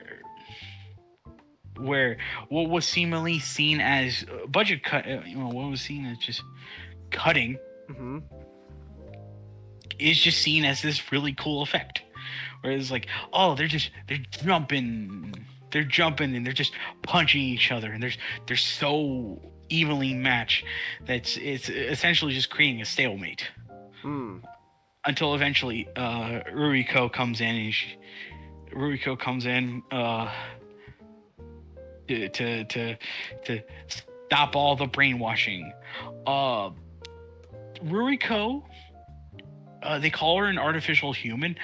I think she's more like a kind of a robot, because she has an ability where she can download things just by looking at them.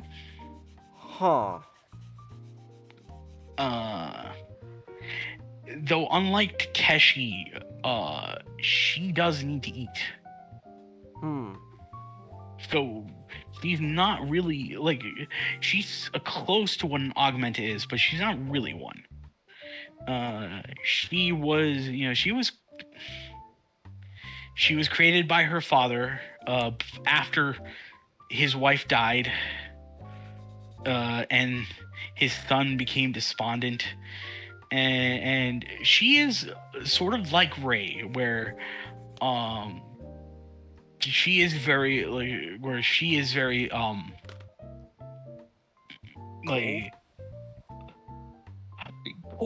cold in the beginning, analytical, where she told Takeshi, like, it's fine if you do not want to do this anymore. I can do it by myself. But then Takeshi's like, no, I want to do this because that's what your father wanted for me. Even though I may not feel like I could be my dad, I could be as great as my dad was, I still want the chance to try. And so the emotional crux of the movie is she doesn't understand happiness.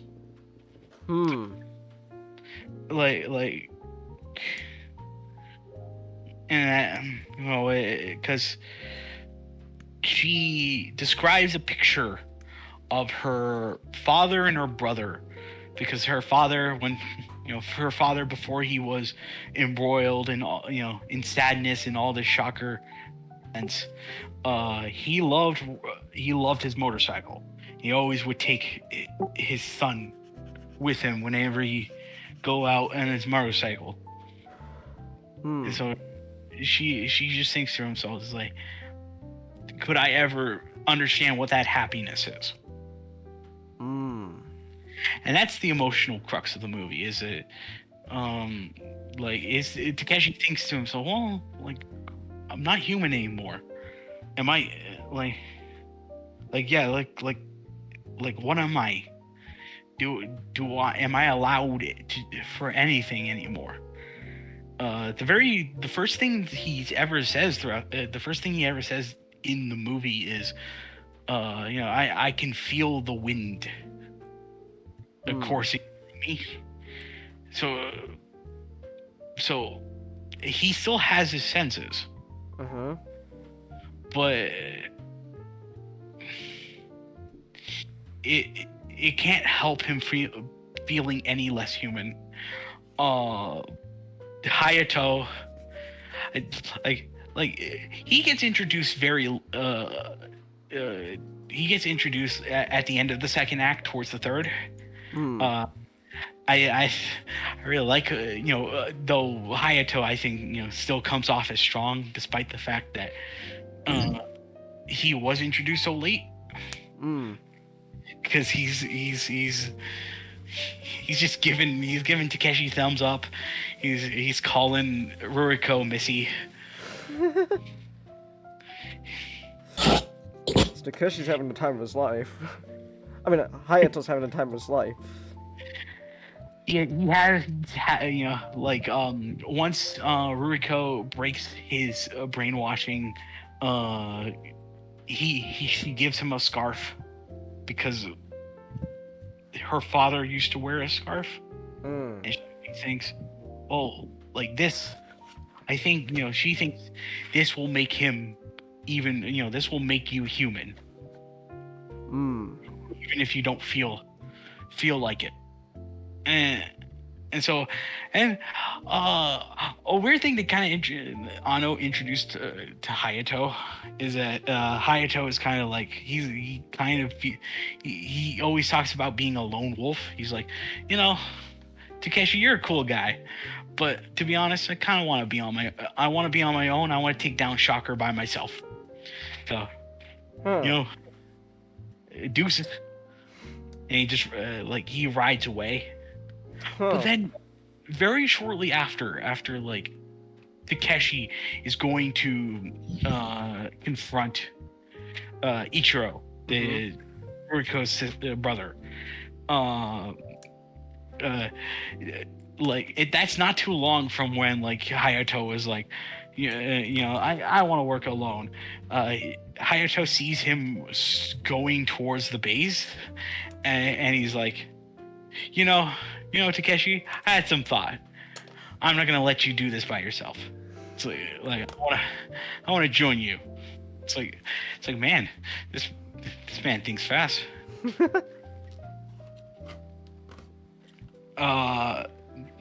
They become the Double Riders. Woo! And I want to mention my the really great that I watched this with a really great audience.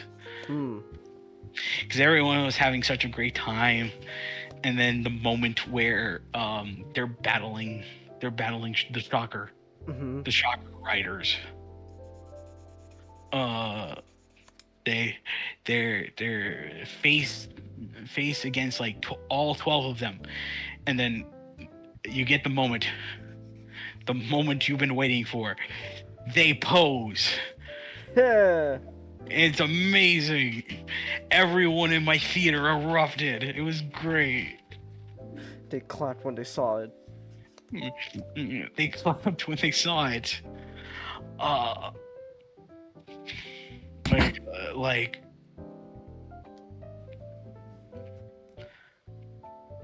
don't know whether what more to describe this movie other than just it's what I want. It's just what I wanted from superhero movies for such a long time. Where it's it feels it feels like such.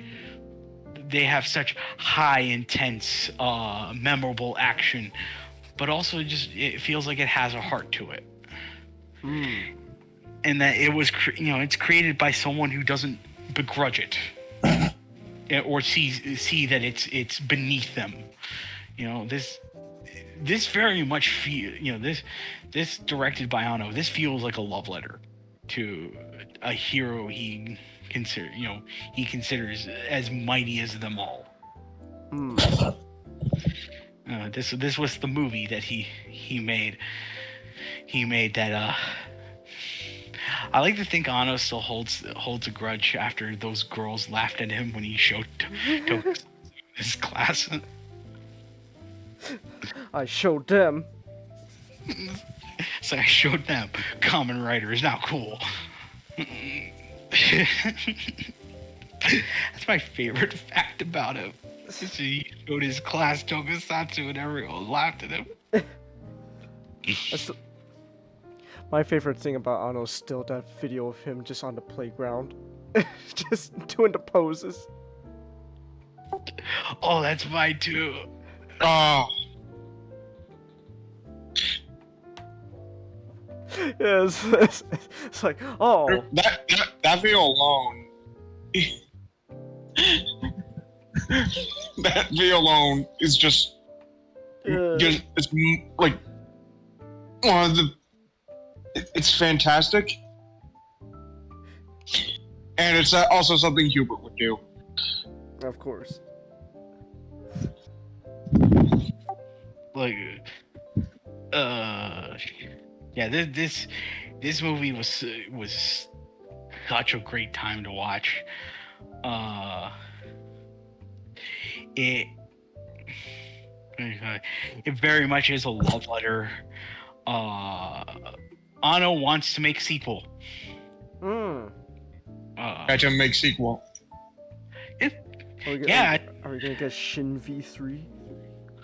Possibly. Shin Black, maybe. I think Black Sun fills that role.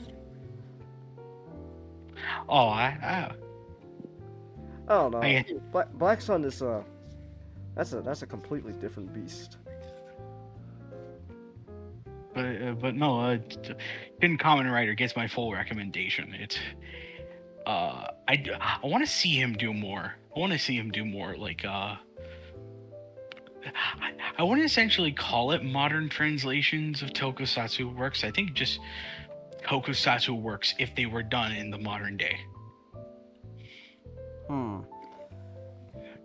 I'd like to see him do more of these because I know he does want to do Shin Ultra 7. Yeah. Like that's gonna be wild. Oh, I definitely want to see that Shin Ultra 7. He wants to do more of this, and all I just think to myself, it's like, do more. It's like this is like these movies has just been great. Like, I will say though, I was kind of sad.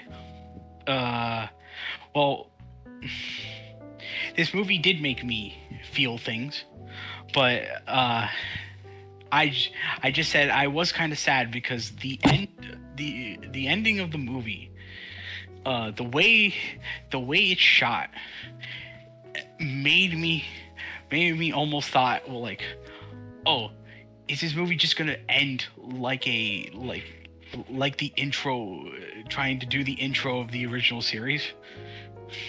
It's like you see Kamen Rider coming up from the bend of the highway, and then you just hear motorcycle. Bam! Use your let's go rider kick. Yeah. I got here the bed.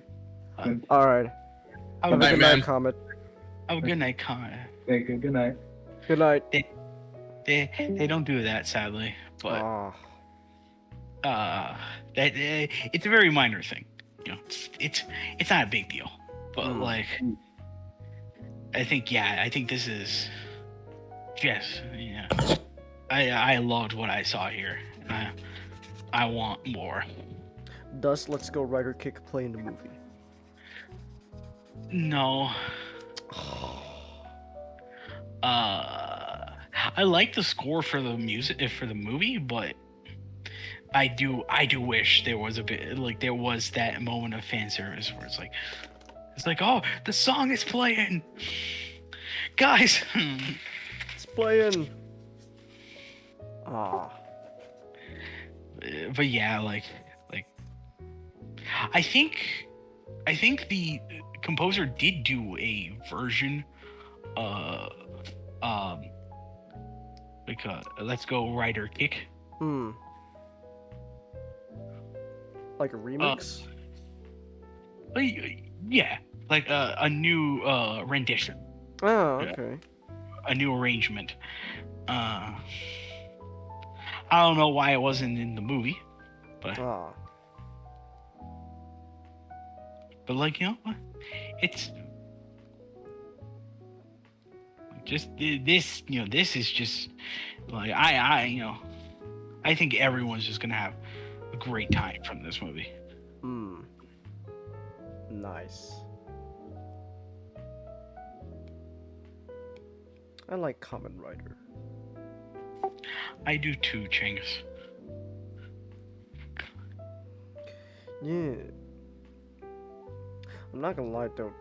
I think if any future Shin projects coming up, the one I'm most excited for would most definitely be Shin Ultra 7. I want to see what Mr. Arnold does with that. He just cut that dude in half. What the? Really. It's funny how you mentioned like in the Shin Kamen Rider movie, like it's like, oh man, Hongo's going on ham. Oh my gosh, damn, it's just a splatter fest. It is kind of interesting though how obviously the limitations of its time, that you couldn't really do that much, but it's always interesting watching the original Kamen Rider to see how they depict gratuitous violence on a budget. It's like how do we show how do we show a guy disintegrating? Oh well, here's like an outline of his body made out of string, and we just pull the string away until there's no more outline. It's like, there we go, the body disintegrated, or it's like a pile. The body just becomes like a pile of bubbles, and the bubbles just all go down a drain, and then boop.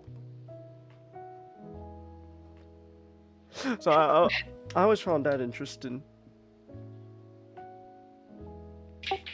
It's so gruesome. No, nothing comes out, but it's just like it's so gruesome.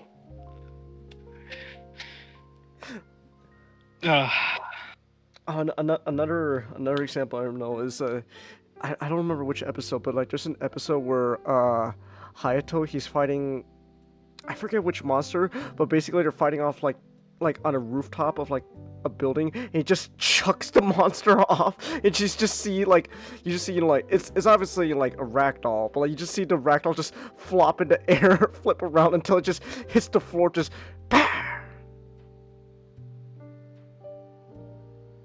so it's kind of funny.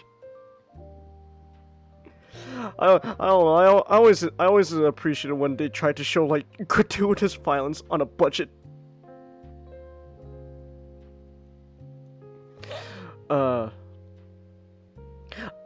Actually, real quick, I have to ask now. So, I guess out of all the Shin movies you've seen so far, what do you say would be, the one you enjoyed the most? Oh, that's hard, cause I think Shin Ultraman. I think Shin Ultraman and Shin Kamen Rider. They occupy that space. That space where it's like, I kind of like these more than Godzilla, because I think Godzilla's Shin Godzilla is a terrific film, but there is that sense of where Ano improved. Well, there's that sense where what the characters are. When Shin Godzilla, the entire joke was the fact that you don't know any of these people because you don't know what your government is. And so I have vested interest with the characters more so in Ultraman and Kamen Rider than I did in Godzilla. And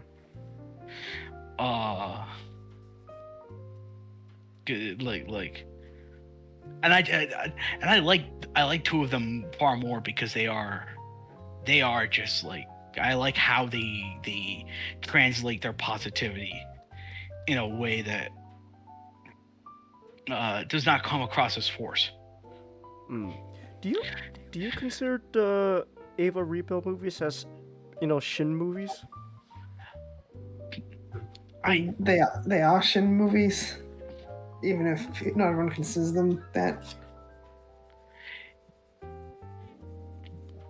They are, like, well, like, I guess whether they are or they are not, like, I don't want to. I don't want to lump it into this discussion because I think, for me, Ava is something entirely different from these old, what this universe was trying to do, where they were trying to retranslate old Toku properties for the modern age. Ava is like Ava is his like own original IP, and the rebuild is like a retelling of his IP, whereas the Shin, like Godzilla, Ultraman, and Kamen Rider are essentially love letters to Tokusatsu. Yeah.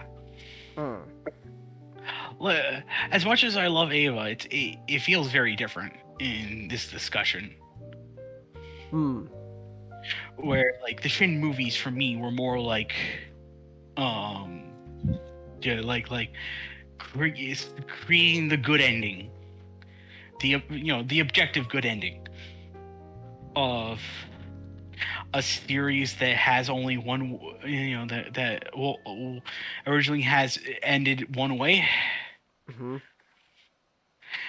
But no, like I would for the sake of this argument, I would say like I wouldn't really count the Ava movies. The Shin Japan Heroes Universe thing is like not really a project by Anno intentionally. It's a marketing thing by the companies that own the IPs. Yeah. So like Ava is included because it has Shin in it in the Japanese titles. But Anno's not trying to tell this story through all these, like a combined message through all these movies. It's just, oh yeah, we can make money by advertising these things together. And I got to make movies about things I love. And then I get to make the buko buck through advertisement. Through advertisement. Yeah. That's true. James, I like to think Express is our equivalent to Anno's like Tokusatsu movies. Okay. Because it's essentially just like it's just one giant love letter or the things we love. Yeah. James, it just occurred to me we have to make a Bionicle equivalent of Express, and I can't wait for that. Wow. All right then. But I understand. Once we start doing that, we can never go back. Because now that we'll be going into that for like a long time. Because I could go into that for a long time. I know, man. Our private server is gonna become a Bionicle theme again. I can't wait for that. Filmmaker Shinji Higuchi stated in regards to the Shin Japan Heroes universe is it's just a merchandise thing. Tahu's sexism hut. So they do it for like merchandise and events and products. Also not. Why didn't you tell me it was your birthday? Happy birthday. What? Yes. I turned 24. Boy, you should have told us.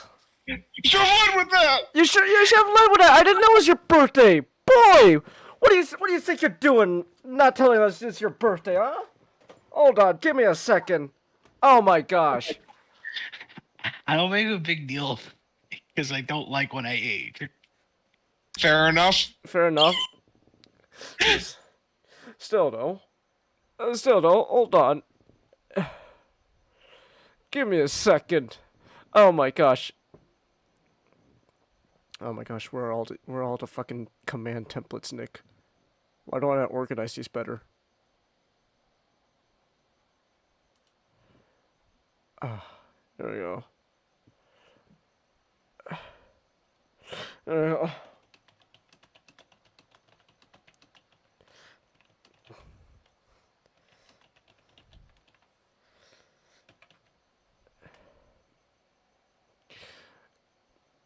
Oh my goodness. No, you should have led with the fact that it was your birthday today, man. Now I feel bad. Don't be this is podcast night. Like we should worry about the podcast. Why was I told of this? Also, I'm just looking at our last command. I haven't given that much thought to the flat earth theory. The coin looks like a sphere until it stops spinning. Until it stops spinning.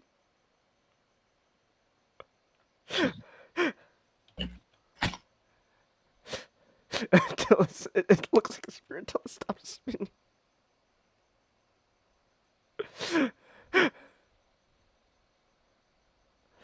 Oh my gosh, come on. Ah!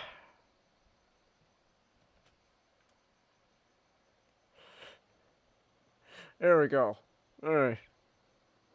Where is it? Where is the... Come here, command. Oh my gosh.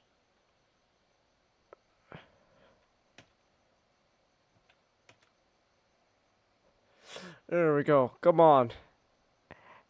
Happy birthday. There we go. No! Oh my gosh. Oh. Alright. Starscream for not telling you I should have you fired for this. You're fired. He's the only one that knows the Wi-Fi password. Oh, right. You're on fire.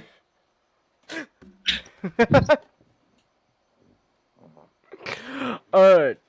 Let me take a swig of water real quick.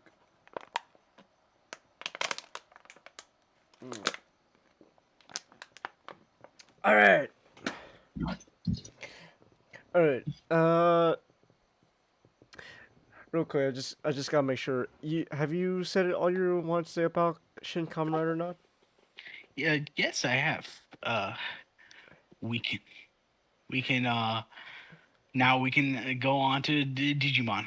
Alright, here we go, Chelsea. If you're still awake, here we go. This is what we waited for.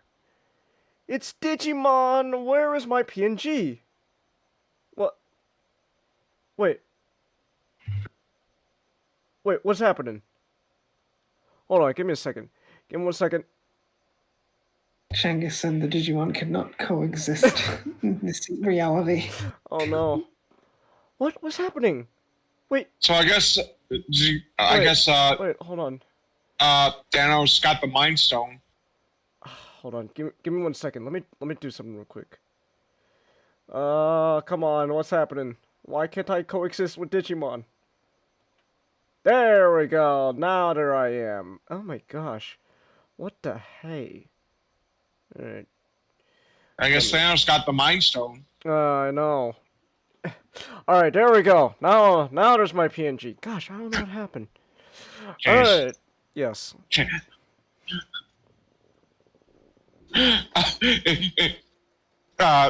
It's, the main five as well as, like, Skywarp, Thundercracker, Rumble, other Decepticons. Mm-hmm. Well, I guess Thanos got the Mind Stone.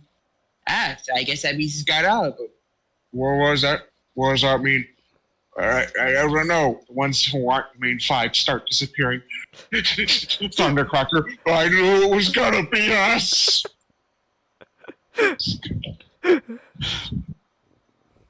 I knew it was gonna be us.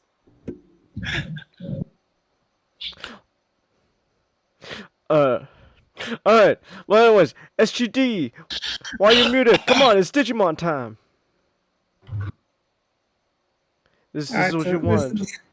This is going to just be a first impressions thing more than a review. Alright. Because I had certain expectations of Seekers going in. Like, every installment is going to be like 1,000 words. And I was right about that. I had people going like, I hope the installments after the first week are longer than 1,000 words. And I'm just sitting here thinking, why would they be shorter for the first week? That defeats the purpose of releasing one every day for a week. But, so, it's only got 15,000 words out so far, or roughly that much, because 15 installments. And I might do a review of the whole thing when it's out. Alright. Because with 15,000 words and we're still in chapter 1. I guess there's going to be 3 chapters total, or something like that. Okay. But for like the first handful of chapters, I was reasonably enjoying myself, and then it took a nosedive after the past few. Oh. And there were glaring problems I noticed before those ones. And like Oh. I reread them all earlier during the podcast. And a lot more things stuck out on top of that. Oh, that's a shame. And the reason I did do it now after 15 is I kind of expected Lugomon to evolve by now. Huh. Because, this whole thing's going to be 60,000 words. So, like, Lugomon still hasn't evolved. Oh. Because when they released the first chapter, or first installment of the chapter, it's Mhm. confusing. It's like, it's still chapter 1, and then there's installments in the chapter. They showed off a bunch of stuff like Lugomon, which is Lugomon's evolved form. Hmm. I guess the trailer is surmising the whole thing in chapter 1. And mostly what's happened is that we're introduced to AG. He gets his Digimon Linker, which is the Vital Bracelet B equivalent.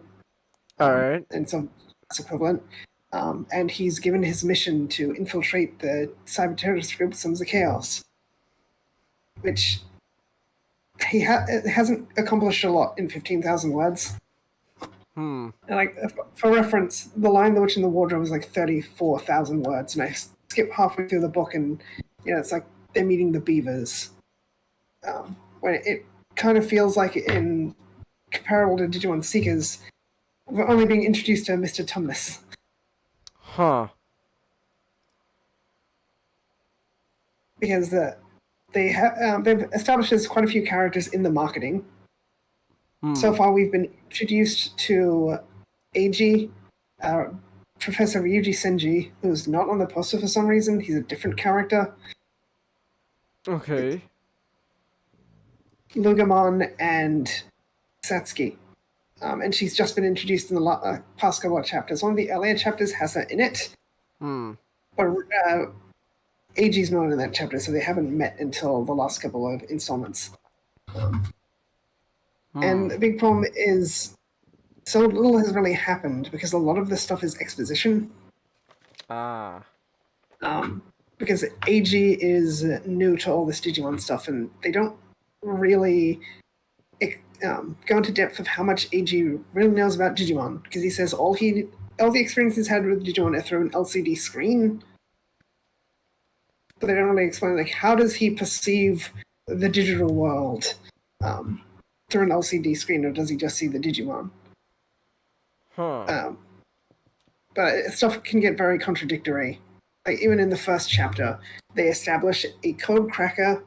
There's hackers and code crackers, and they misuse the term cracker repeatedly. A hacker is someone they say a hacker is someone who possesses outstanding computer skills, but crackers are hackers who are willing to engage in illegal and gray area activities.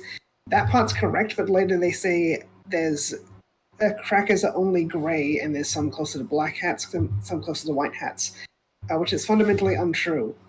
A cracker is only a black hat. Because there's hackers who will hack like security systems and stuff for a company to show them where their weak points are and how more malicious hackers could get in. So they're white hats, and a cracker is a black hat because they infiltrate things to steal information and sell it. Mm-hmm. And what's really dumb about AG is they call him a cracker repeatedly. He doesn't have any computer skills. They established that in the first chapter. He says that he outsources his coding work. And money is tight, so he'll probably have to start learning coding for himself. And he's 19 years old, so he's out of high school, but he got into code cracking in high school.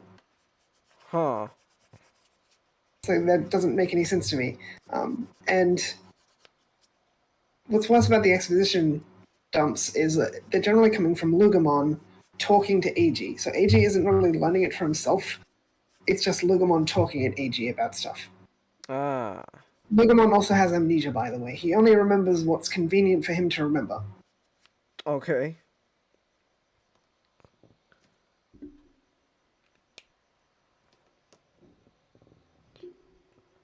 Alright then. Well, that's convenient. But it just seems like a lot of wasted time. Like, you can find. Because AG being a protagonist, we spend most time with him. We're not actually formally introduced to Lugumon as a character until about 10 installments in. Oh. It's like Lugumon is around, but AG doesn't know he can talk or anything. So they don't have any meaningful interaction until the 10th installment, and because they have no meaningful interaction, he's just sitting around for a few chapters acting like a dog. Huh.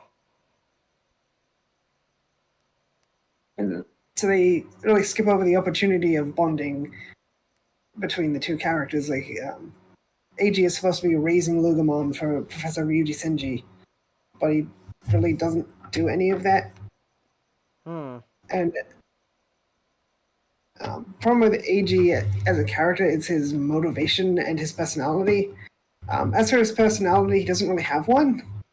Oh. But he's very somewhat childlike, which it kind of feels jarring for the story they want to tell, when they want to tell a story about like cyber terrorism and protecting the digital world. But he's too, childish for that. And his motivation is pretty much, you hear people complaining about shonen protagonists, but they've never read a shonen, so they think shonen protagonists are a certain way because they've never read shonen. AG feels like someone trying to write a shonen protagonist who's never read a shonen. He just wants to be the best. He says he became a cracker because it allowed him to get a lot of money, but he's very poor at the moment, so what about that? I thought cracking gave him a lot of money. But they never explain.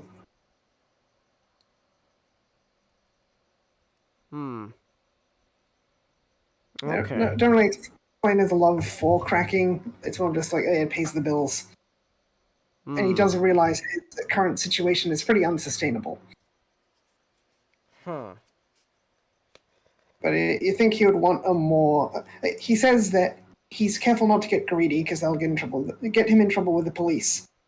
But expanding his ambitions to be the leader of his own quote-unquote crack team will probably get him in trouble with the police. It just feels like the writer, who we don't actually know who's writing this, and they never disclosed the writer, didn't really reread their own work. Huh.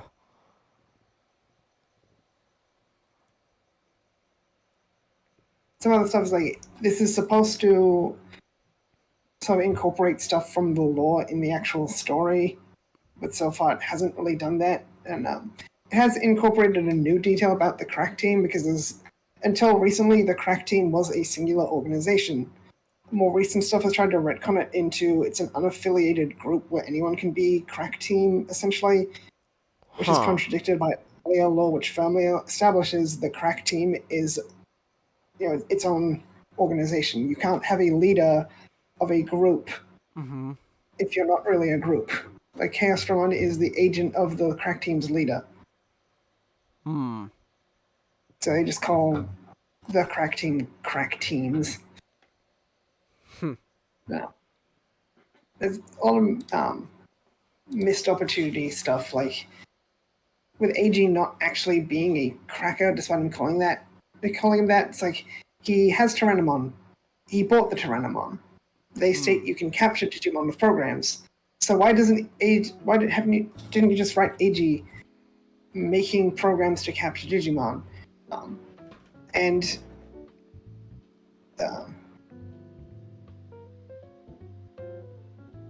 something else. Get back to that point in a second. Alright. I was thinking of something. try and be a bit more focused.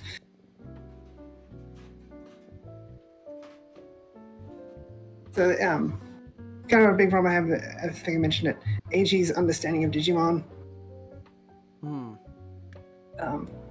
Because he thinks Digimon are just programs. And then he, takes Ryuji Senji a few times to get through to him that when he says Digimon are alive, he means Digimon are alive. But AG's, sort of the way I described it, his relationship with Lugamon to my brother is Lugamon wears a shirt that says, I can't believe I'm stuck with this idiot. And AG wears a t-shirt that says, I'm the idiot. Because the AG's an idiot. At first, it was like, oh, he's a goofball, I love him, but he's kind of just really worn me down, like, no, I'm sick of this already.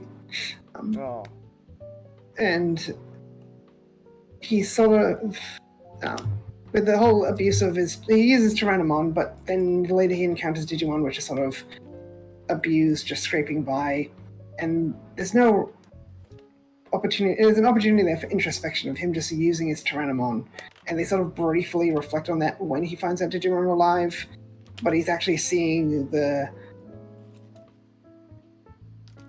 proper consequences of Digimon being mistreated. But the story keeps going on. Because this is supposed to be for more adult audiences, so you think they would explore the consequences of characters' actions, or what people are doing. But this is not really an adult series at all, which is probably to its benefit, because if this were more adult, it would just make things so much more worse. Oh. Okay. Like, yeah, I know I'm being pretty rambly, but it's not really supposed to be a review, just some collected thoughts. But, I think I've got a few tabs. Well, so far, for first impression, not really the most positive. Yeah, pretty messy, like, a big problem with the whole premise of the series, like, AG isn't special. Because we never see him actually do any code cracking stuff, I don't understand why he is our protagonist. Because he has to infiltrate the Sons of Chaos, who are the most extremist crack team on the internet. They're described as the most right-wing, but then the problem with using that kind of terminology is it's very subjective. And we established that the crack teams are basically anti-establishment groups. So when most people think, extremely right-wing, it's one of those terms which has become incredibly muddled, because the terms left-wing and right-wing used to just be the only political paradigm. Then liberal and conservative were introduced, because no one wanted to be called left-wing, because if you were left-wing, you were a commie. So they started calling themselves liberals. And originally left and right were, left-wing is more authoritarian, right-wing is more less government. So a far right would be an anarchist, which would probably the paradigm they're going for with Sons of Chaos. They're probably anarchists, and they want to be able to do whatever they want. But we don't really know what they stand for, because they don't explain what they stand for. Like, the AG knows about them, he admires them somewhat, but we don't know what separates the Sons of Chaos from any other crack team. And AG is part of a crack team, says a throwaway line, but we never meet any other members of this crack team. They describe him as freelance, he seems to be doing things on his own, so I don't think he's really part of a crack team. And, Ryuji Senji has AG infiltrate the Sons of Chaos. And we just know that they know each other because they said they know each other and they've been talking for a little while. How long? I don't know. We don't know what AG has been doing for Ryuji Senji. He caught a Madoki Betamon for him. It's their first time meeting in person. So it's like, what makes Ryuji Senji believe that this guy can infiltrate this criminal organization for him? This criminal organization which has done terrible things, like there's a thing called the Cyclops incident, and this is what it says. The Cyclops incident won't be described here. It was the trigger that made it impossible for the leaders of the international community to ignore the existence of codecrackers crack teams in the digital world. Or in other words, the Cyclops incident was really bad, but we're not going to tell you what it actually was. They literally tell you, we're not going to tell you what it actually was. This is very Destiny. We could tell you what happened, but we won't. Just know it was very bad.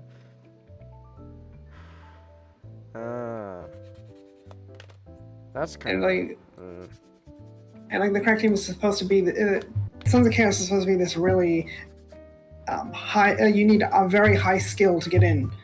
AG doesn't have any skill as a code cracker, but he gets an interview because all you have to do is apply for an interview. Like they're a freaking business. They're a terrorist organization. And you just go onto a website and say, I would like to join the Sons of Chaos, please. Welcome aboard. And then a high-level member will give you an interview. And a A- level mission, it's like a really dangerous mission, is making a map. And you map an area like it's a video game. You just walk around and the mapping software does all the work. Huh. And this is more recent stuff. Like, this is what I mean, like, it took a nosedive. Well, is what you're mapping like a dangerous area? Or is just... It's just some alleyways. Huh. They don't know what's beyond, what's in the digital world, because it's a wall. But, they're in a place called Wall Slum, which they keep saying digital world, digital world, digital world. Then they actually get to the digital world, and it's revealed to the reader, no, you're not in the digital world, you're in Wall Slum, which is outside the digital world. It's on the protective wall, protecting the digital world, and humans can't get in, and any Digimon tainted by human data can't get in. And Wall Slum is constantly changing, so they need people to map it for them. Even though they established earlier, Digimon can be controlled by bots. Mm-hmm. And Wall Slum is the way it is because of information constantly flowing through it. So why couldn't you just send your own Digimon with bots or something to map it for you? Why are you sending it initiates? It's kind of a stupid thing. It's like, this is not a demonstration of one's capability as a hacker. This is just someone walking around. And they establish AG uses his Digimon linker to mind link. So I don't think regular hackers can mind link, which is, transferring your consciousness into the Digimon so they can walk around the digital world or digital spaces. So how would other people do this? Did they know AG can mind link? It just seems like it's not really thought out. Another thing is, like, Ryuji, Shinji, and AG would communicate electronically, which seems like kind of the last thing you want to do if you're infiltrating a cyber terrorist organization with Digimon, because they can probably hack your phone and just find out everything about you in seconds. It's like, hey, you were consulting with this guy. He works with the police. Because they kind of they leave out information until it's inconvenient for the character to know, or something like that. It's like, it'll be inconvenient for this character to know this, then an inconvenience happens. Like, oh yeah, did you know this guy was like working with the police? Like, like Ryuji Shinji works with the police. Like, how does that help AG in this situation? Well, it doesn't. Would it have helped him to know this before? Also, no. Oh. It doesn't change anything. No. And but yeah, it wasn't not until 10th installment that they actually get to Wall Slum. And that's honestly where it takes a nosedive because it's just things like Lugamon is revealed to be a super special Digimon, but he has convenient amnesia. So, like I said before, he can only remember what's convenient to the plot. So he says he doesn't remember anything other than growing up, but he has a full understanding of how society in Wallslum behaves and how Wallslum operates and how Digimon can't get to the digital world if they've been tainted by human data. And so the next few installments are just Lugamon doing an exposition dump to Eiji as they stand around. Then it's an exposition dump to Eiji while they're sitting on a train. Then it's an exposition dump to Eiji when they're walking around. It's quite a lot of exposition dumps. And the worst part is like the exposition dump on a train. The exposition dump is about the train. It has no it's not even good world building. It's just, oh yeah, let me tell you about this train. Like, what does this have to do with the story being told? Well, it doesn't really. It's like, no, there's no fighting on the train. It's like an unspoken rule. No one fights on the train. Which seems kind of weird, like, another missed opportunity. There are trained Digimon, there's Trailmon and Locomon. And if the train is automated, so they don't fight on the train because it's public transport, but they establish that Wallslum is run by gangs. So you think the gangs would be fighting for control of the train because that would be a very important resource. But if they made like a Digimon like Trailmon, which is established in Frontier, a Trailmon can kick people off, like they just spit them out of the cart if they don't want them riding them. So if you made a Digimon and the Digimon's like, no fighting or I'll kick you off, that would make things make more sense. And I remember one interesting thing sort of thought of, like the Lugamon comes from the Castle of 9 Wolves, which there's 9 sort of families of wolf Digimon, but as it turns out, it's just a reference to Kowloon, which Digimon loves to reference Kowloon. But I think it's the first time they actually talk about what Kowloon really is. Because if you look up Kowloon, you'll get some city. And like an urban area in Hong Kong, but really what they're talking about is Kowloon Walled City, which no longer exists. Because like this slum area in British Hong Kong, it was very poorly built because ungoverned, which is why Digimon uses Kowloon, because that's kind of the idea of the internet, is it's ungoverned place slapped together. Seekers is the first time they actually applied that idea into the setting. Like Cyber Sleuth is, it's the same place as everywhere else, but there's hackers here. The Castle 9 Wolves is a reference to Kowloon, because if you translate Kowloon into Japanese, you'll see it better, which is Kyuryu, 9 dragons. Because Kowloon dragons. It's, Chinese is a lot more complicated than Japanese, where you can have different readings of characters for Japanese and different dialects, but it's still all Japanese.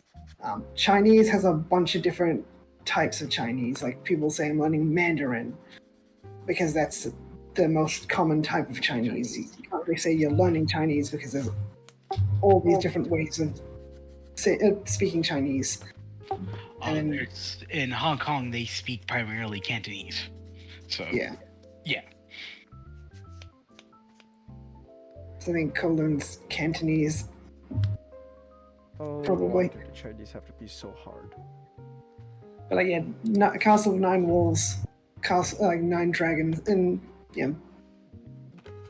9 dragons. They state Skelmon runs one of the avenues, because they're 9th Avenue. It's like, does he run the Castle of 9 Poops or something?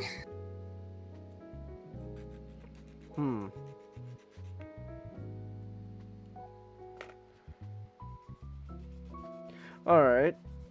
There's a part where Eiji meets with an interviewer for the Sons of Chaos, And the guy's talking like, yeah, he's got something in store for AG because he knows Lugamon is the demon wolf of Ninth Avenue. And then it literally says he's planning something. Like, yes, I can tell through the dialogue, thank you. But the thing with the dialogue is there's not very many dialogue tags. So if I take a random chunk of dialogue and just post it somewhere randomly, no one is going to have any idea who the hell is talking because they don't tell you who's talking most of the time. Oh. And I'm mostly just ranting about AG and stuff because there's Leon who his name's only revealed in marketing, which I would have preferred if they kept that hidden. Because rereading it today, I found out, oh yeah, Leon is the name of AG's childhood friend. It's like, oh. So that kind of spoiled a major thing. Oh. Because I know the Judge is one of the other main characters of Pulsemon, who hasn't shown up yet, but as Pulsemon has, he's going to be AG's old friend. And I still waiting on the Yulin to show up, who's Satsuki's superior. And Satsuki is pretty unbearable. Oh. I read a the actual Seekers is machine translated and then touched up. Ooh. Get a proper translator.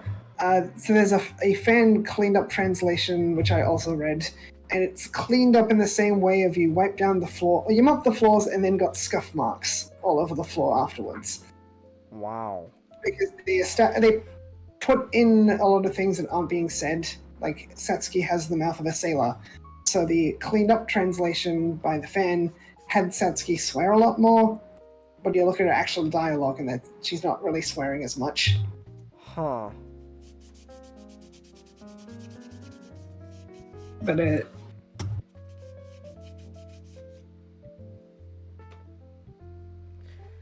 she's supposed to be like deputy commander of the Digi Police, but it's one of those things like I'm not sure how to write policeman because Satsuki's very all over the place, pretty trigger happy. Like she threatens to kill. She said she would have killed AG if her Mechanorimon wasn't under repair. Which killing AG will kill him for real. And considering she killed an Espimon earlier in the series, I think she would have killed AG if she had the chance. Oh. But there's some dumb dialogue with her, like she gets a tip-off that there's a suspicious Digimon in the area, so she brings a whole bunch of Digimon to confront Lugamon, then immediately jumps to the conclusion that AG is Sons of Chaos. But she can't arrest him just because he's Sons of Chaos. Which... What? I don't think that's correct. I'm pretty sure you can arrest someone for being part of a terrorist organization on the basis they're a terrorist organization. Yeah. How can you not arrest him? But AG isn't doing it. No, he's not doing anything wrong, so he just tries to walk away. Because he's not doing anything wrong, and he's not technically part of the Sons of Chaos, and Satsuki has no reason to believe he's part of the Sons of Chaos. It's just her jumping to conclusion because she just runs her mouth. And it's not a fun character to read. Oof. But it also brings up her partner's a Numemon, and that's where the last installment sort of left off, is her Numemon showing up. And AG is terrified. Which goes back to me wondering, how much does AG know about the digital world? Because all his interaction is through an LCD screen, so he wouldn't know how gross and disgusting Numemon are. You just see an ugly-looking slug made of pixels. Like, it's weird. But also, it's a lot of just, I guess, a lot of problems with the writing in general. And, and like, with so little happening, like, first chapter is just AG sitting around and some introduction to the world. Then we get the next three, AG getting his linker and learning about the digital world through exposition jumps. But as you find out, a lot of the information he's being told isn't really well understood because it's all changed when he actually shows up and learns, oh yeah, we're not actually in the digital world. We're in Wolfslum. The fifth is about just Satsuki doing a job and Pulsecon shows up. And then it's just more Eiji talking with Ryuji Senji. And then so that's 6 to 9. And then 10 and 11 are just Lugamon having their first fight and meeting a Tumon who just conveys information to the audience, then Eiji walking around for another 2 chapters, and then another 2 chapters they meet the police. Doesn't sound like you're having a fun time. Not really, it's surprising that this is 15,000 words, and like I said, Chronicles of Narnia, like around the same time they've met the Beavers. You're gonna still keep... Are you still gonna keep track? Yeah. Okay. But it reminds me of a thing, South Park guys had sort of talked about storytelling and with the outline, where you have to, like, you do a but and therefore, and you have to connect your points. And you need to avoid buts. Not buts, and thens. And that's kind of a problem which I wish they went over more. It's like the difference between an and then and a but. And I think a lot of that comes down to the reason why things are happening. I think because there's a part where the police show up and it's like, is it but the police show up or and then the police showed up? And I think it's more of an and then the police showed up because there's no connection to anything or why the police would show up. And it's just the police are showing up because they need a conflict so they can have a fight so Lugamon can evolve. Because earlier they attack a Damemon. You could have connected that to the police showing up. But a lot of it's just and then. Like Eiji meets Ryuji Senji and then he tells him all about Digimon and then he wants to give him a job and then Eiji sits around and then he has to join the Sons of Chaos and then he gets an interview with the Sons of Chaos and then a Damemon shows up and then they get on a train and then they get off the train and then the police show up and then Eiji just walks away and then Lugamon attacks the police. And what's really stupid about the last thing is Lugamon attacks the police because they're threatening his home. But they're not threatening his home. They're threatening Eiji. Eiji's walking away. If Lugamon just walked away with Eiji, the police would like, oh, we gotta go. There's nothing we can do. He's not doing anything illegal. And there are certain things which I thought we would be introduced to by now, like the trailer they released mentions a time limit on Digimon linking, or mind linking, which Eiji hasn't been told about, and they mention, Satsuki mentions a K limit, so I guess if you mind link for too long, you'll die. Okay. But you can go over the K limit, and just says that Satsuki will get a pay docked if she goes over the K limit.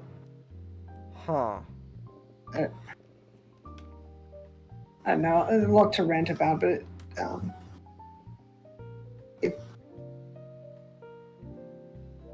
I know people have complained about. So it's like there's people who complain about things like Eiji being a crypto bro, which is ridiculous. He's not a crypto bro, because there's a social media site called Grim, and that's what you use with the Digimon stuff. And it uses a cryptocurrency because it's basically a digital nation. It's so big it threatens the power of smaller nations. What? So like they use a digital currency like other countries use other currencies. Especially since a lot of the stuff they do is illegal. But essentially, changes. Digimon NFTs. Essentially, essentially, Chang is cryptocurrency before it became popular was essentially just a currency in which people of the deep web used because it was much more easier than constantly trying to especially if you are not in the same country. When did it all become then fly-by Ponzi schemes? When it was popularized, when like a lot of like investment firms started trying to use crypto as the next new thing. When the first chapter came out, people were losing their minds. Like, oh, AG's a crypto bro. Oh, no, they're insulting crypto bros because AG's a loser. Like, guys, other people like, guys, I think you're looking into this a little too much. Like, people just not reading. Like, and when I look at people talking about this, they're mostly just complaining about the fact that it's machine translated, and ultimately the machine translation is more or less fine.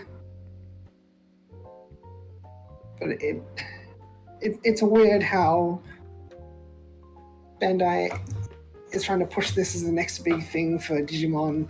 It's supposed to be the 25th anniversary project. Wow. But they can't even bother getting a proper person to look over this translated stuff, which, I mean, when you look at the card game, they don't even do it for that, and that makes a lot more money. Like, they've released packs of cards, which are just reprints with the text fixed. Because there's just so many cards, especially there was a booster set, Dragon's Roar, or Draconic Roar, which had so many errors because they just didn't bother getting competent translators. Wow. And it just doesn't feel like they're taking the 25th anniversary of Digimon that seriously, especially since we're in the 26th anniversary, and this is coming out in the 26th year. There's other products like the Digimon Color is just the original roster plus a couple more Digimon in color, and you have to pay like $60 for it. Oh my gosh. Which is ridiculous, considering the 20th anniversary pendulum, 20th anniversary toys had like a bunch of extra Digimon in them. And like the original roster is like really small amount of Digimon. Like, yeah, you get to raise a few Digimon for $60. Wow. But they're in color, and you can charge it with a USB. Like, okay. And so, like, the writing quality of Seekers isn't really good, and the artist Malo, like, they have an illustration done for every chapter, and like the artist is decent at what he does, or she, we don't know if it's he or she, because the artist was a nobody before Digimon Seekers. And they have quite a lot of artists at their disposal, and the writer hasn't been revealed. I don't think the writer will be revealed. Kind of weird, they're not getting credited. Because if they were someone significant, that would probably be a point of advertisement.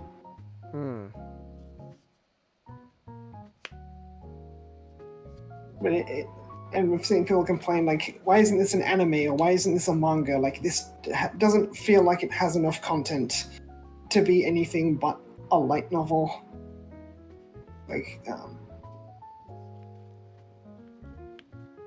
if it was a manga, it'd probably have to be a monthly manga. Those are reasonably length chapters, and you could probably the story would probably be, if you got monthly chapters, it probably would have gotten more content than what we have already. But even Digimon Dreamers, which is currently running Digimon manga, was just revealed. It's being pulled from publication. Oh. So they're it's only going to be on their on the Digimon website now. It's no longer going to be in Saikyo Jump. Wow. Which, the only thing I can see from that happening is it was not getting readers. Oof. but they want to finish it, I guess. Huh. Ooh, that sucks. Damn. I don't think Seekers would have lasted very long as a manga either. Hmm. And there's not even a lot of merchandise being pushed at the moment. Like the Lugamon B Memory and Band came out the other day, and Is that it? the lineup. The lineup was what I expected for Lugamon's evolutions, but his final form is a Jogress between it and another Digimon, which we all know what that Digimon is. It's just apparently you'll need a different B Memory to get that Digimon. Okay. They still haven't announced if another, like, when another Seekers themed thing is coming out. Huh. Kind of weird that because I never expect them to restrict a Digimon based on another Gym card or B Memory. That was separate, because when they would do Jogresses on the Dim cards and B Memories, you can't buy them separately. Like, you can buy this Digimon and this Digimon. You can't buy these Dims separately. You can only get them together as a pair. So you think that they would have announced another Seekers thing by now, or start opening pre-orders for later in the year. But with I don't expect it soon, because we haven't got an announcement date for when they're releasing the next B Memories, which have nothing to do with Seekers. Huh. So we need to get a release date for those before they start advertising something else, I guess. But you might, I feel like I've rambled all I need to ramble. Like, if I ever, because I can always do another review later when the series is finished. But I didn't have high hopes for Seekers, and it's kind of meeting the low expectations I had for it. But the one thing I'm glad is it's not edgy. That's the one good... that and the Digimon's added. Like, it's weird, as Cargo Dramon was revealed in the trailer for Chapter 1 along with Lugamon, but it didn't get into the actual reference book until recently. Despite we actually got like a reference sheet for it when Seekers was announced. And it's part of the D Brigade, which I think it was... I can't remember the artist. I think it might have been Asmaria or someone else. They said they would like the idea to make more D Brigade Digimon, like a troop carrier, which I wonder if they're the same artist who made Cargo Dramon, because Cargo Dramon's like a military helicopter. And I like the design for the most part. My main issue it has like exposed flesh underneath its armored plating, and some bones on it, which fits the Digimon aesthetic, but not the D Brigade aesthetic. Okay. Because the D Brigade aesthetic is supposed to be really professional and military, so it doesn't have things like exposed flesh and that kind of stuff you see on other machine and cyborg Digimon. Which kind of brings up a thing I've realized about AG is AG's whole thing is of him not really doing any code cracking is he has Tyrannomon. So you could it says he modifies his Digimon through programs. Metal Tyrannomon is a modified Tyrannomon via cyborg, but I don't think they're going to go that direction with the AG. I might do a summation of Chapter 1 to get more clear thoughts out. Alright. I didn't have notes for this. But how many more chapters do they have planned? It's going to be 60,000 words, so probably another 45. But I kind of realized like we're a quarter of the way through essentially, and nothing's really happened. Like I expect Lugamon will... Next chapter he won't evolve. I think we're going to have Numemon doing stuff. Probably by installment 20, he'll evolve, and that'll fast track him through the Sons of Chaos, and we'll be introduced to Leon because quarter of the way there haven't had any evolutions, and we'll probably have at least 2 more. Logomon does have a dark evolution, like I predicted. So, like, what if that might be utilized? Logomon also has another final form, which progressing with another Digimon, which you know it's going to be Kazuchimon because Pulsemon is Leon's partner. And you can tell by the design it's because you progress it with Kazuchimon, because which probably talk about that some of the time, because I have feelings about that. Ryudomon and Doramon haven't been introduced. Yulin hasn't been introduced. We don't know who the random white guy on the poster is. The black guy is probably Tartarus because he seems to have more attention drawn to him on the poster. But it's like, yeah, 15 installments in, and it just does not feel like it's been very efficient with its time. Oof. Because something like Digimon V-Tamer, it starts where Taichi is already in the digital world, he is already an established tamer, he already has a relationship with Zero Maru, so he can just get straight into the story he wants to tell. Because you need to engage the readers quickly. And what's weird is I'm not really sure if it's aiming for an audience who don't know much about Digimon or an audience who already knows stuff about Digimon. Because it has to explain all these concepts, but then when it introduces us to certain Digimon, it kind of expects you to already know what that Digimon is. So because it's on the Digimon website, so you can just click around and find out what it is.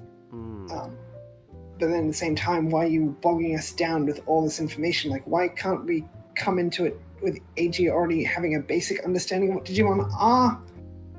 Because he knows that they're programs, but like I said, they don't really explore the depth of his knowledge to Digimon. And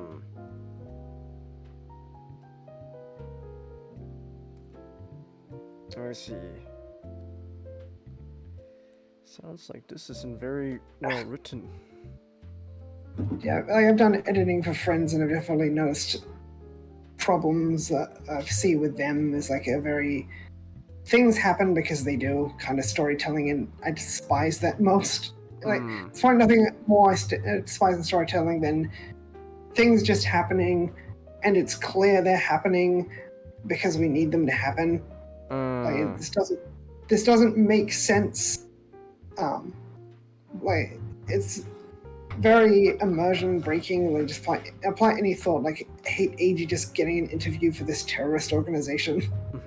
It's like, well, that would be the simplest and easiest way for him to join the organization. It's like, or because writing him to actually be an effective code cracker was something they didn't bother doing. Oof.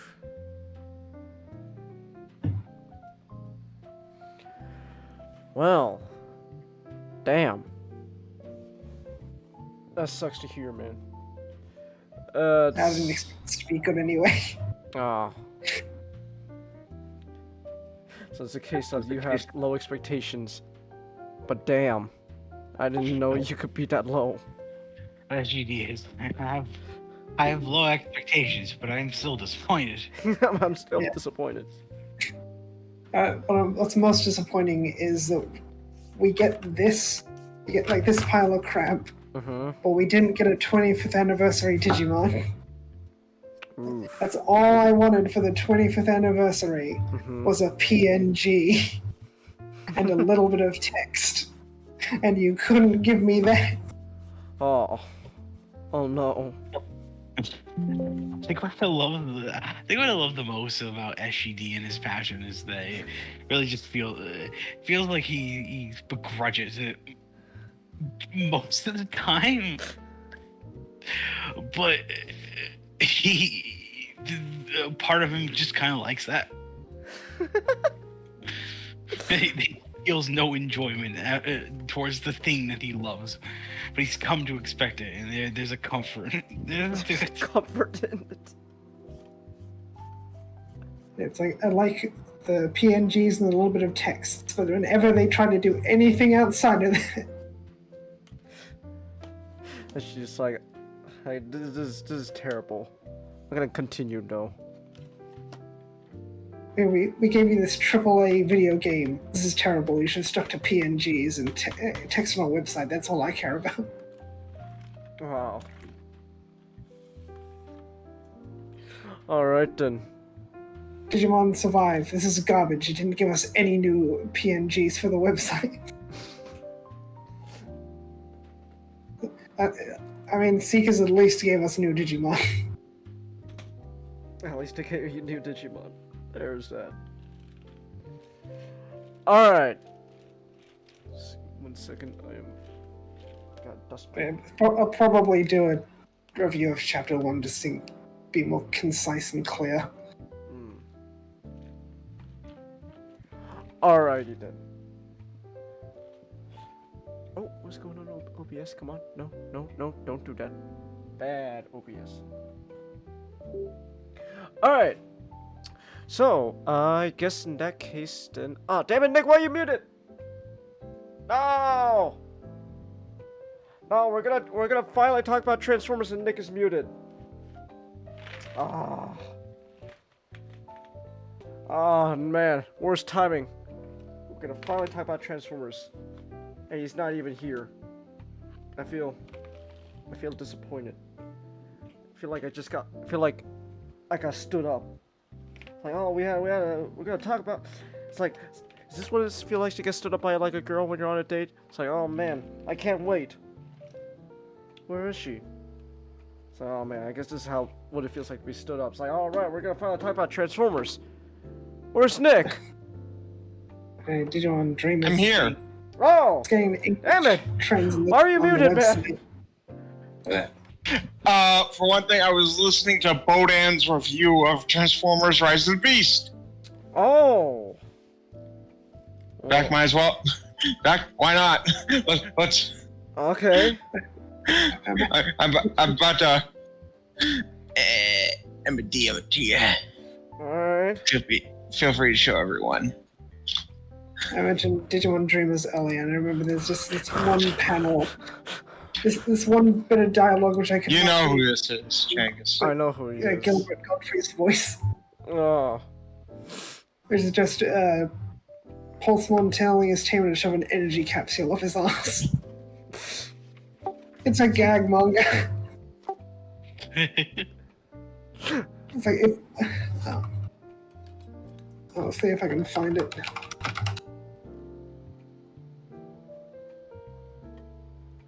Girls, get you a man who is as passionate about you as SGD is as passionate about Digimon.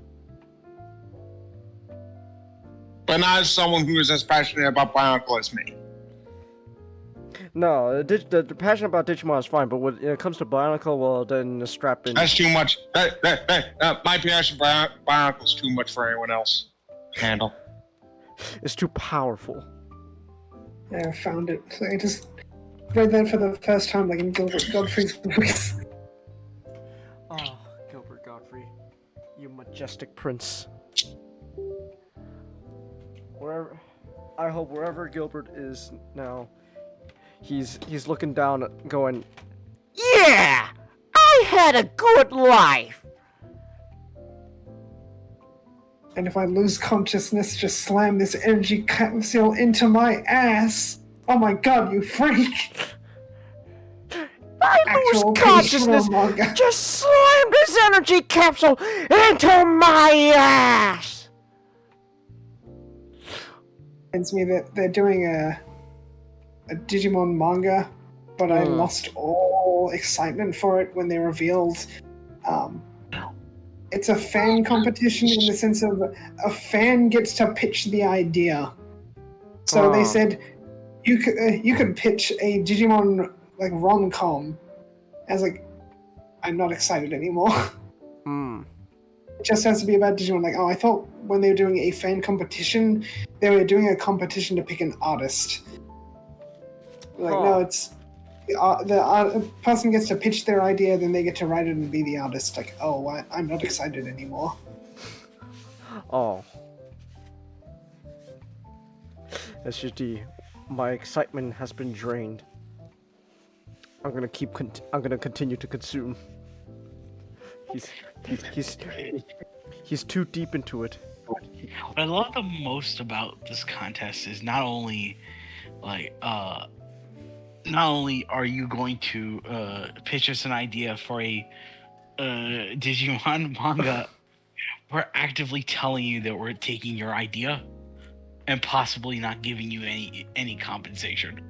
Like, they get like a huge prize if they get selected. What's the prize? Like, they get to like a lot of money. Okay. Like, they get a lot of money. They get to write it and they get to draw it. That better be a damn good amount of money then. Because I remember this was done for Annabelle. This very same contest. It's like, oh, pitch a horror movie. I think the horror movie that won was like Lights Out. Huh. It eventually became Lights Out. And the funny thing is like if you read the fine print on the contest, is that they word it in such a way where it's like, oh, if we cannot, if there is a chance that we cannot allow you to come to Hollywood and make your movie or give you the cash prize, we have legal jurisdiction. I'm paraphrasing, so it's like we have legal jurisdiction of yada yada yada yada. Essentially, what it's trying to say is, essentially, we can take your idea, but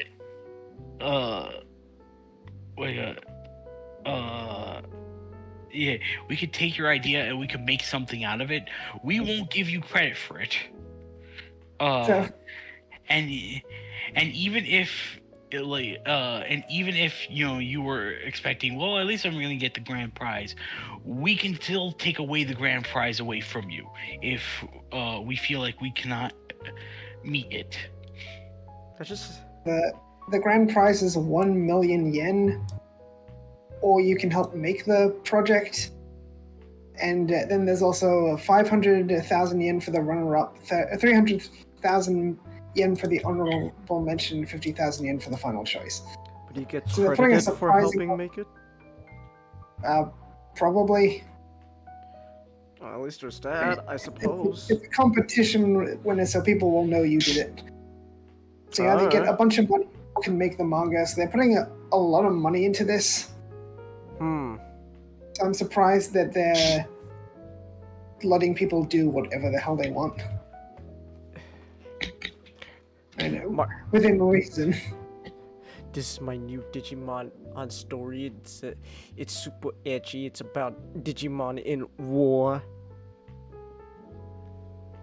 Has there actually ever been a Digimon war? There was a race war in Frontier. There's a race war. Okay. That was the basis for the whole season. The human Digimon and the beast Digimon hated each other, so they started a war. Then the premise of the actual season started because after the war there was Lucimon who took over, then Lucimon turned evil, so he was replaced by 3 angels, but 2 of them were human angels and one of them was a beast angel, so the beasts felt discriminated against because 2 of the 3 people in charge were of the other clan.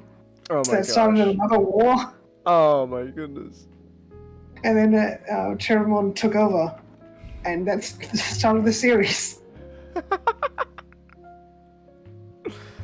Also, Frontier ends with Masaru throwing himself in between a group of Goblimon and a group of Shamamon. Shamamon are just darker skinned Goblimon. Okay. So that was another race war. Wow. That's He just jumps in to beat them both up. That's amazing. That's amazing. Oh my gosh. Alright.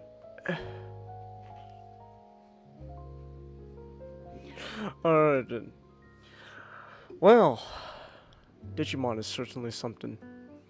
But I wonder if SGD's love for Digimon, masochistic love for Digimon can compete with my masochistic love for Transformers. Because Transformers has disappointed me many times. More times than I than I like. There's a term I quoted.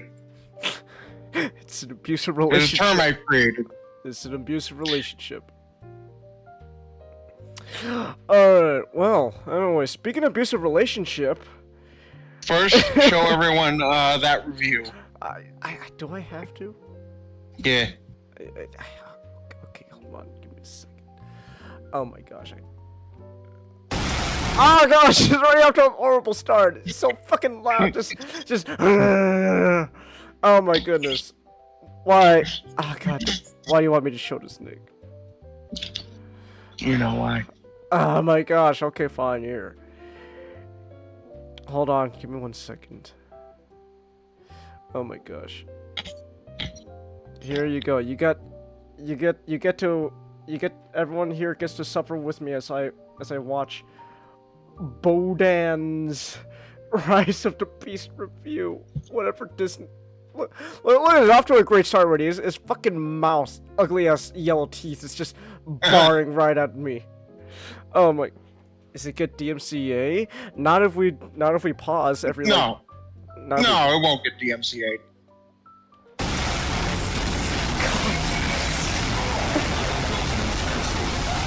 Oh my god. I don't know what's more terrifying, Nick. You know what? He was already terrifying as it is, but then he started using AI. And the fucking AI generated images as he talks is horrifying to witness. It is. Oh my gosh, it's disgusting. Let's keep going. Already. Genuine designs don't work in live action.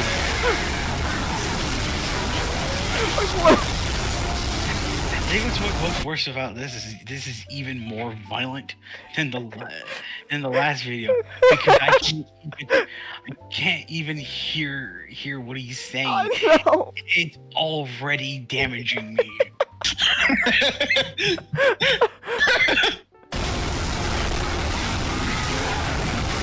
Oh gosh. Oh my goodness.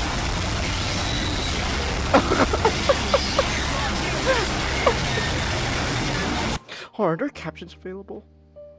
No. No, there's no captions. Oh my gosh. Oh.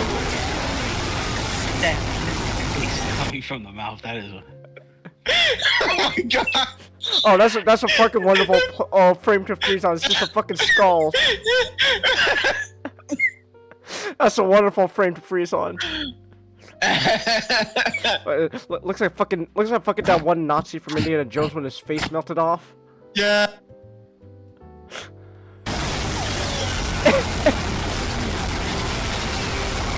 Oh my gosh. Oh god.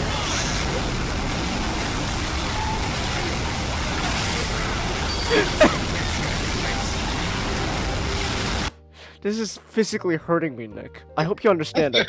This is physically hurting me. Oh god. Look at that! Look at that frame right there. He looks like a fucking Five Nights at Freddy's animatronic. No, you want to know what he looks like? What? He looks like that teaser poster for Jared Leto's Joker. Oh, that's right.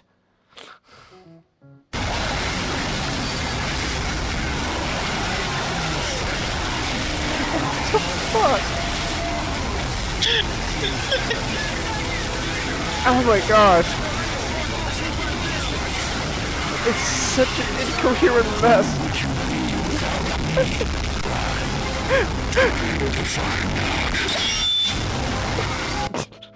I just love how it just fucking ends with just Optimus decapitating Megatron.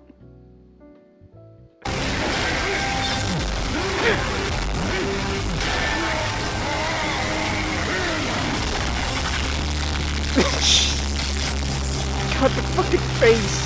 Twisted.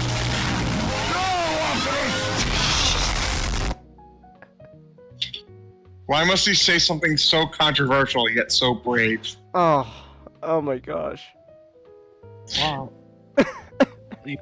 After we got our soul violently ripped out of our bodies, I think we're finally ready to talk about this topic. Oh my gosh. Oh gosh. What the fuck, Nick? Oh my god. I like how... Oh my gosh, is that a fucking movie pop video on Transformers?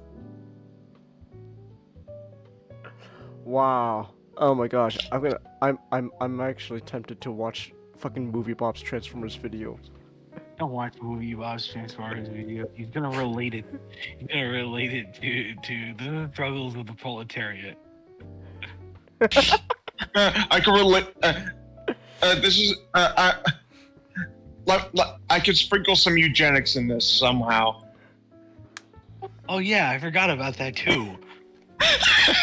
There's literally a game online called Nazi or Movie Bob. We should play that game sometime. Oh my gosh. Oh, anyways. Alright, and thank you for the wonderful start, Nick. Alright. Hold on, there's a comment you should check out. Oh my gosh, which one? It's actually the one reply he did. Oh, dude, this was insane, but seriously, you have something here. I suggest less ear rape and more commentary like the Inthinkables combined with the insane AI close-up teeth motif. For some reason it's relatable, which is something to iterate on. More of this, but more relatable. Had nothing to say about this, so I just layered action scenes from movies on top of each other and called it a day. Made Silent Mouse movies quite relaxing. Oh my gosh. That was horrifying to listen to, Nick. I hope you understand that. I hope you understand. That was horrifying. Oh my gosh. Alright, anyways, so... It is actually not even... I can't even say 6 days anymore till... Oh, I should have fucking put out 6 days till release, because now it's past midnight where I am, so it's 5 days till release. So, that already aged poorly. Alright, but anyways... 5 days! 5 fucking days until Transformers Rise of the Beast. There's already been early screenings of it, along with other test screenings and stuff, and so far, people seem to like it. Which, hey, good for them. I hope they liked it. I don't like it when Transformers movies are terrible. I hope they enjoyed this movie. And people seem to like it. Good sign? Good sign, maybe? So, anyway, what we're really doing here, this is just more of a general thought on Rise of the Beast before it comes out. Our feelings about it, I guess, you know, what we could say about, like, the production and stuff, etc. It's like, because it's been a ride with this movie. I will say, my feelings on this movie have gone from, I'm gonna be honest, really negative to, I don't know, I kind of softened up a bit. I'm honestly hoping this movie is gonna be like a situation where it's like, it's honestly gonna be kind of like The Batman, where I just go in not having good expectations, and I watch like, oh, never mind, this is actually pretty good. I hope it's like that. Most likely not, but I hope it's like that. I don't know. Also, Anime Guy, the story about Peter or Cullen and his brother, I thought that was like a basic knowledge that everyone knew. I'm actually surprised people still don't know that. Well, I guess then again, you know, there's new fans coming out, so maybe they didn't know. But like, I don't know. At least me, like, I thought it was like pretty common knowledge. Like, yeah, Peter Cullen based Optimus Prime's voice off of his brother, so it was a Marine. So yeah. But anyway, so yeah, so my feelings for this movie have been. I'm more optimistic about this movie now. I still have doubts, admittedly, and I still have qualms, but I'm not as negative about it. I can't say the same for Nick though. I don't know I don't know if you've lightened up on it or if you're still. I don't have anything negative. It's not that I only have negative things to say about it. It's just I'm having trouble to find positive things to say. It's not to say that what I'm saying is bad. It's just. In the word, a line from Parks and Rec. I don't know. I'm just scared. Well, I guess I could start by saying, like, we could go over, like, real quick, like, some of the ideas, like, going on for production stuff. So, I guess real quick, we should have mentioned that, like we did when we were talking about Bumblebee, last Saturday for the podcast, this movie, Rise of the Beast, I don't know if I wouldn't say it's a product of, you know, that writer's room they put together for the fifth movie, but it is still taking ideas that was pitched from that writer's room. And one of them was, what about a Beast Wars movie? Okay, well, there we go. I guess we're gonna have a Beast Wars movie. But then, you know, like, eventually, you know, it changed. Because that was just a pitch, but then that idea changed a lot over time. You could see that. Because if it was just a Beast Wars movie, then what the hell is Optimus Prime doing there alongside Optimus Primal? Get him out of there. He should be in a coma. So, yeah. Then eventually, you know, after the Bumblebee movie, you know, well, it's our worst nightmare. Mr.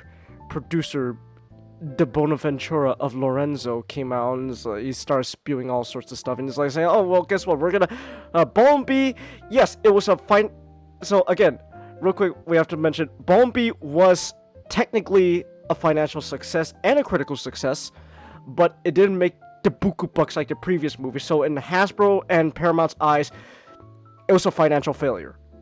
So, but you know, but they recognize that people like the Bumblebee movie. So like, okay, so we're gonna make a Bumblebee movie sequel, but we're gonna make sure that this sequel is gonna be. It's gonna, well, I guess, it's very corporate talk. Like, we're gonna take the ideas of Bumblebee, you know, like what we learned from Bumblebee, and we're gonna use that to make something new. But then also, Mr. Boventure went around saying we're gonna take what we learned from Bumblebee, but we also wanted to incorporate, the spectacle action scenes that people know from the previous live action movies. And I will say, when Lorenzo first came out and said that, that was like immediately not a good way to start my hopes for Rise of the Beast, because Bumblebee was fantastic. So when they say we're also going to try to go for something similar to the previous movies, I immediately went, oh. Movies, plural?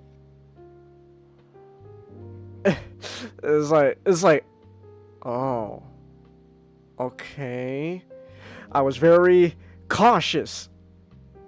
And then eventually they start revealing more, like, oh, it's gonna be kind of like a beast. It's gonna be inspired by Beast Wars. We're having Maximals. We're having Predacons. Okay. We're also gonna include a new faction. They're called the Terracons. Okay. We're also gonna have Autobots and Decepticons and human characters. But like, okay.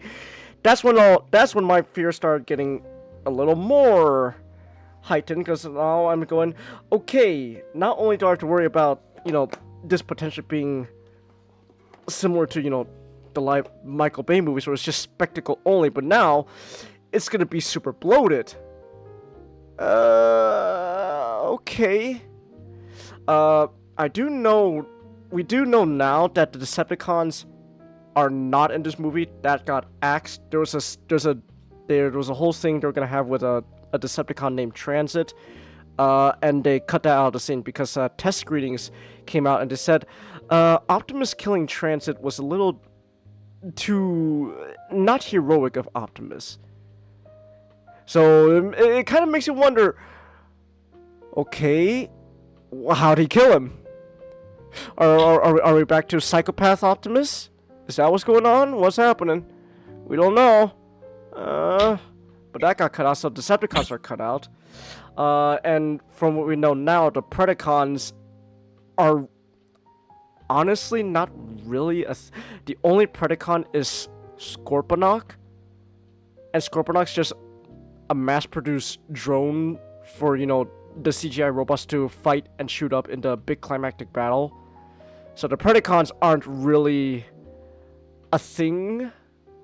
So it was really just Maximals, Autobots, and Terracons.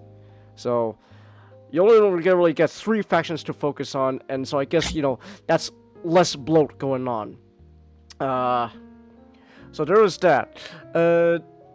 We do know that Mr. Travis Knight of the Bumblebee movie, he said he wasn't gonna be for the sequel. Instead, he said he's gonna go back to working on, for animation for Laika, because that's his passion, which is a shame, because again, I really love Bumblebee and Travis Knight. I really love what he brought to the table. So it's like, okay. But then we got, we're gonna have director Stephen Caple Jr. Chance. Yeah. I'm at a video store. Travis Knight making more Transformer movies. Travis Knight making more stop motion movies, which is an underappreciated medium of animation. Yes. Which animation is also underappreciated. Mm-hmm. 5 minutes till closing. But then there was somewhat of a bright light sign in 2020. Off topic. Everyone go watch Guillermo del Toro's Pinocchio movie. Oh yeah, fantastic. Stop motion is wonderful. But back on topic though, sort of a bright light came in where we found out, the movie's gonna be directed in 2020. We found out in 2020 it's gonna be directed by Stephen Caple Jr. And Stephen Caple Jr. Okay, I was like, what did he do again? And I was like, he directed Creed 2! And I really love the Creed movies. And so ooh, okay, maybe there's hope. And then we found out who was writing the movie. Mr. Joby Harold. And he's written for a lot of the current Star Wars stuff. I have not seen it, so most of the recent Star Wars stuff, so I cannot say I don't really have a good reference for that's bad, because the only thing I've ever really seen is the 2 seasons of Mandalorian. 2 seasons of Mandalorian, that was it for current Star Wars. So I have not seen the Kenobi series and stuff and etc. And I've heard people don't really like them, so it's like, okay, well, I guess we're gonna have to see. Yeah, Kenobi's pretty bad. He also worked on Army of the Dead by Zack Snyder and King Arthur: Legend of the Sword. So he has a pretty awful film. Yeah, it doesn't have a really good track record there. So, but under a step. But then the thing though is, not told us that there's gonna be Joby Harold wrote the original story, but it's really gonna be all it's gonna be passed down to different writers for the final version of the screenplay. So there's that. So I guess hopefully Stephen Caple Jr. is able to rein in Joby and hey Joby, rein it in, boy. Stop. So, you know, I guess there's that. Hopefully Stephen Caple Jr. is able to rein it in, so... Because again, I really love Stephen Caple Jr., or at least his work on Creed 2. So really, the biggest fear I had with this movie was it was going to be kind of like Black Panther, where you have a really good director who are honestly put in a movie that's out of their element, so the end product isn't as strong as, you know, the stuff they're used to making. Black Panther is okay as a movie, but it's, you know, it's not. But like, you compare to like the first Creed movie, like Ryan Coogler, what happened? What happened, boy? Black Panther's okay, but this is nothing compared to Creed. So that's honestly still my biggest fear for Rise of the Beast. But, you know, but then again, you know, hey, maybe a director can show, you know, hey, I'm comfortable in a different genre. You know, it's happened before. We've seen gems happen like that before, like, you know, Alien. So, hey, you know, maybe it'll be like Alien. Who knows? I don't know. But yeah, so like overall, like a lot of stuff going on went behind the production when we were learning about it. It's like and then to make things worse, Mr. De Bonaventura started going around saying, "Oh, this is a prequel to the 2007 movie." It's like, Mr. Bonaventura, you're not helping. You're not helping. Please, stop it. I beg of you. Don't do any more. Stop it. You're a terrible. I hate you. So there's that. And then, you know, eventually, you know, we started learning more about the production. Stephen Caple Jr. revealed, like, the vehicles that, you know, the Autobots turned to, along with the Terracons and stuff. And, you know, Scourge's truck looks pretty cool, I'll admit. You know, and we started getting, you know, we even started getting a little more information. And then it was announced that the movie was actually going to be delayed. So this movie was actually supposed to come out last year. I think around, like, December? I think last year, December, but then they delayed it now to, you know, this month, in 5 days. So, you know, there was that. It's like, oh, wow, okay. So that already puts a lot of pressure. Actually, no, wait. This movie was actually delayed even further because production of the movie was delayed because of, you know, the big CV-19 going around. You know, there was a pandemic going on, and that, you know, put a huge chunk in production. So, you know, this movie was actually supposed to come out even earlier than 2022. So this was delayed for quite a long time. So that also doesn't help, because now you had a lot of time to work on this movie. So expectations are kind of like, I'm gonna be honest, I don't have high expectations for this movie. I don't have low like I used to. More just, honestly, my expectation now for this movie is just, I just hope you're good. I'm not even hoping for great anymore. I just hope you're good. I hope it's all right. Because you've delayed this movie how many times, and it's like, I'm just hoping it's okay now. So, I you know, there's that. But then, you know, sometime also last year, around like I think it was October. Yeah, it was October. They started announcing, you know, you started revealing, you know, who's gonna be the voices, and we learned, the Autobot Mirage, he's gonna be voiced by, SNL star Pete Davidson. Oh my gosh!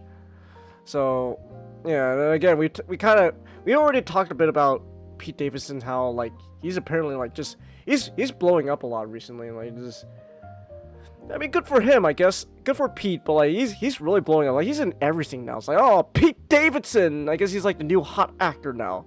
Whoa, Pete Davidson! So, they got him to be Mirage. But then they also announced, oh, we got Michelle Yeoh. And this movie, I was like, oh, so she's gonna be Nightbird, because it was announced that one of the Terracons is gonna be Nightbird, and in the original Transformers movie, no, not in the original Transformers cartoon, Nightbird was a robot that was pretty much a ninja. So, oh, I get it, Asian actress gonna play the, the obvious Asian robot ninja, but no, she's gonna be Eraser. Oh, interesting. Progressive. Progressive. But then I realized we're not gonna see her robot mode though, like the other Maximals, are we? I don't know what's gonna go on with Eraser, but like, cause Nick, like by now we've seen all the robot modes for the Maximals through like their Studio Series box arts, right? Yeah. Except Eraser. And her toy is just. I wouldn't say it's a retool, a heavy retool. More like it just shares engineering with the Kingdom figure. But unlike the other Studio Series Maximals, they're completely unique. So it's like, okay. And again, Nick, Michelle Yeoh at the time was not, an award nominated actress. She should have been. She should have been, but she wasn't. So, at the time, I guess, maybe at the time, if Eraser is underutilized, therefore Michelle Yeoh is underutilized, like, I guess we have to remember she wasn't, Oscar winning. But she's still an Oscar winning actress, I'm gonna be honest, I'm probably gonna be disappointed with Eraser, like, oh man. Michelle Yeoh!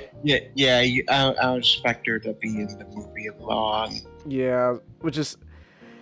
Again, she didn't win an Oscar at the time, but still, she's an Oscar-winning actress. Come on, give her some respect, please. So, I guess there's that. Oh well. Oh yeah, but then we also started learning. Oh yeah, there's also gonna be sometime late last year they started already reshooting scenes from the movies. Like, oh, reshoots. Uh-oh. Reshoots aren't usually, good things at times, because that means, oh, what did you add? What did you forget to add in your movie, or what did a corporate make you add in a movie, etc. So, I guess there's that. Then we started. Are we picky Transformers customers, Chelsea? I don't know.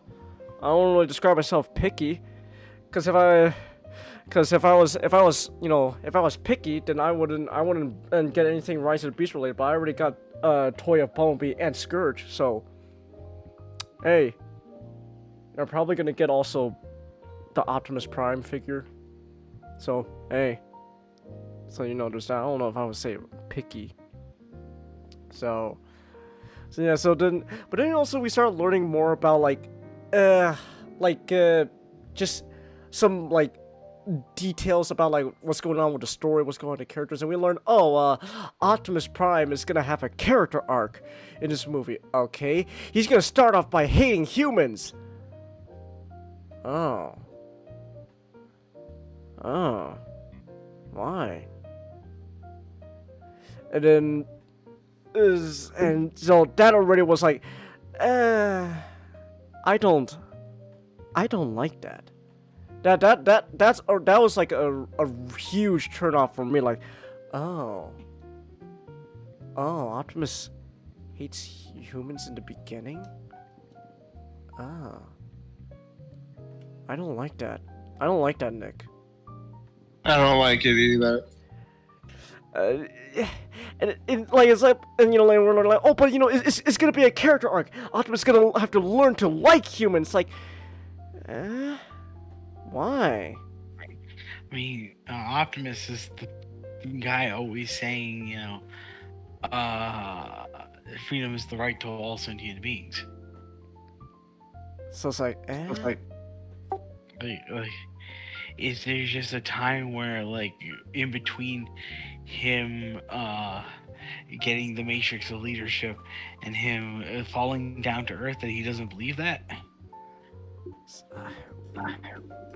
Yeah, it's just and also Lorenzo Lorenzo wants his cake and he wants to eat it too. Essentially, Optimus Prime going down to Earth multiple times to engage in their wars and their important moments of history. It just meant nothing. That was just him going, "Oh, I need to claim bloodshed. I don't care for your wars. I must feed." I must feed. So, yeah, just that now, the way I see it now, like, based on the marketing is really for the movie, at least from the trailers we've seen, really just. I wouldn't say he hates humans, but he just doesn't like them. It's like Mirage, why'd you bring a human here? What's wrong with you? Okay, it's like You know how much tax evasion I'm doing? just Rise of the Beast Optimus Prime when he sees the human character. Oh, it's not a fucking gremlin. I'm a guy. Oh, just don't feed after midnight. So I at least that's what we know, but it really just seems like most likely Optimus just doesn't trust humanity at this point, which okay, but like I hope by that they don't lean into like, oh, I think humanity's I hope they don't lean into the, oh, I think humans are lame angle. I think it's, if it's more like just, it's like, Mirage, what are you doing? We don't know, like, I brought a human, but what if he tattles on us? What if he tells the government? We could be in danger. Did you think about that, Mirage? Oh, sorry. I hope, so they could go into that angle, or, like... Mirage, I am not cleaning up after it. You understand that, right?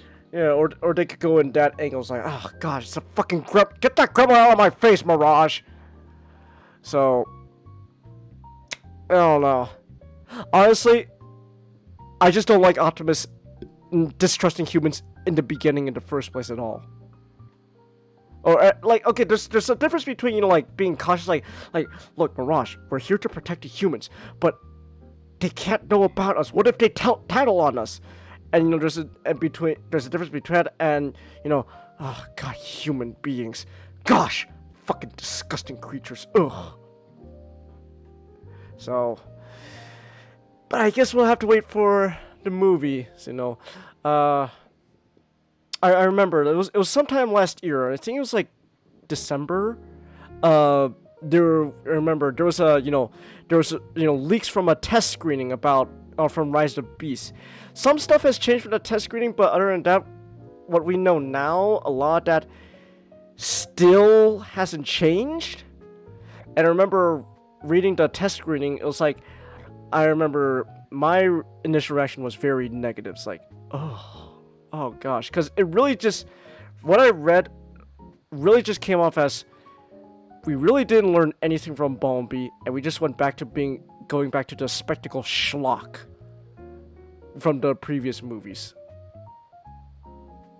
Now, I guess now to compare my opinion on it is, I don't know anymore, to be honest. Hopefully there's more to the story at hand. Again, like I don't know. There's a lot of stuff that's just I think overall the movie's just gonna be alright. I don't think it'll be spectacular. I don't think it'll be, and plus, also just rewatching the previous Transformers movies leading up to Rise of the Beast really helped put this movie in like perspective compared to everything else. And it's like, at this point, it's like, you know what? If this movie turns out to be bad, Nick, at least it won't be The Last Night. Now that movie, that's rock bottom. We hit rock bottom there. I don't think we can go further below it. So don't make me go back there. I know. Don't. So I know at the very least, even if this movie turns out bad, it's never gonna be as bad as The Last Night. That was atrocious. That was atrocious. So, I guess there's that, and then overall, we start seeing more about the movie, start seeing more trailers, and more and more the test screenings, what we learn turned out to be true, and then again, it's like, I don't know, I feel like Nick, I feel like this journey of like my expectations for this movie has been like the fucking 5 stages of grief, to be honest. Like I went through all. I think now I'm at the fucking acceptance stage. It was like, all right, I'll accept the movie for what it is. If it turns out bad, then damn, what a shame. But I'll accept it as being bad. If it turns out good, then hey, hell yeah. But if it's just at this point, it's like I'm just ready to accept it as just it's an okay movie. That's honestly how I feel. I feel like I went through all the 5 stages of grief, and now I'm just in the acceptance stage. So there's that. I think I think though, I think Haley from American Dad though, we skipped fucking bargaining. It's like, hey, all right, Stan, and the next stage of grief is bargaining. What's that? I don't know. So we're just gonna go right into depression.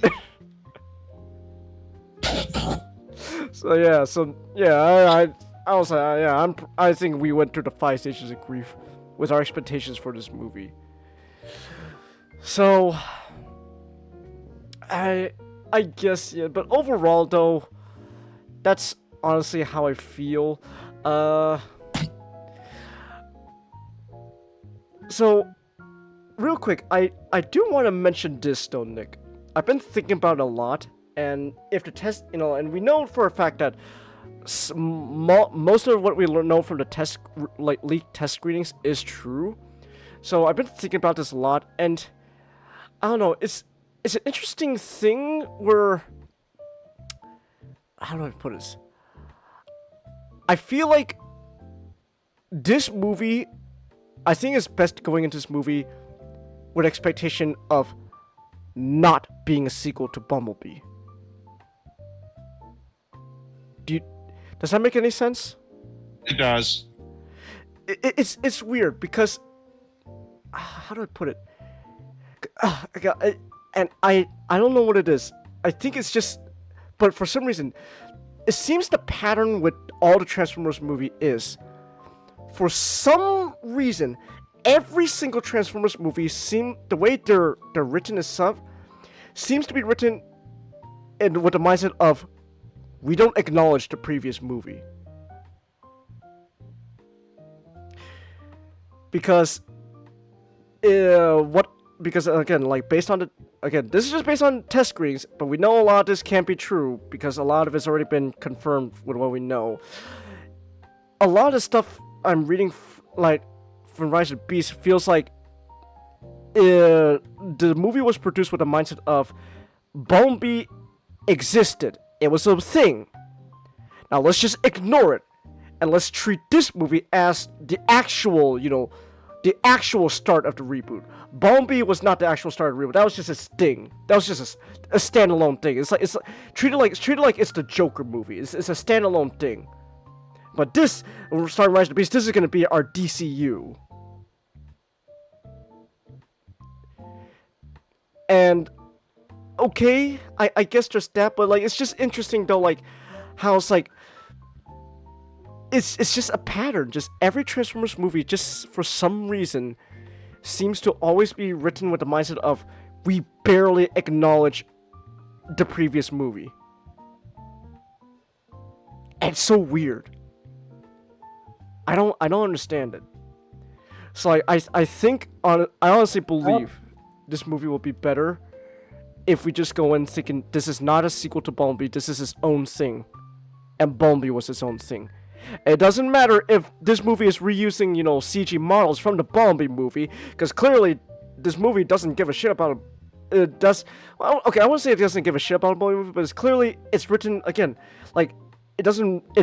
At the very least, it just barely acknowledges the Bumblebee movie. We're gonna just reuse models like Optimus Prime and Bumblebee, but everyone else gets a brand new model. Wheeljack doesn't look like how he looked in the Cybertron scene on Bumblebee. He looks like a fucking Steve Urkel.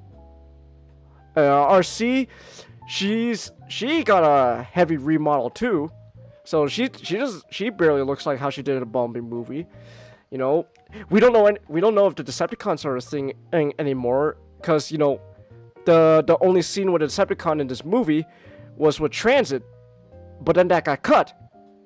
And no, you can't. And so, no, deleted scenes don't count as, oh yeah, that confirms this is a thing in this universe. No, that's a fucking deleted scene. It didn't happen in the actual thing. So therefore, as far as we know, in this official, what we know officially, we don't know if even what Decepticons are up to. Are they a thing now? Are they still a thing? We don't know. Because this movie just wants to focus on Autobots, Maximals, and Terracons. So, whatever happened to the Decepticons in the Bumblebee movie, honestly, I don't know. Doesn't really matter at this point. Which is kind of a shame. So you know, I guess that's just a thing now. It just really feels that way. It's just everything's written where like we're not gonna really acknowledge the previous Transformers movie. And it's like, it really makes me think, like, Bumblebee wasn't a bad movie, but are you really gonna just treat it like it's like, you know, the black sheep of the family because it didn't make as much money? Fuck you. I'm gonna be honest, if that's the case, fuck you. Whoever made that decision, probably Lorenzo. Fuck you, Lorenzo. God, Lorenzo's a fucking... God, oh my gosh.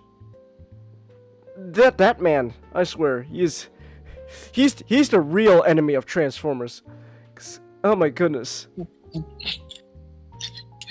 He's been doing more harm to Transformers than Michael Bay. I know. It's just like, oh gosh. I don't know, but like, yeah, so like, that's just honestly how I feel now, Nick. I honestly believe it's better to go into this movie ignoring the Bumblebee movie, which honestly kind of sucks, but that just seems to be how the movie is treating itself. It's just ignoring the Bumblebee movie, so hey, I guess. Hey. You know what it is? You know why we went through the fucking 5 stages of grief, Nick? Because the Bumblebee movie was everything we hoped for a Transformers movie. I'm not talking about just the Cybertron scene. Yes, the Cybertron scene is great, but just everything about the Bumblebee movie in general was amazing. It has so much heart in it. And again, I wouldn't say this movie is throwing away everything the Bumblebee movie did, but again, it's just everything about it feels like it's just ignoring the Bumblebee movie like that never existed. This is the real reboot. So,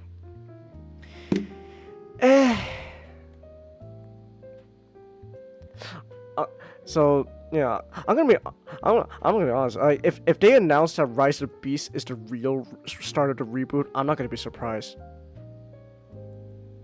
Yeah. But yeah, I just still think that's such a shame that because Bumblebee didn't make as much money, all the higher ups are just treating it like, oh, that's just, you know, oh, that's the estranged child of the family. Let's just leave him alone. So, but but I guess overall though, I don't want this movie to be bad. I hope this movie's not bad, but I can't help but feel low. Again, I wouldn't say low expectations, but I can't help but feel not very high expectations for this movie. So, but that's me. What about you, Nick? What about you? What are your thoughts? My biggest problem that I have with this movie, going in, is that feels too big to start off. It's essentially, even if they're not going to reference it, it is essentially the second in this new in this new timeline. Mm. And we're already getting like Unicron and Maximals and Terracons. Mm. We're getting too much too soon. Mm. Because if the first movie is about Bumblebee, Mm-hmm. where we just had one Transformer as the focus, what they should have done is have essentially the Autobots, just the Autobot cast we have in Rise of the Beast. Mm. So no Maximals are. We should just focus on them. Yeah. Just build up to something like Rise of the Beast. Mm. Because again, we have no idea where Megatron is. Yeah. Is he on Cybertron? Is he frozen in ice? I don't know. They needed, I would say, Mm-hmm. just one, at least one. Like a movie where essentially we go from the low stakes of Bumblebee to something more intermediate. Hmm. So that way, when we get to Rise of the Beast, it doesn't feel like a fucking like huge jump. Hmm. Because the thing is, Transformers, we can't just go with like grandiosity all the time. Yeah. Because we didn't always have grand, like, super grand stuff. Sometimes stakes were a little bit lower. Sometimes we had Megatron building a giant purple sphinx that shoots laser out of its eyes. I would have actually liked that to be the next movie, not gonna lie. Just that being the threat somehow. No. But basically we needed something just...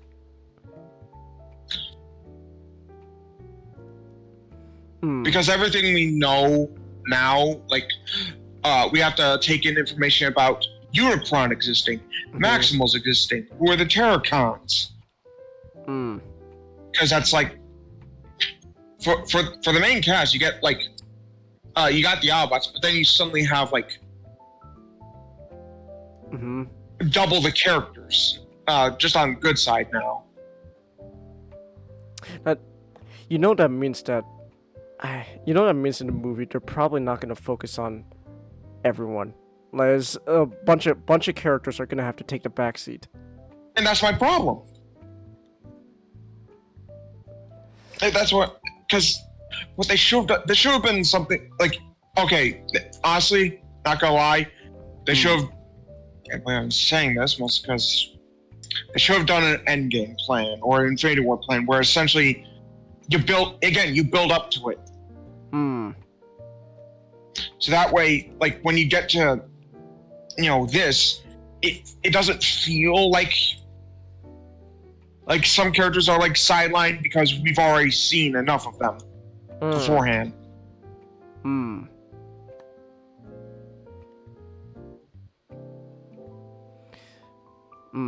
Right. We're getting if and when we get a sequel to Rise of the Beast. Oh, Nick. I hope they don't. I know they're probably gonna do it, but like, I hope they don't add any more new characters. Because again, that's the whole thing. We need, because that, you know what it is, the reason why Bumblebee worked so well. It was because of the character. You got to spend time with Bumblebee. You said it was the movie that made you like Bumblebee again. Yes, exactly.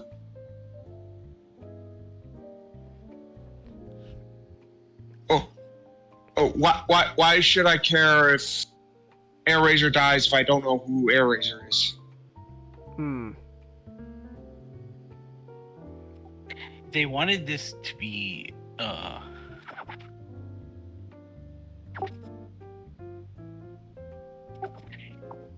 if they wanted to have like the Autobots in this, just have the Autobots.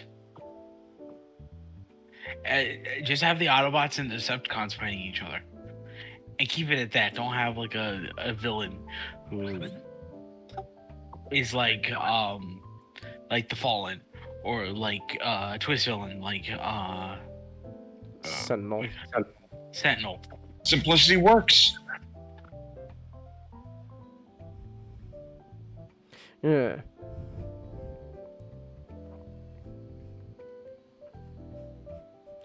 Bigger the better, Chelsea? Not always. No, that's like that's what not what that's the opposite of what I'm saying. At the very least, if you want bigger, yeah, you gotta build up to it. Yeah, it's like think of it like a balloon.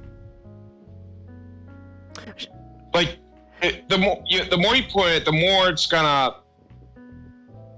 swell up. But if you do it too fast, you might pop. When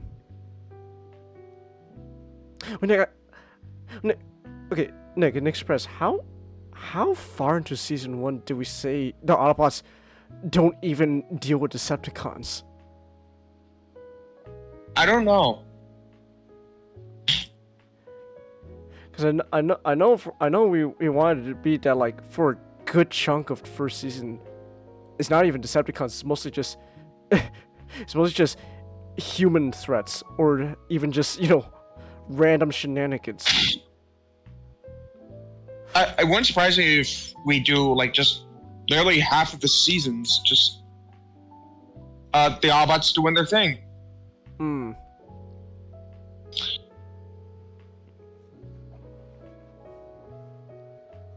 Yeah. But I will say though, I don't want to be too negative though. But like I still think that there's still some hope for this movie to be good.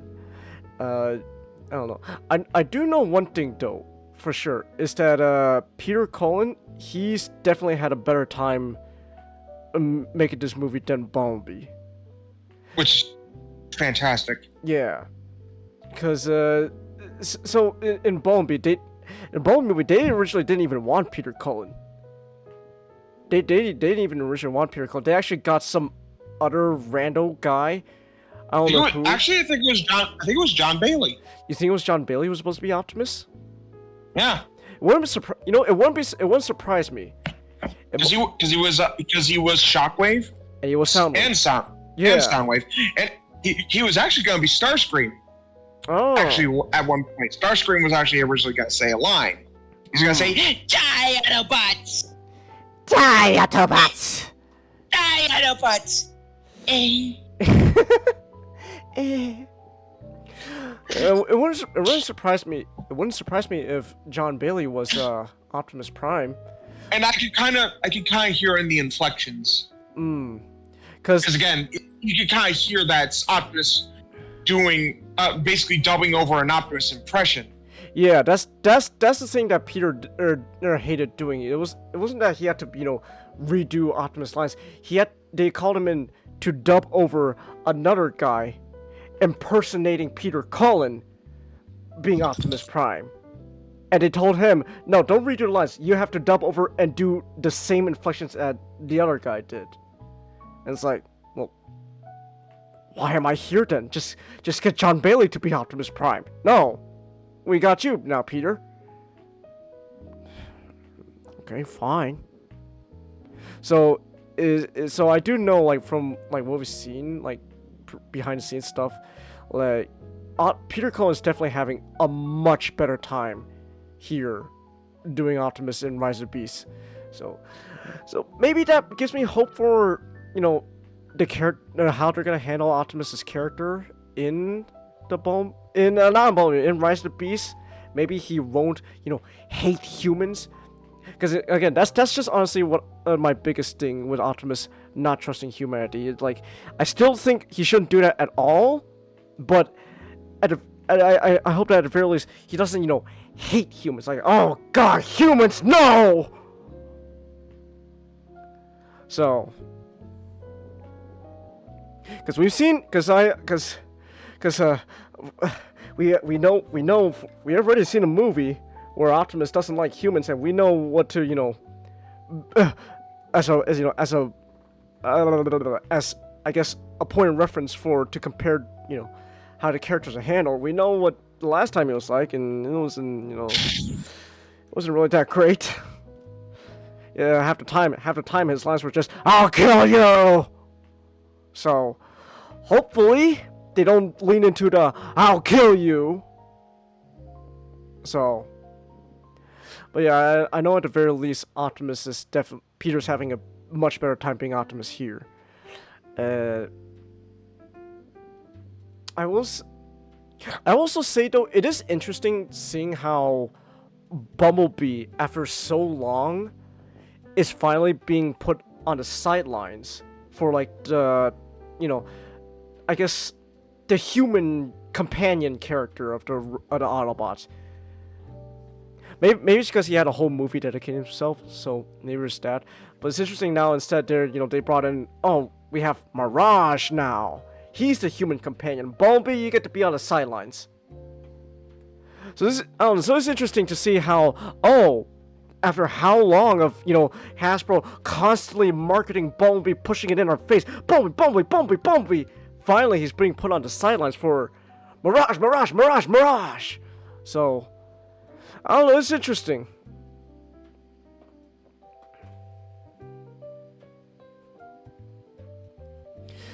And I guess I hope anything is more like, "Oh shit, you brought a human with you? It's supposed to be a secret." Sorry, Optimus. The kid was already in my driver's seat when your call all came through. I also too. I don't know. Again, the trailer was, when Optimus came in and just started manhandling Anthony Ramos' character. It's like,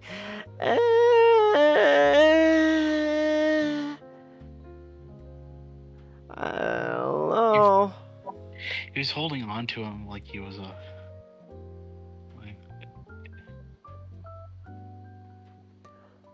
It didn't like it was gonna like squish him or anything. But it was like, you shouldn't really be handling him. But okay. Oh, he was holding on to him like he was Andy holding on to Woody. I felt like very soon he'd just be like, just a scene where it's like, Optimus is gonna be like, "I don't want to play with you anymore." I don't want to play with you anymore. Goodbye. Bye, Anthony Ramos. I don't know, maybe. Who knows? But I don't know. But so far, we've seen that people who have seen the movie, they seem to like it. So hey, maybe it'll be good. Who knows? Plus, at this point, whether it's good or bad, I'm still gonna watch it because we've been pretty much building up to this. So like, yeah, we've come so far. Yeah, we've come so far. We can't just really stop now. So yeah, we come so far. But in the end, Genghis, will it really matter? We'll see. We'll see, man. Yeah. You understand our situation with live-action movies because it was the same thing you felt with Rooster Teeth's Anime Guy. The Netflix series. I'm gonna say this again, and I find it really funny, Nick, how we honestly wouldn't be. We even wouldn't be talking to each other right now if it weren't for our shared despise, our shared hatred for the Netflix series. Because I just remember, or like one of our, it was back in, I think it was Micah server. Yeah, it was Micah server. Where it's like just the earliest conversation we had was like, I was saying like, what the fuck is going on with the Netflix series? I don't like this. And then you started watching like, I don't like this either. Hey, you like Transformers too. We should talk to each other. Gets talking, ends up getting. ends up enjoying each other's talks about Transformers and stuff. Hey, have you ever heard of Beast Wars? It's like, oh yeah, I love Beast Wars. Yeah. Have you ever heard of Bionicle? Oh man, I haven't heard that name in so long, and that was when I sealed my fate. Yep. Changis made a horrible mistake that day. I should have never mentioned I like Bionicle. No. Because Nick, because of that, I spent how much money collecting the Toamata because of you? I hope you understand. I have a shelf of Bionicle figures because of you. I feel so proud of that. Do you know how much the Toamata costs now? You know how much I spent getting both of us the fucking Tahu GWP? Which, by the way, you're welcome.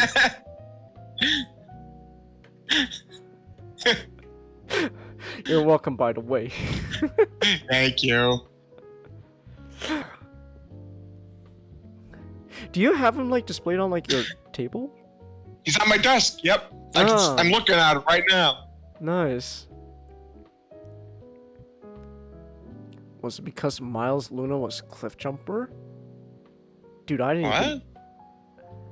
I think Anime Guy's still talking about the Netflix series. Dude, I didn't even fucking know that Miles Luna was involved in that series. Oh, there's just like fundamental problems with that show. Ugh.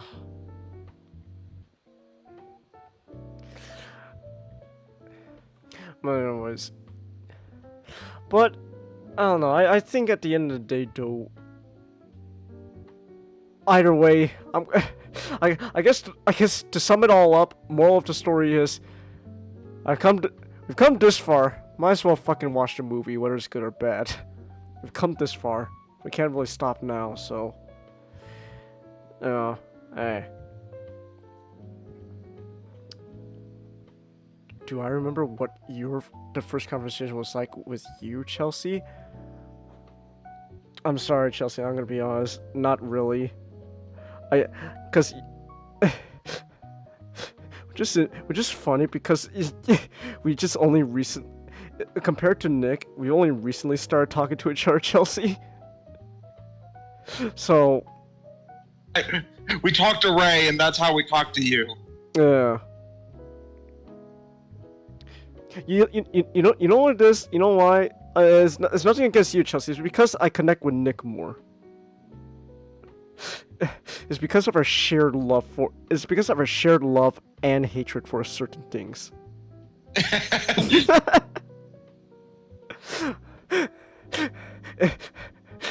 It's like spaghetti and hand banana, but without the raping. It's like, hey, we got a lot in common.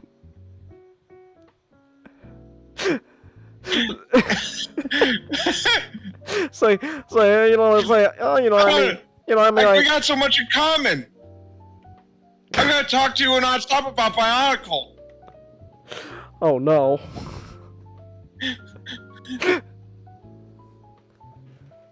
So yeah. Anyways, I guess that's all I have to say about my thoughts on Rise of the Beast before I go watch it. What about you guys? Any last thing you want to say about Rise of the Beast? Please don't suck. Yeah. I think you mentioned it, but I'm just concerned about how much they're trying to cram into the movie. Yeah. Well, only one thing. Well, either way, only one. You know, I want this to be like the next great Transformers movie, which you know it's kind of hard to do since well, define great, but like what they didn't need to have to make like a phenomenal like epic movie. They just needed to make a good one. They just needed to make a solid one. Yeah. Can we sum up for you what we hate about Netflix show? No, Anime Guy. No. There's a lot we don't like about that show. Anime guy, I say this with love.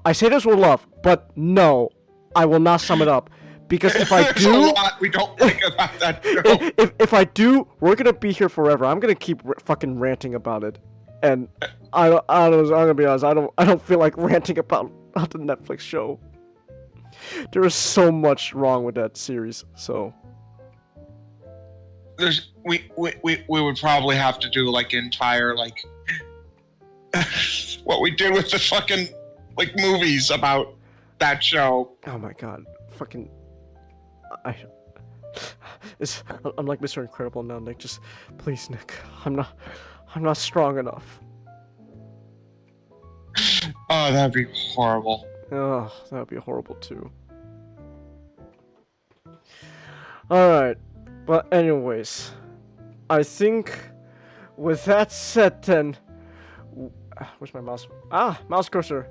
I think that's said then, we can call it here. Just a quick reminder that I do have stream elements. You can tip, donate, etc., whatever you want to call it. You do not have to if you don't want to. Alright. So, that's it. 6 hours in. Oh man, 6 hours in. Surprisingly, I know I feel like we should just play a drinking game now every time I say this, Nick. But it's the truth. Surprisingly, still not our longest stream. We've gone longer. Hell, I think, what was it? I think last week. Yeah, I remember last week's Yakuza stream. We went on for like almost 8 hours. So yeah. Read your first message.